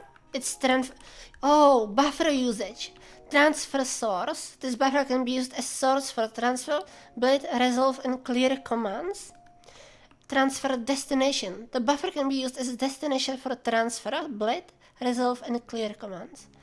We have again prefer host, but this time we have a random access. I hope they will explain why this time random access is good. Why random access is good for destination, but not source. Because source is... no idea, let's read. The iterators might look bit tricky. The source content iterators produces 64 values ranging from 0 to 63. The destination content iterator produces 64 values that are all equal to 0. In other words, once created source buffer contains 64 values ranging from 0 to 63, while the destination buffer contains 64 zeros. Creating command buffer allocator. Command buffer allocator. Just like buffers, you need allocator to allocate several command buffers, but you cannot use memory allocator. You have to use command buffer allocator. In this case, we just use standard one. Oh my god! There is so much stuff. We are just at beginning still. Oh my god. Look at this. How much left there is. Do you see this? Oh my god. Okay. Let's import standard command buffer allocator. Standard command buffer allocator create info, as always. Arisha still learning. I'm still learning. I'm enjoying it actually. I don't know if it's enjoyable stream, but I'm enjoying it myself. I'm back. Are you winning, Arisha? I'm winning, King. Yes. Hot trick question. You're recording, you're never winning on suffering. No, I'm winning. I'm having fun. Let me hydrate. I'm having fun.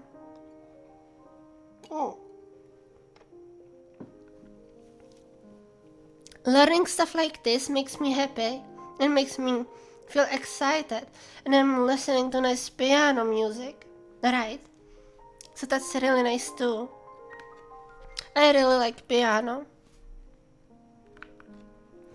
So, we take the standard command buffer allocator, create new, take the device, and get default create info. Creating command buffers. In order to ask the GPU to perform an operation, we need to create type of object that we haven't covered yet. The command buffer. I haven't been able to pay attention since whenever my last message was I had to talk tax stuff such. Oh, I'm so sorry, Mooney. I hope it wasn't too bad. Only Arisha gets excited to call a joke, but I'm glad you're enjoying yourself. Thank you. I'm glad to. Thank you, King. I hope some of you are enjoying the content too. I know it's not maybe the most interesting for people who are not programming, but for me it's really exciting. And I keep burping because I keep drinking because I keep talking. It's infinite cycle. I talk, I drink, I burp, I talk, I drink, and I burp. It's a nice break from unit testing, lol. Thank you. I hate unit testing so much. I mean, it can be good. I like it in some ways, but it can be annoying too. It can be really annoying, but it can be good too. So, with Vulkan and Vulcano, you cannot just execute commands one by one, as it would be too inefficient. Instead, we need to build command buffer that contains list of commands that we want to execute. No, it's very good and very important. It's just boring. Yeah, it is. Yeah, unit testing is boring. Yeah. Especially if there is a lot of useless stuff and they force you to do unit testing for the most useless stuff. Right. Like, I feel like unit testing should be used only on some specific stuff and maybe do in black box unit testing. So you take simple like input and check if the result is correct, and you kinda have, like, obviously it doesn't test every case, it just tests small coverage, but it's something that tells you, hey, it kinda works, right? So I don't know, I think doing too much unit testing is bad, but doing at least some is useful. So you know quickly if you actually broke something or not. Like, doing 100% unit testing is such a bullshit. I had a project that wanted 100% code coverage on testing, no matter how trivial it was. I had to write this. That's just stupid. That's stupid as fuck. Like, that doesn't even make sense. Like, 100% code coverage on testing is absolutely useless. Absolutely useless. And it doesn't make sense. Like, black box testing can be useful for quick stuff, and yeah, we do too much, but it's better than my last project at least. Yeah, too much unit testing is just bad. It's not worth it. It's not worth it, and yeah, I don't know. I don't like it. Obviously, I like some unit testing. I want to make sure at least the stuff works in some simple, like, cases. But I'm not going to test everything. You cannot, a lot of times you cannot even test for everything, for every case, for every, right, unit testings are good for example, for algorithms or for something like this that's very, that doesn't have side effects usually. Something that doesn't have side effects and is like complex like algorithms, some algorithms can be good, having unit tests for such a thing can be good. You just, yeah. Like, I don't have to write unit test to see if component initializes. Like, if it wasn't fucking initializing, I wouldn't be looking at the screen in front of me working. Or would I write 3-line tests for that? Yeah, that's just... It's just stupid. Some unit testing can be good, but if you do it too much, it's absolute shit. I'm sorry, I'm swearing so much. I mean, I never swear. Anyway, let's continue. Where were we? Command buffers. Yeah, we need a buffer contains list of commands that we want to execute because one by one would be too inefficient. Vulcano. You can create many command buffers and use them at different times during the program. They can have different uses, can do many things. In this case, we are just going to create for the operation we're trying to achieve. Vulkan supports primary and secondary command buffers. Primary command buffers can be sent directly to the GPU, while secondary command buffers allows you to store functionality that you can reuse multiple times in primary command buffers. We won't cover secondary command buffers here, but you can read more about them. Really? Oh, they're not going to cover secondary command buffers? That's mean. I mean, this is amazing resource. I think it's amazing resource, sometimes there are issues. Right, and I can actually change colors.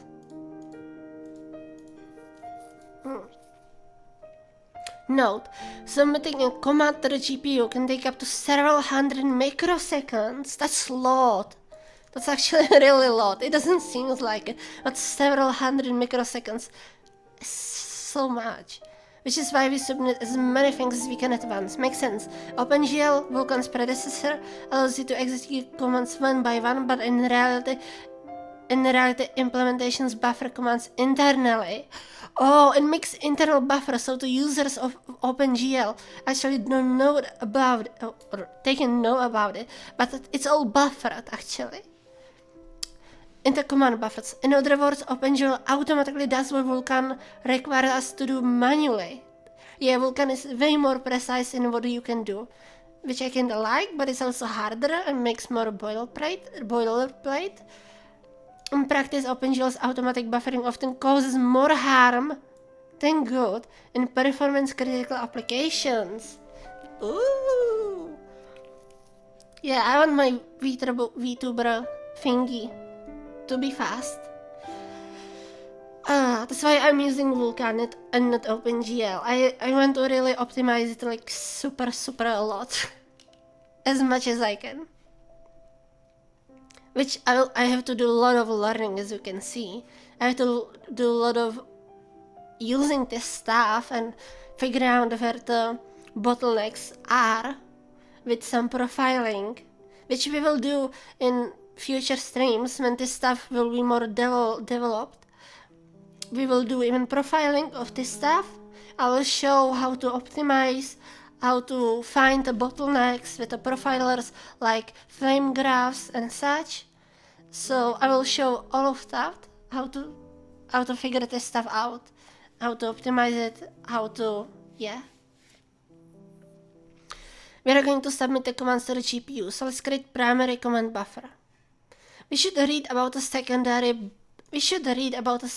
command buffers, to be honest. We should read about them. So,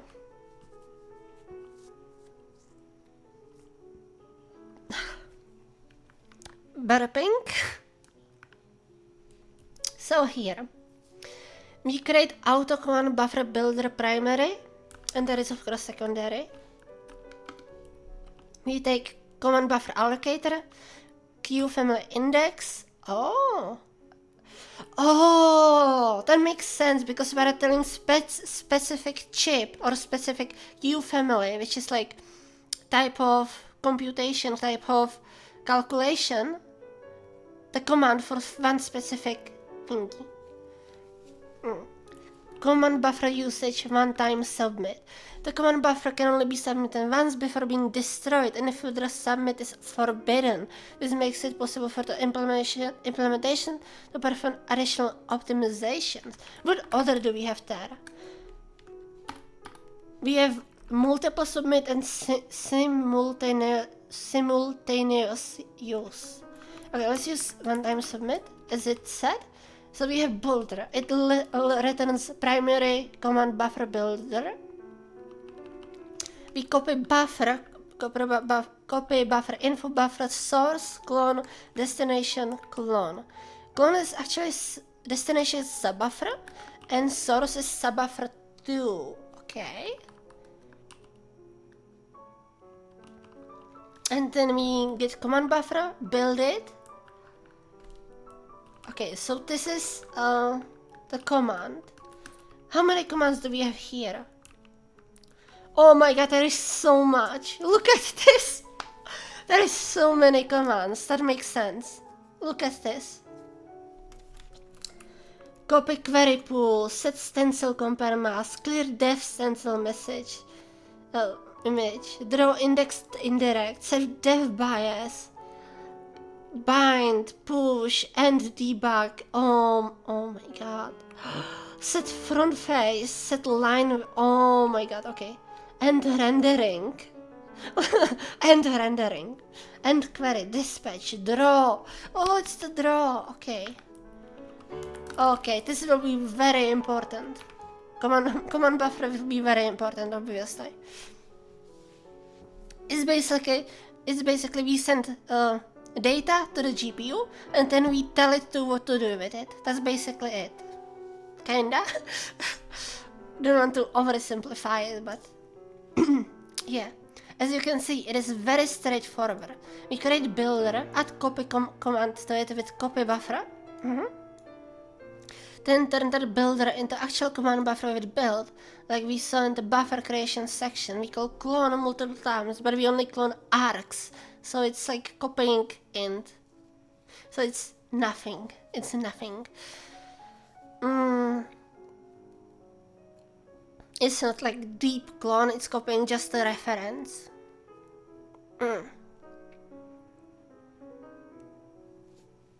One thing to notice is that the auto command buffer builder primary method takes as parameter queue family index. That's what I mentioned. This identifies the queue family that the command buffer is going to run on, which is like the group of chips, I guess, group of cores, group of threads that are specialized on something, which is like chip usually.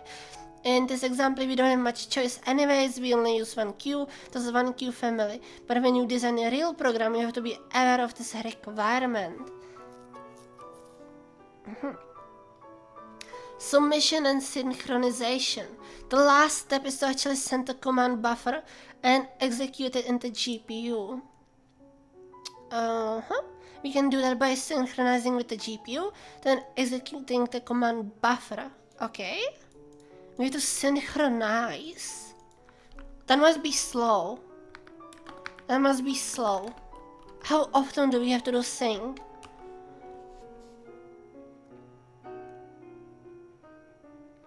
Synchronization of the GPU.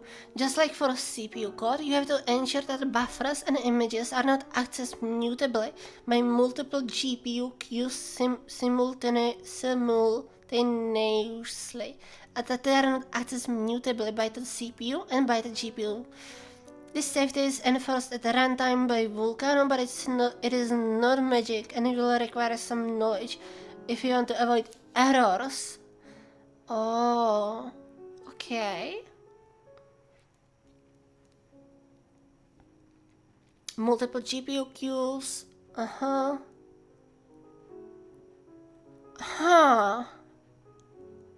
Interesting.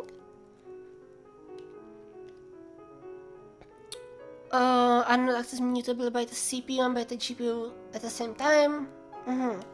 So, Vulkan has some random protection, but it's not always. It doesn't always catch it. It will require some knowledge yourself. Okay, so we synchronize. Now we take the device, which is the family queue basically. We then execute on queue the command buffer. Unwrap, flash it. Flashes the future and submits to the GPU the actions that will permit this future to occur.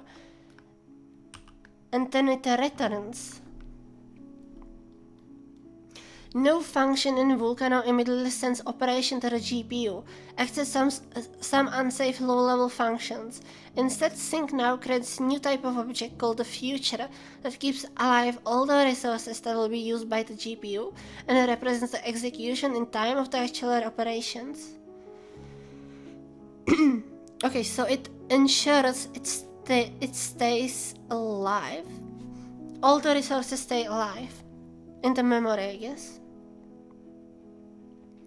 The future returned by sync now is in pending state and makes it possible to append the execution of other command buffers and operation by operations. My neck hurts again. I have to hydrate second.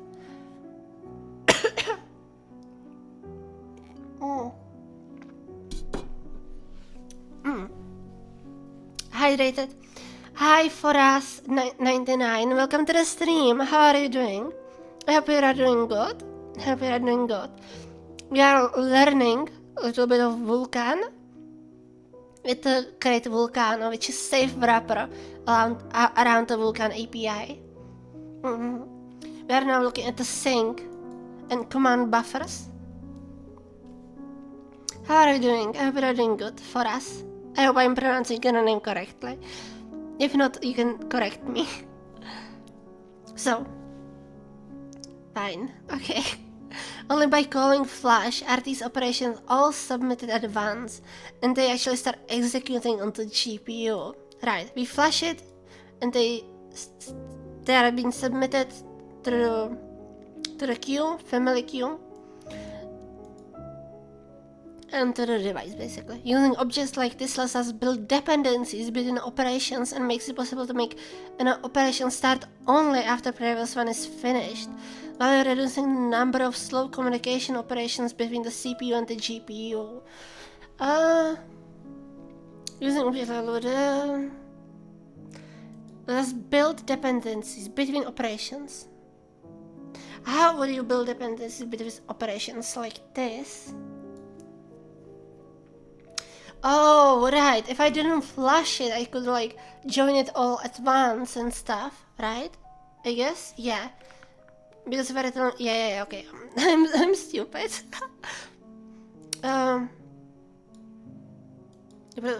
Makes it possible to make operations start only after previous when it's finished. While reducing the number of slow. Okay, let's continue. After submitting the command buffer, you might be tempted to try to read the content of the destination buffer as demonstrated in the previous section. However, because the CPU and GPU are now executing in parallel, calling the destination read, now may sometimes return error. Because it's like busy, right? It's used because the buffer could still be in use by the GPU. In order to read the content of the destination and make sure that our copy succeeded, and we need to wait until the operation is complete. To do that, we need to program the GPU to send back a special signal, interrupt, I guess, some kind of interrupt maybe. No, that wouldn't be interrupt, would it? I don't know. Signal that will make us know it is finished. The kind of signal is called fence, and it lets us know whenever the GPU has reached certain point of execution. To do that, let's actually save the future from above example and wait for the operations to finish. Oh. Then signal fence and flash. Okay.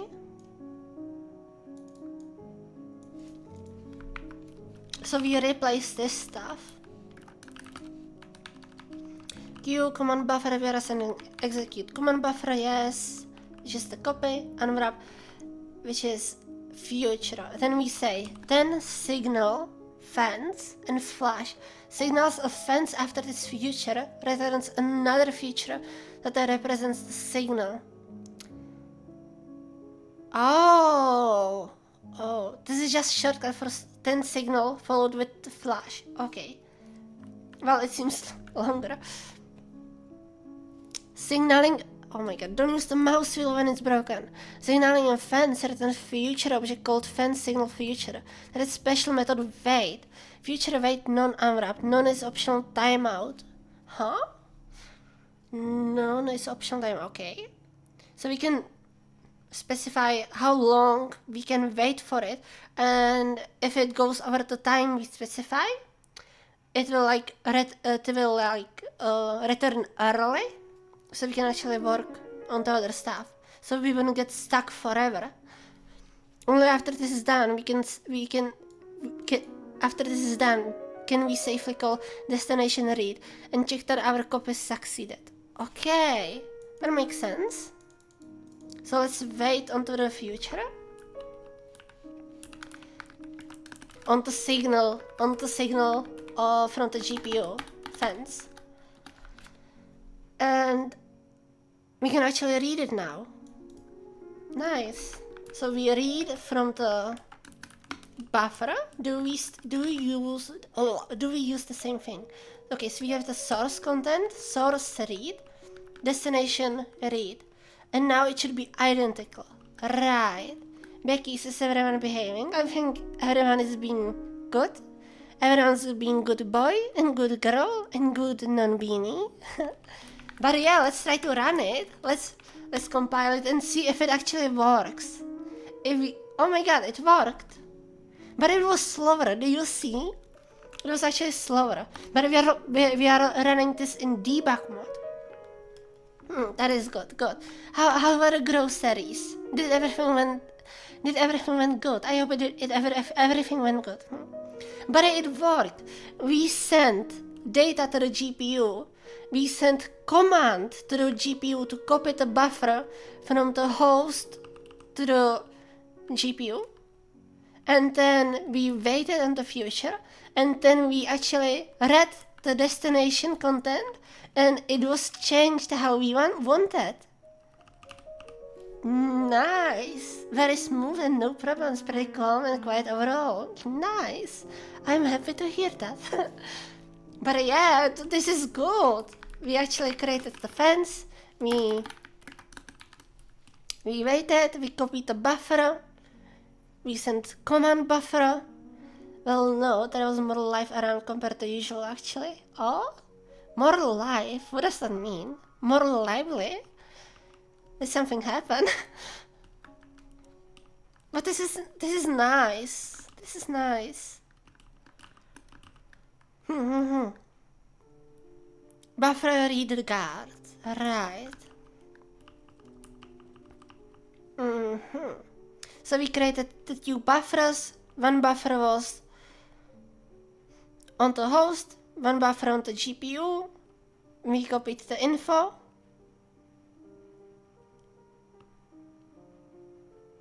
and checked it.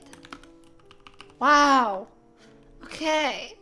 That's cool. That's cool. Let's run it again. Boom. Everything succeeded.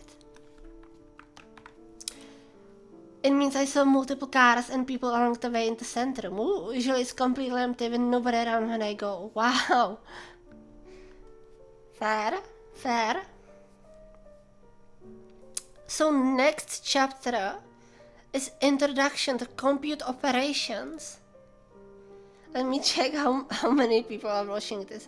10 viewers are watching this. Oh my god. I cannot believe people are enjoying watching me reading documentation for a volcano and learning about a volcano. I'm actually happy that there are people enjoying this. Because I'm enjoying myself, right? So I'm glad other people are too. So, graphics, Arisha was expecting like fun. I was. Because I don't know how other people perceive this stuff. Because for me it's exciting. But I can understand for a lot of people it can be very boring, right? Your excitement is fun.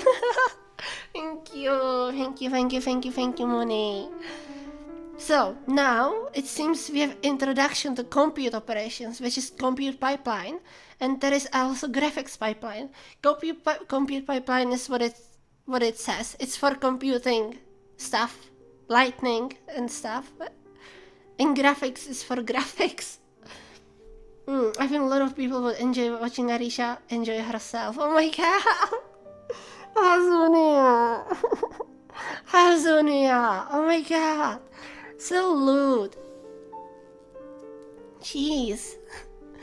So they are showing us first compute of pipeline for some reason. I'm sure they have good reason for showing us compute pipeline as first.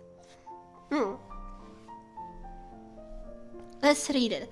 Before we go further, we need to understand the difference between a CPU and GPU. As a reminder, the CPU is what executes your Rust program, while the GPU is what we are trying to interface with. Both the CPU and the GPU execute instruction one by one. The instruction available for regular programs that run on the CPU include, for example, modifying value in memory. Oh no, I'm burping again. Or performing some mathematical operation. The instructions that the GPU can execute are often limited, but they can operate on a lot of data at once. So it's like SIMD, which I see here, which is like SIMD. Like how is it called? Let's check something. LSCP CPU. Yeah, don't look at this, okay? This is. But more to the point, I think people in general enjoy hearing your voice, especially when accompanied by Bach. Oh, you noticed the piano. Oh, good job, Hazunia. Good job. But yeah, I now listed information about my CPU. And it even tells me about how vulnerable my CPU is. I disabled all protection against these attacks because I want all the performance. And after these years, this old Intel CPU had like 50% of performance reduced. I'm hacking. It's useless. This is like everything is local. You cannot. You would have to first get the program on my computer to do anything. You first would have to get the program here. So I just disabled this stuff. Already did easy. Congratulations, you got my nudes. Enjoy them. You got my nudes. Enjoy. So as you can see, my computer is vulnerable to everything almost. To almost everything. Because it's fucking old Intel CPU and it's vulnerable to everything. So I just disabled it so my Intel CPU isn't actually slow. I pay for all of its performance, don't take it away. Jeez. But yeah. The thing I wanted to show is the instruction set, right? For example, SSSE3 or SSE, SSE2, where is, yeah, SSE4Q, Intel Gift, Intel Take Away. Oh my god. Like, Intel, this is embarrassing. I mean, look at this. This is embarrassing. Look how many stuff is vulnerable. The only thing that's not vulnerable is Spectre AirStack Overflow. The only thing there is one single thing it's not vulnerable to. What is this? This is embarrassing. But in my CPU. So these instructions like SS4Q, AVX, here, AVX, I'll have SIMD instructions. It means you can take a lot of data and do actually one cycle on the CPU, but it calculates like, for example, 16 things. It's one cycle on the CPU, but it calculates 16 things at once. So if you are processing a lot of data using SIMD instruction, it's super fast, because instead of executing 16 instructions on 16 values, you can execute one instruction, which is one cycle of the CPU. Compared to 16, it's amazing. So SIMD instructions are really good for processing a lot of data and stuff. Smoke break, slim time, yeah.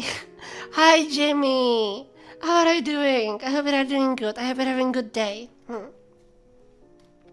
But yeah, that's what I meant to show. Not how vulnerable my CPU is to attacks, but that my CPU has the extension for SIMD instructions. That's what I wanted to show. So, where did we end? I forgot. Just remember, smokers get no kisses. Exactly! Smokers get no kisses. Smokers, you. Smoking, you. Cigarettes, you. Where did we end? The instructions that GPU can execute are often limited by taking operating a lot of data at once. You can, for example, instruct the GPU to multiply 32 values by constant in approximately the same time CPU would take to multiply a single value by that constant. See? It's SIMD instruction. You have one cycle of the chip on multiple values at the same time, which is massive thing. It's massive. I don't get break otherwise though. Oh, wait, they give breaks only to smokers? They give...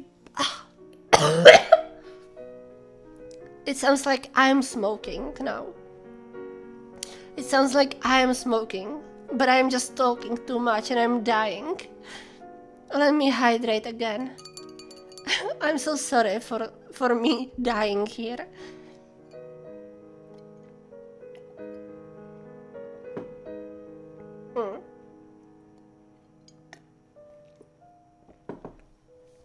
It's weird that non-smokers don't get break, but smokers get one.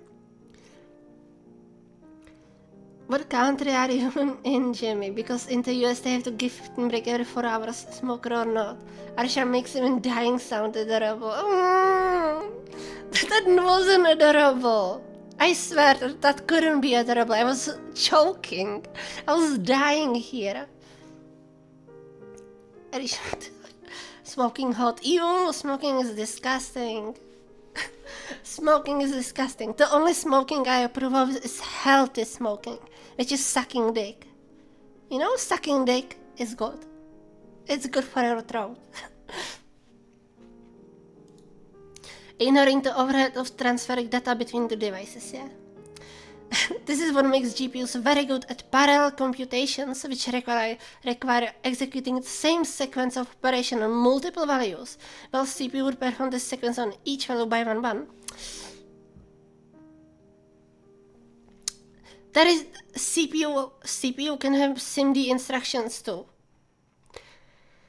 There are extensions to the x86, 64, but they work. There are real instructions.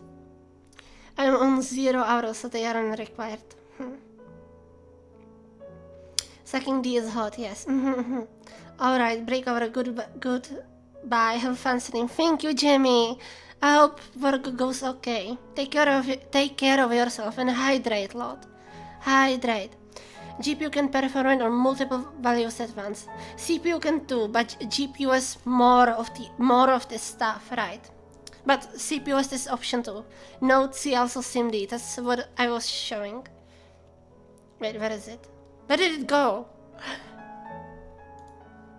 I said SIMD. What? Oh my god, why does it go here? It was redirect. Single instruction, multiple data. Yeah, SIMD just means single instruction, multiple data. It's type of parallel processing, and every modern CPU has it. Every modern CPU has it basically. And GPUs had this. It's not. GPUs had it always. GPUs had it always, I think. Right. Note, in previous section we talked about queues. These queues are usually for most software queues and not actual hardware constructs. Okay. You can find the full source code of this chapter here. Usability. Vulkan or any other API doesn't let you directly control the threading aspect of the GPU. Yeah, that would be, I think, stupid actually. Because the GPU can decide better than you at this point. With this small stuff, with this small calculations, because it's just multiplying, division and stuff, the GPU can decide by itself where it's best. It doesn't need a human to explain, hey, put this here, right? In order to perform operation with multiple values at once, you will only need to indicate a list of operations to perform on one value. The Vulkan implementation will automatically make the necessary adjustments to make the operation run on multiple values at once. I know machine better than me. I will make my own DEMS calculations. Okay. This makes using GPU much easier than if you had to manually control everything. Right, that would be terrible actually. Doing it on GPU would be actually terrible. Because it's actually like simple, but it would be so much boilerplate. It would be simple, but so much boilerplate. However, you still need to be aware that your program will run multiple times in parallel, because it has consequences on what you can do without causing data races. Example in this book. For the purpose of this book, we are going to do something very simple. We are going to multiply max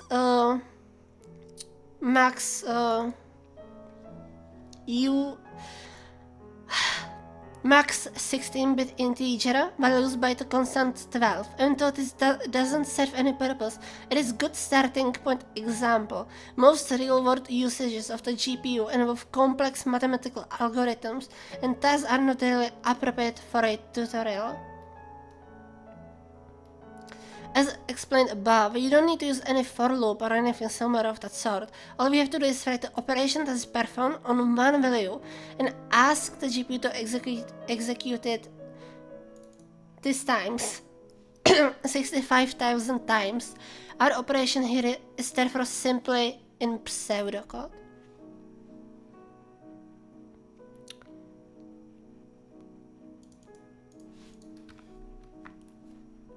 Do we have buff?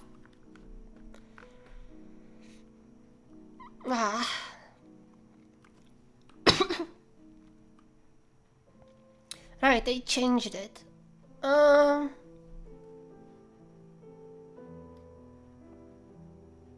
Oh, they will do it here, okay.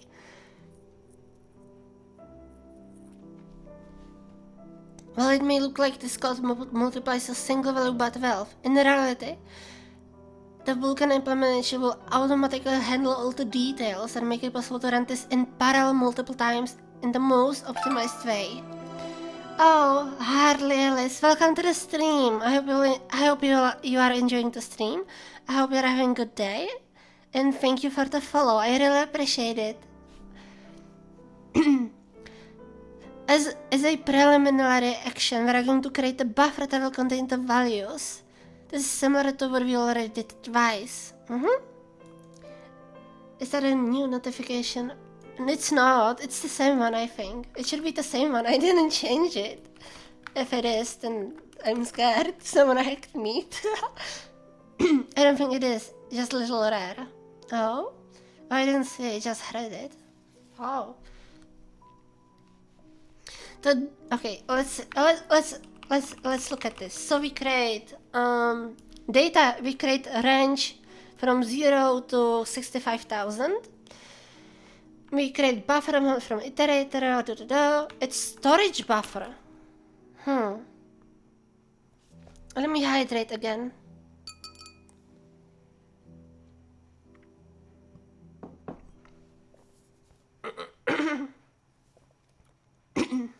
Okay. We want to allocate it on the device, that means the video memory, and we want it to be host visible, so the CPU can write into it. We created buffer. The data buffer now contains the data before the transformation, and we are going to perform the calculation on each element. Although notice that we are using storage buffer usage this time, since the buffer will be used in the compute shader. The next section of the book will indicate how to actually code this operation. Ow, I'm so sorry. My throat. Yeah, we are going. So we are going on compute shaders. Oh my god. We are going on compute shaders. Okay, let's do it. Let's do it. Let's do. So, compute pipelines. Let me clear my throat. Cleaned. In order to ask the GPU to perform an operation, we have to write some kind of code for it, like we would for a regular program. And program that runs on the GPU is called shader. Here, so program that runs on the GPU is shader. This is done in 2 steps. First, we write the source code of the program in programming language called GLSL. Actually, you don't have to use GLSL. You can use a lot of different shader languages, actually. I will show you. There is a lot of shader languages. And I will show you shading language. So, okay. Here. Actually, I don't know this one. But there is RSL, there is Vex, Houdini, Gelato, but no, okay, I want to show you to actually use the one. This is just showing old stuff. I actually made a document here. Resources.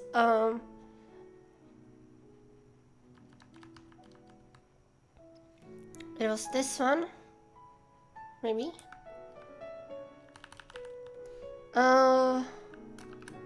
Maybe? Nee, Naga is one of them. Well, this was interesting blog post, I think. No, this is not it. This is not it! Ah! That's a VGSL. This is shader language too, but... Where is my stuff for shaders? I didn't save it. Are you kidding me? I didn't save it. Maybe it's the random block. I think it's this one. Actually. A random block. This was actually quite nice block. Right. So there is a lot of stuff. As you can see. But there is, for example, HLSL, which is a high-level shading language. Then there is GLSL, which is the OpenGL Vulkan stuff. It's quite old, right? Then there is MSL, which is metal shading language, which is used for Apple stuff. Apple calls it metal, which is kind of metal. And then we have WebGPU, which is VGSL, which is own type of GLSL language too, shader language.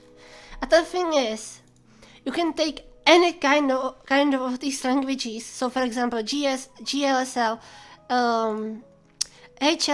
HLSL, which is pretty nice actually. HLSL is pretty nice,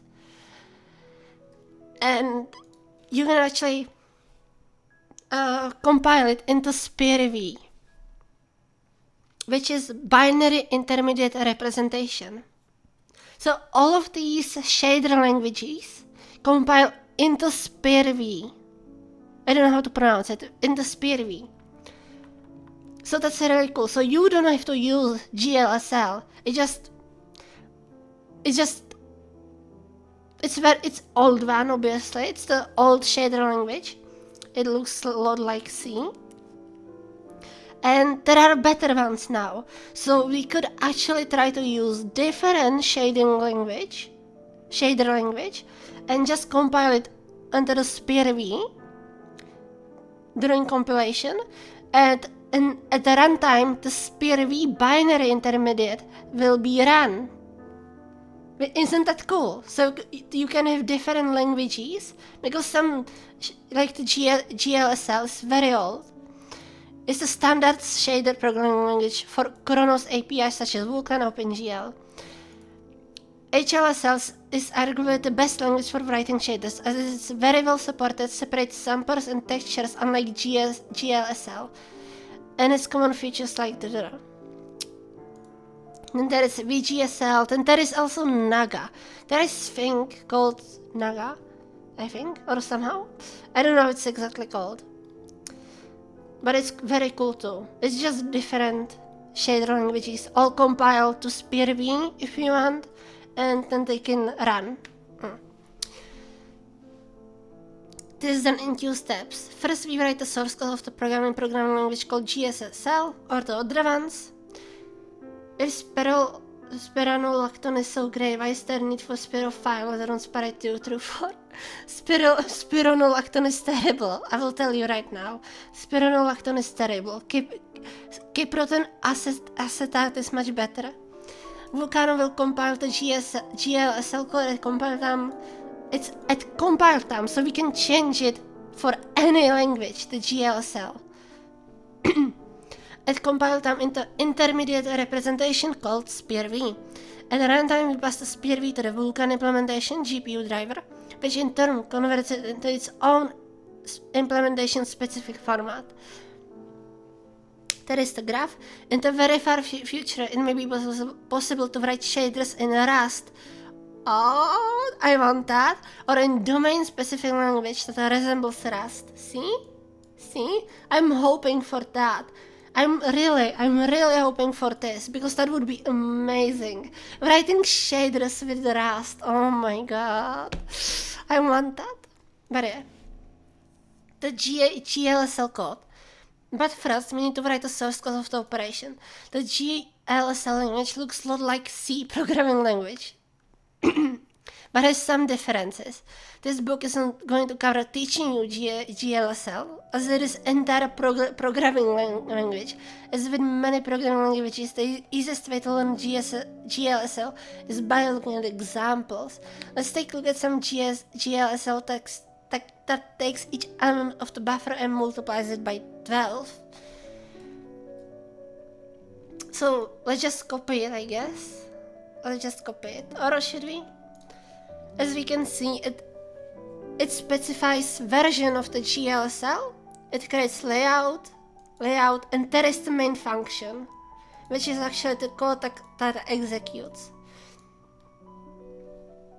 Let's break it down a bit. The first line indicates which version of GLSL to use. Since GLSL was already the shading language of the OpenGL API, Vulkan's predecessor, we are in fact already at the version 4.60 of the language. You should always include this line at the start of every shader. You can use older version for compatibility with all the GPUs and Vulkan implementations. Layout local size x44, local size y1, local size z-man in. That means some data goes in. In means we are putting data in into this small program. We want to invoke the compute shader 65,000 times in total, once for each element in the buffer, but in practice we're going to ask the GPU to spawn 1024 workgroups, where each workgroup has a local size of 64. This line of code declares what local size is. Each element of the local size corresponds to one invocation of the shader, which gives us 1024 multiplied by 64 is 65,000. You should always try to aim for a local size of at least 32 to 64, while we could ask to spam 65,000 workgroups with local size of 1. In practice, this has been benchmarked to be slower than using larger local size. For convenience, the number of workgroups and the local size are three-dimensional. You can use the Y and Z coordinates if you access two-dimensional or three-dimensional data structure. The shader will be called once for each possible combination of values for X, Y, Z. This declares layout set binding 0 buffer data unsigned integer data array buff named buff. This declares a descriptor, which we are going to cover in more details in the next section. This is why some hardware and games only work on 60-bit OS. Why?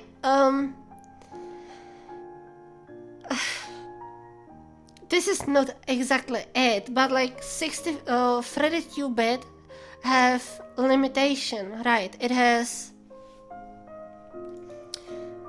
only 32 bits to work with per like value or such. So if you are using values that are bigger than 32 bits on CPU that has only 32 bit that CPU that has 32 bit, then it will have to do some magic trickery, right? And it's way slower. You technically can like do most stuff you can do on 60-bit, but for example, 32-bit operating systems cannot have so much memory and such compared to 64-bit, so it can be issue with memory running out and such. But technically, if there is not a memory size bottleneck, you could calculate the same stuff, it just will be slower. Because, for example, in Rust, when we go here, we can create some variable with with signed integer 128 bits. And how does 64-bit CPU is able to use 128 bits? It's because it's using Q64 bits values, right? So it's way slower when operating with the stuff. But yeah, that is not like, it depends specifically. Yeah, I take that as kind of, but not exactly. It depends on specific scenarios. Like there is. Yeah, it depends on specific scenarios. There is no one answer, universal. It's just 32 bits smaller, and we use big numbers, right? And if we use big numbers, bigger than 32 bits on 32-bit CPU, it's slower, and 32-bit CPU can handle less memory. Because, for example, in languages like C, C++, Rust, you have U size and E size, which is let's read it. The size of this primitive is how many bytes it takes to reference any location in memory. So, on 32-bit CPU, you cannot reference as much memory as on 64-bit because there is not actually you don't have like the value to reference it by. You have only 32 bits to reference by, which you can run out of. You can run out of 64-bit too, but it's much higher, right? It's much higher. For example, on 32-bit target, this is 4 bytes, and on 64-bit targets, this is 8 bytes. So this changes based on how you compile it, U size and E size. You use that for referencing in the memory. Its pointer, it's the same size of pointer. It's the it's like the primitive. Slaps useless princess around with a large trout. Hello, XLR. Grabs big plastic duck from my table and throws it at XLR. Hoop! Okay, let's continue. I hope you're doing good, XLR. Don't forget to hydrate, everyone. So the layout, set binding buffer data, array, unsigned integer, access 32 bits. This declares a descriptor, which we are going to cover in more details. In particular, we declare a buffer whose name is buff, and that we are going to access in our code. The content of the buffer is unsized array of unsigned integers, and unsized integer is always similar to a unsigned 32-bit integer in Rust.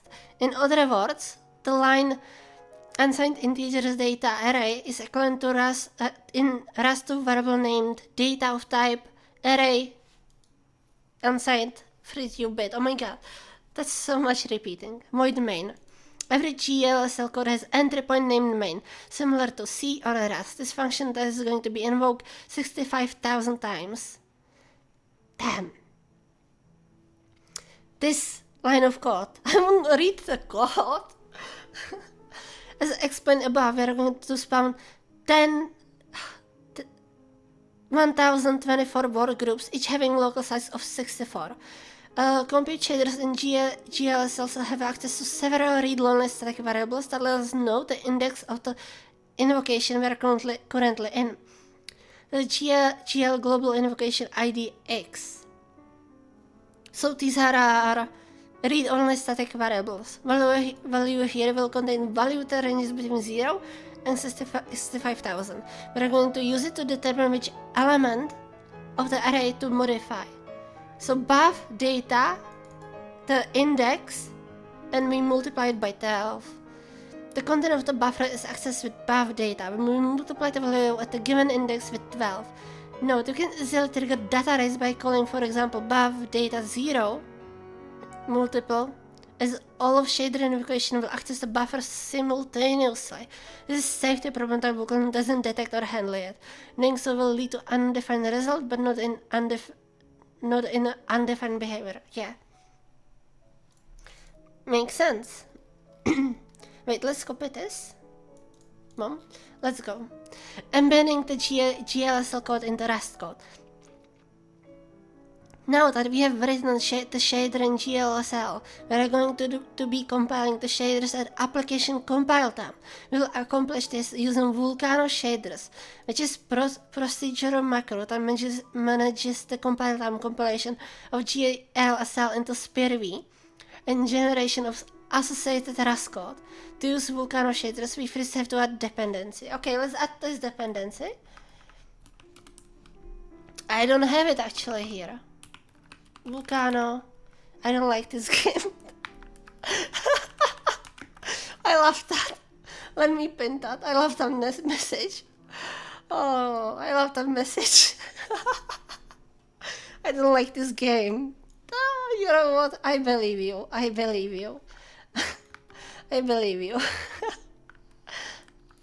34. Boom. Mom, let's go back. Okay. Let's close out. Let's do cargo update and cargo build. Quickly.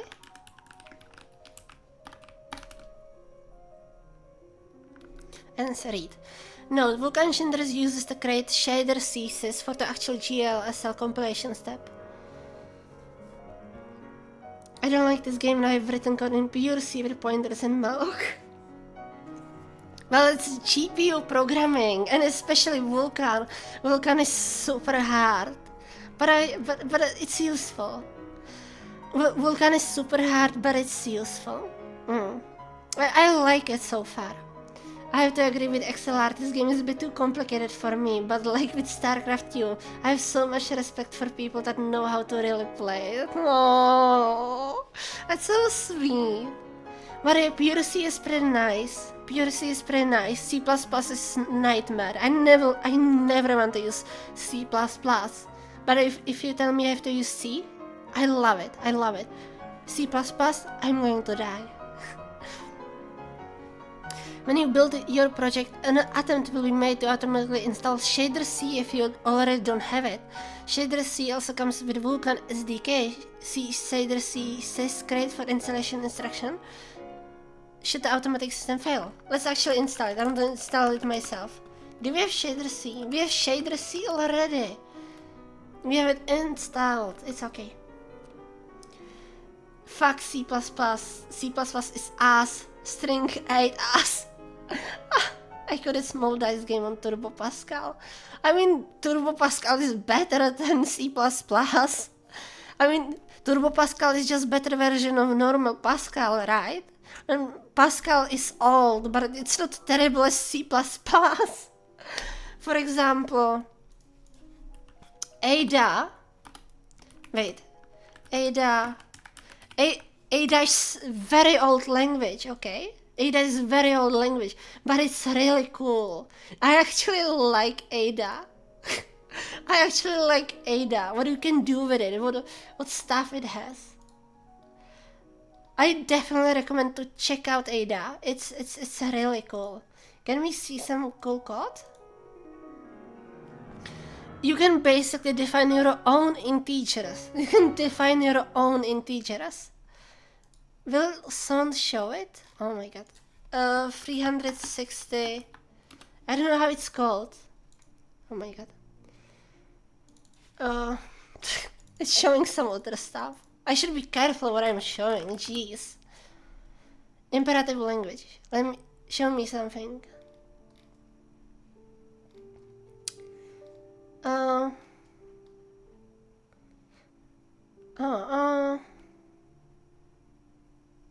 I heard Peril is like the most disliked. Peril sucks. Peril sucks so bad. Never Peril. Be careful or you will show some of your feet pics. If I opened my file explorer right now, you would see my naked ass. If I open, I have to be careful because if I open my file explorer right now, it will open folder with my ass because I forgot to switch from it away when I closed it. LOL, that's your first message, laughing over my naked ass. Well, welcome to the stream, Duet Dusha. I hope you will enjoy the stream. So, about the file explorer, do it. No, I cannot do it. No, I will get banned. I will get banned from Twitch. It's literally my naked ass on there. It's a picture of my naked ass. I cannot do that. Oh, at one point, I wanted to open my File Explorer when I was doing stuff. when I was programming, and I just remembered I never switched from the folder, and my file explorer is set to open in the last folder I was in. That's why you make another user for streaming useless princess to separate your masturbating with your work. I know, but that's too annoying. That's too annoying. I'm lazy. You have to understand that. I'm very lazy. Oh, not annoying. Oh, it is annoying because then I have to handle queue, config thingies and everything, and I don't like it. Or just check your windows before turning on stream. Lol. You will dox yourself if this continues. I will show my naked ass at some point if I continue. Oh, my pure ass. I cannot actually find it. Where is the example I wanted? Oh my god, second. I'm so sorry. But Ada is old language, but it's really cool.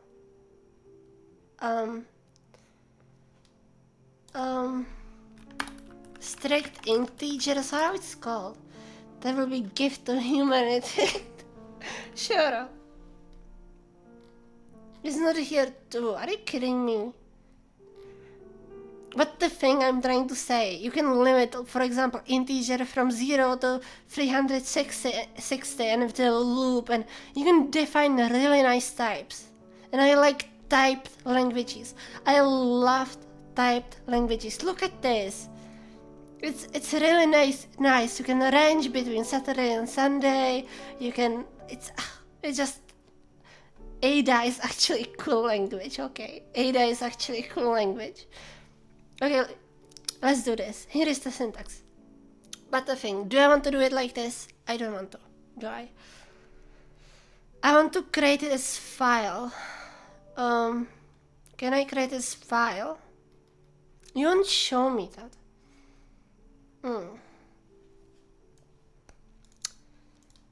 I don't like that.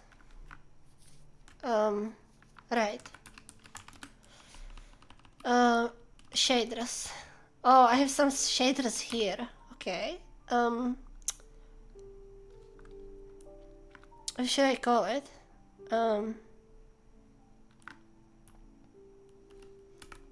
Main comp. GSL, okay. Now we just copied this stuff here. Boom. It doesn't work, okay. At least the highlighting doesn't work. Why doesn't it work? Highlighting, come on. It's GLSL. Why the highlighting doesn't work? No, never mind, but this works. Auto-completion? Auto-completion doesn't work, okay.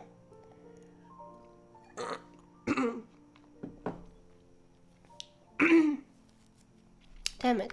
Why doesn't it work? Buff. No, it doesn't work. Damn it. Why doesn't it work? LSP info.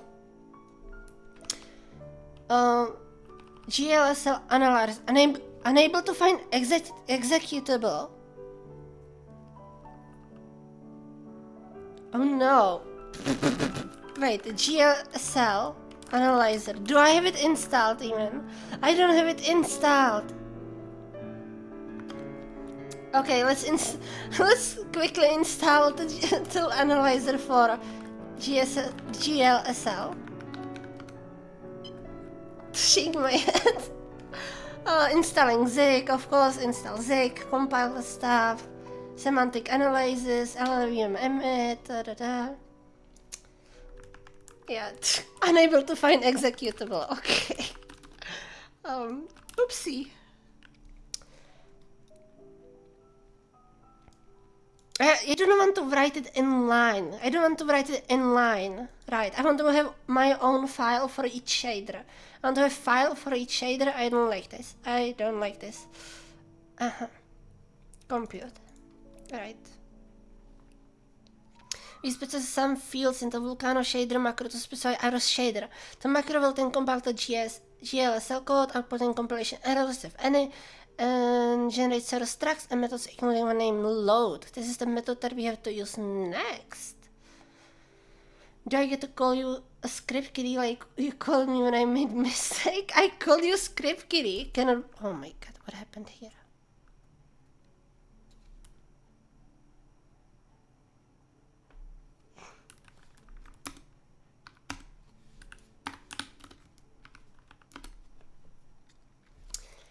Nah, you didn't. You didn't. I forgot who it was in here. Maybe Xpedef. I don't think it was me. Did I call you script kitty? Okay, we have GLSL. Now, let's do it. Will it work this time? Why doesn't it work?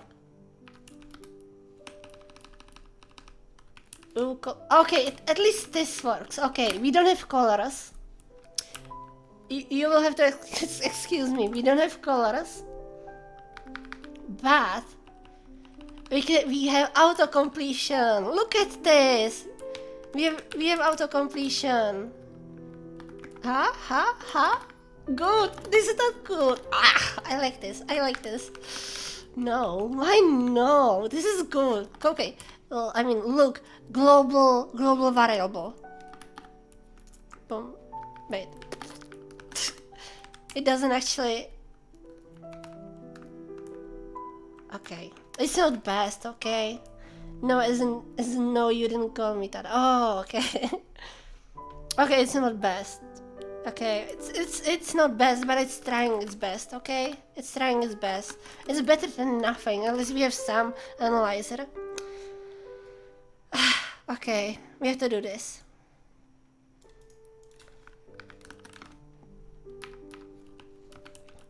Main. Mode. No. I love auto-completion until it auto-completes with the wrong thing. It's too helpful to understand. Oh, I don't know. That is not...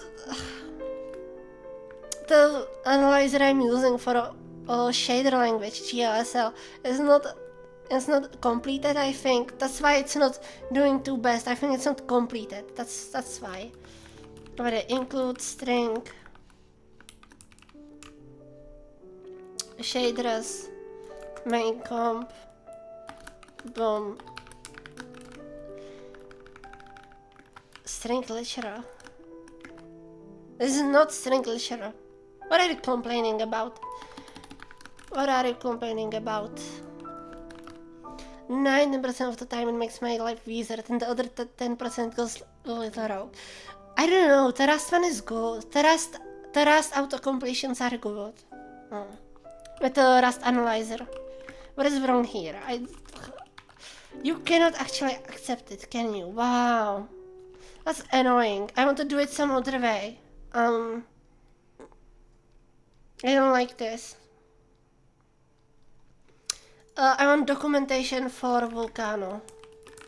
Doc Vulcano. How can we do it? Although I don't know anything about coding, I can really be frustrated with automated assistants that do bit too much either too early.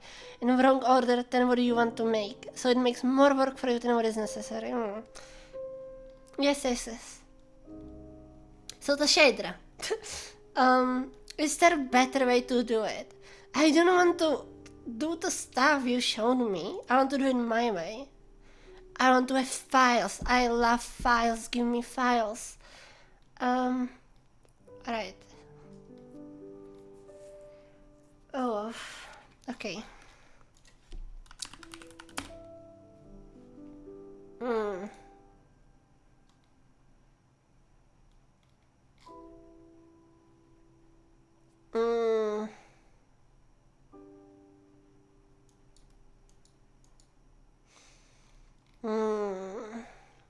This is not nice. Where's the Vulcano shaders? Okay, let's check this. Vulcano shaders, I think it was called, the crate. Okay. Is there a better way to do it, please? Shader module. Vertex, fragment, geometry, test, computer, region, source path. Provides the path to the source to be compiled. Oh, yes. relative to your cargo tomo cannot be used in conjunction with the source or the bytes field. Okay, we can provide precompiled SPIRV, root path, shader first. Okay, Tessa control, that's something you need, Arisha. It's like Tesseraction. It's Tesseraction, not Tessa. It's Tesseraction. I wish it was Tessa. Right, let's try path instead of source.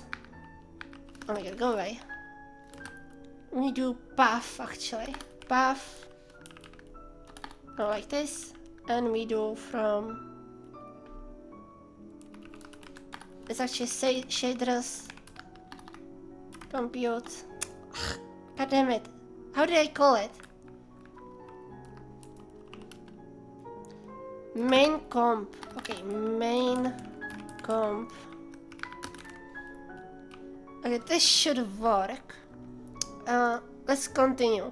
Now we need to load it.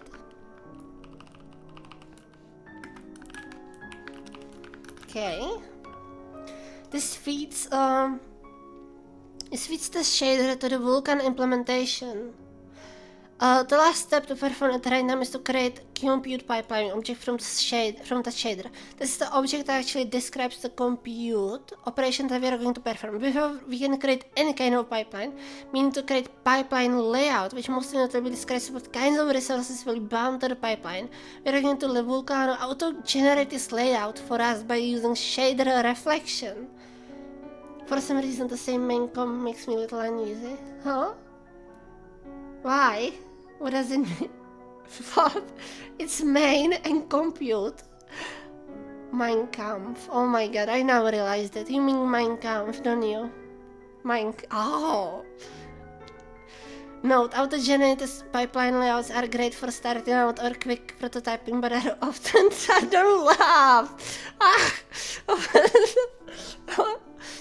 Oh, auto-generated pipelines and layouts are great for starting out or quick prototyping, but are oftentimes suboptimal.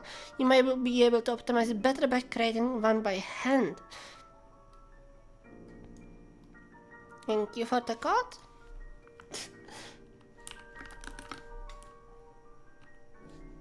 Oh, okay, that is a lot of stuff. I mean, no. Entry point, we say it's main. Pipeline shader, stage creation info, new CS, pipeline new layout, device clone. It's from stages. In the pipeline layer, create info, compute pipeline, compute new device, compute. There is so much boilerplate. But I was expecting Vulkan to have a lot of boilerplate, right? That's the point of it, kinda. That you can change every stuff you want. Which is good. So we use stage and layout. Before invoking that compute pipeline, we need to bind buffer to it. It's covered by the next section. Descriptor sets. In the GLSL code of the previous section, the buffer access by the shader was declared like this. In Vulkan, the buffers that compute pipeline needs to access must be bound to what are called descriptors. The code above declares such a descriptor. Layout set binding 0 buffer data. I cannot read it well, the shaders. I still have issues with the shader language and stuff. Actually, a lot of issues. Understanding. It feels like there is some glue I cannot see and it makes me feel uneasy. A descriptor that can contain buffer but also other types that we haven't covered yet. Buffer view, image, sampled image, etc. One or more descriptors of the same time can form an array. A descriptor or array of descriptors is assigned to binding, and bindings are grouped into descriptor sets. The layout set 0 binding 0 attribute in the GLSL code indicates that this descriptor is assigned to binding 0 into set 0. Binding indices and set indices are 0 based. What we declared in the GLSL code is actually not descriptor set, but only slot for descriptor set. Before we can invoke the compute pipeline, we first need to bind actual descriptor set to the slot. Okay, buffer, binding 0, descriptor set 0, compute. Okay. creating descriptor set, just like for buffers and command buffers. We also need allocator for descriptor sets. Oh my god, really? For our application, we are still sleeping. We need to remember to allow suchness set high. What is that? Suchness? For our application, we are going to use persistent descriptor set. When creating this descriptor set, we attach it to its result buffer wrapped in write descriptor set. This object will describe how will the buffer be written. Oh my god, there is so much stuff. Oh, I was hoping this would be easier, at least this part. I'm getting lost slowly. We may have to end soon because my brain is getting overwhelmed. Right, I got a lot of information today into my brain, and I need to let it process. But I would like to finish at least for chapter 4. Let's finish chapter 4. In order to create descriptor set, you will need to know the layout that it is targeting. We do this by using the pipeline trait and calling layout on our pipeline to obtain the pipeline's layout. Wait, yeah, I'm losing focus. I'm doing this for too long. I'm losing focus. You will need to know the layout that it is targeting. We do this by using pipeline trait and calling layout on our pipeline to obtain the pipeline's layout. The next, we will fetch the layout specific to the specific to the path that we want to target by using set layouts get 0, where 0 indicates the first index of the path that we're targeting. Okay. So, descriptor set, new allocators, whatever layout, we set layouts, we define index, we contemplated ratings Shiness. Yesterday I jumped over onto her stream after Kira's stream. Oh, I just stop right now, she's losing it.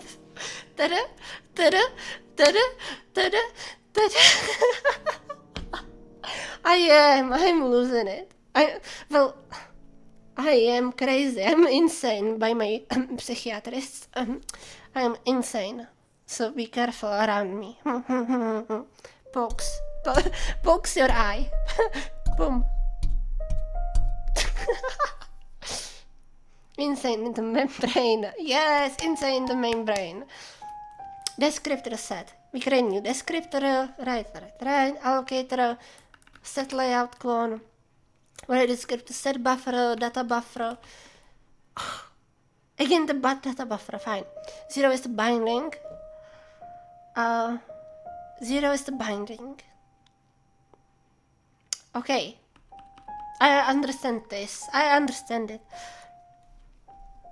Once you have created descriptor set, you may also use it with other pipelines. As long as the binding times match the pipeline's shaders expert, but Vulkan requires that you provide pipeline whenever you create descriptor set. You can create one independently of any particular pipeline. You can bind each descriptor one by one in order, which here is just a buff variable, just like for compute pipeline. Cloning data buffer only clones arc and isn't expensive. Okay.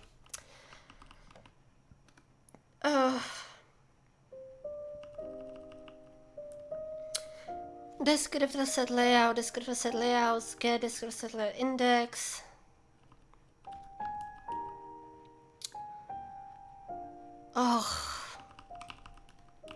Okay.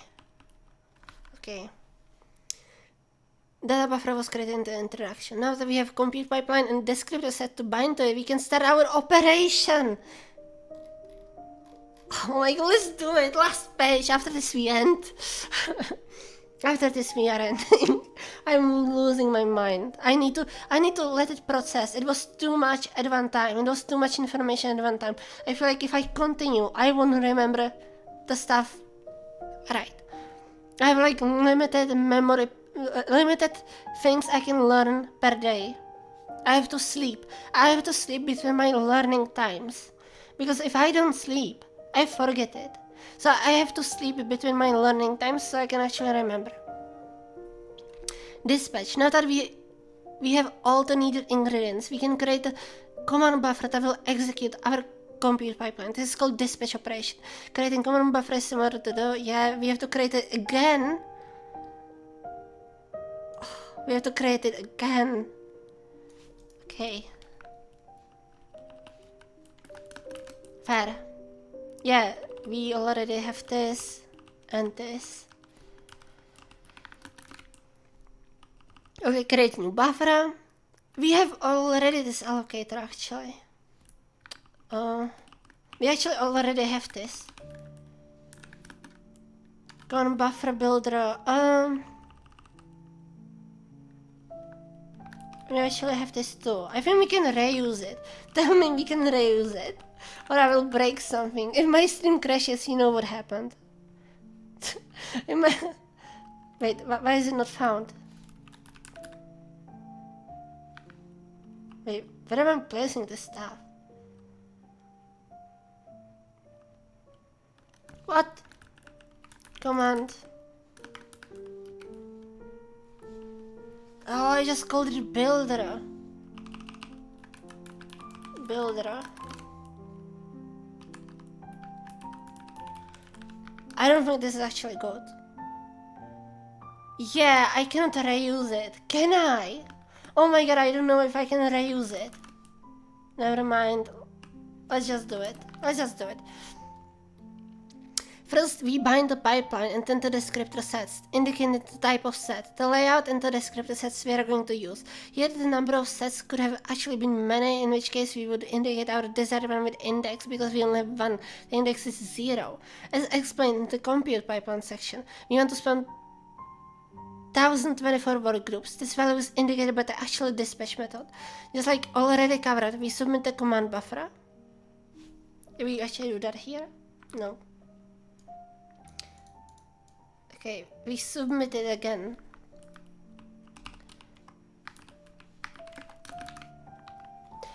This just schedules the operation for execution. We already done this.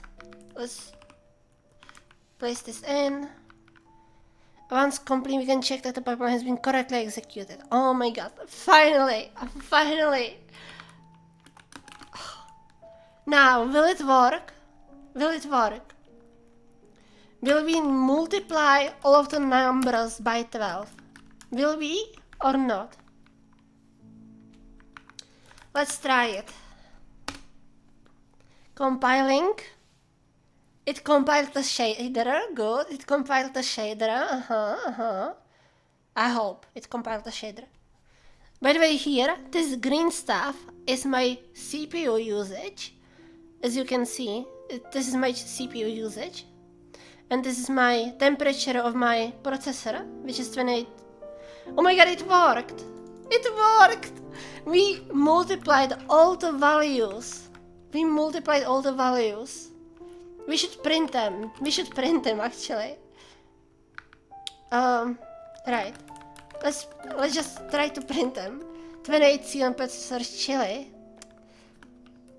And you don't want to see how dirty how dusty my computer is. You don't want to see it. You don't want to see it. Let's run it again.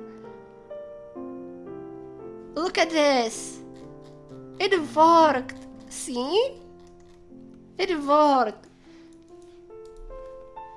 I think. Did it, right?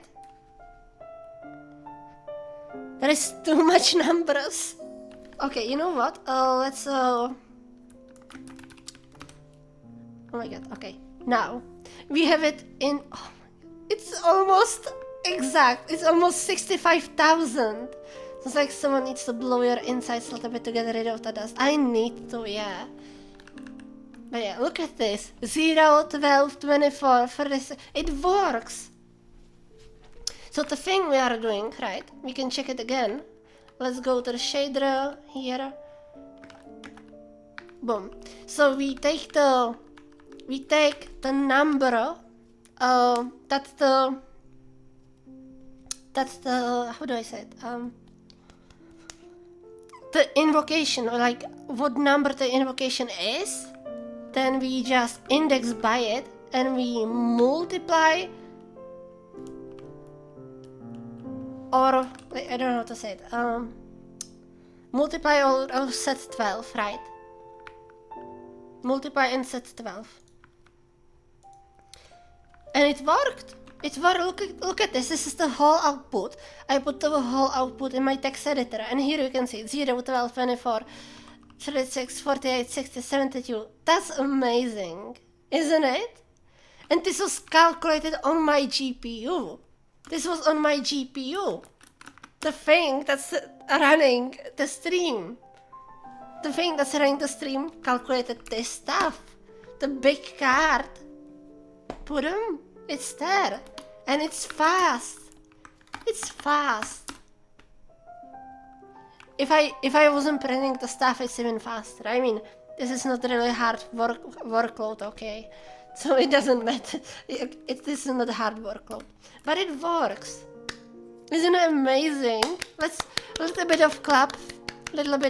I am happy. Because next time we continue with using images. Next time we are going to use images, then graphics pipelines, and then windowing finally. And we will have to do a lot of refactoring, obviously. We'll have to do a lot of refactoring because this is not something we want to use, obviously. This is just for us to learn. This is not something we want to use. This is just so we could have learned it. We have to make completely something. I don't even know how we can build this to make sense and be pretty. Actually, it's a lot of stuff. It's a lot of stuff. Okay. Yeah, we defined the work groups. We set them here. That's good. Yeah, we did it. So we have the notifications. We tried the Vulkan stuff. No, this is big. You can access and use your GPU. This opens a lot of new options for you. It does. That's actually incredible. I just used something that's connected through PCI bus. I sent data inside. I told it to compile with the shader language to calculate the stuff with this small program, and then I read the values back. I think that's amazing, isn't it? I think that's incredible.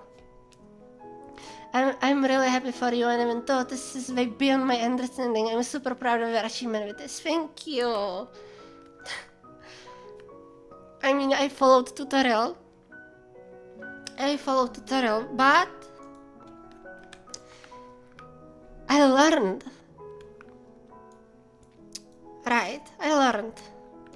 Let's put this in the chat if someone wants to, I don't know, look at the tutorial.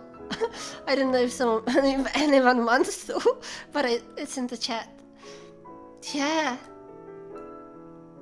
I think this was a pretty good stream, wasn't it? I think this went really well. I guess we can end it here. We could maybe raid someone. Could we raid someone? Nerd. Hi, Kingsel. Hi. How are you doing? Nerd, thank you for stream. Oh, you're so sweet. I thank every one of you for watching me.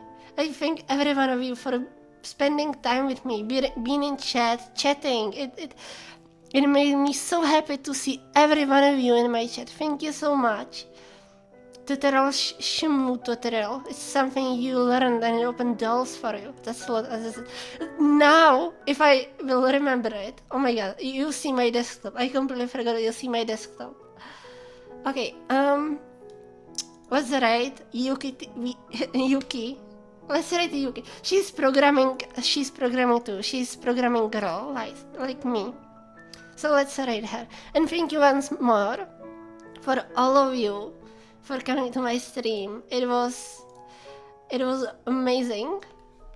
I loved it. I had so much fun. I had so much fun today. So much excitement. Everything. Yeah. Thank you once more. And I hope every one of you will have amazing day. Amazing night. And don't forget to hydrate.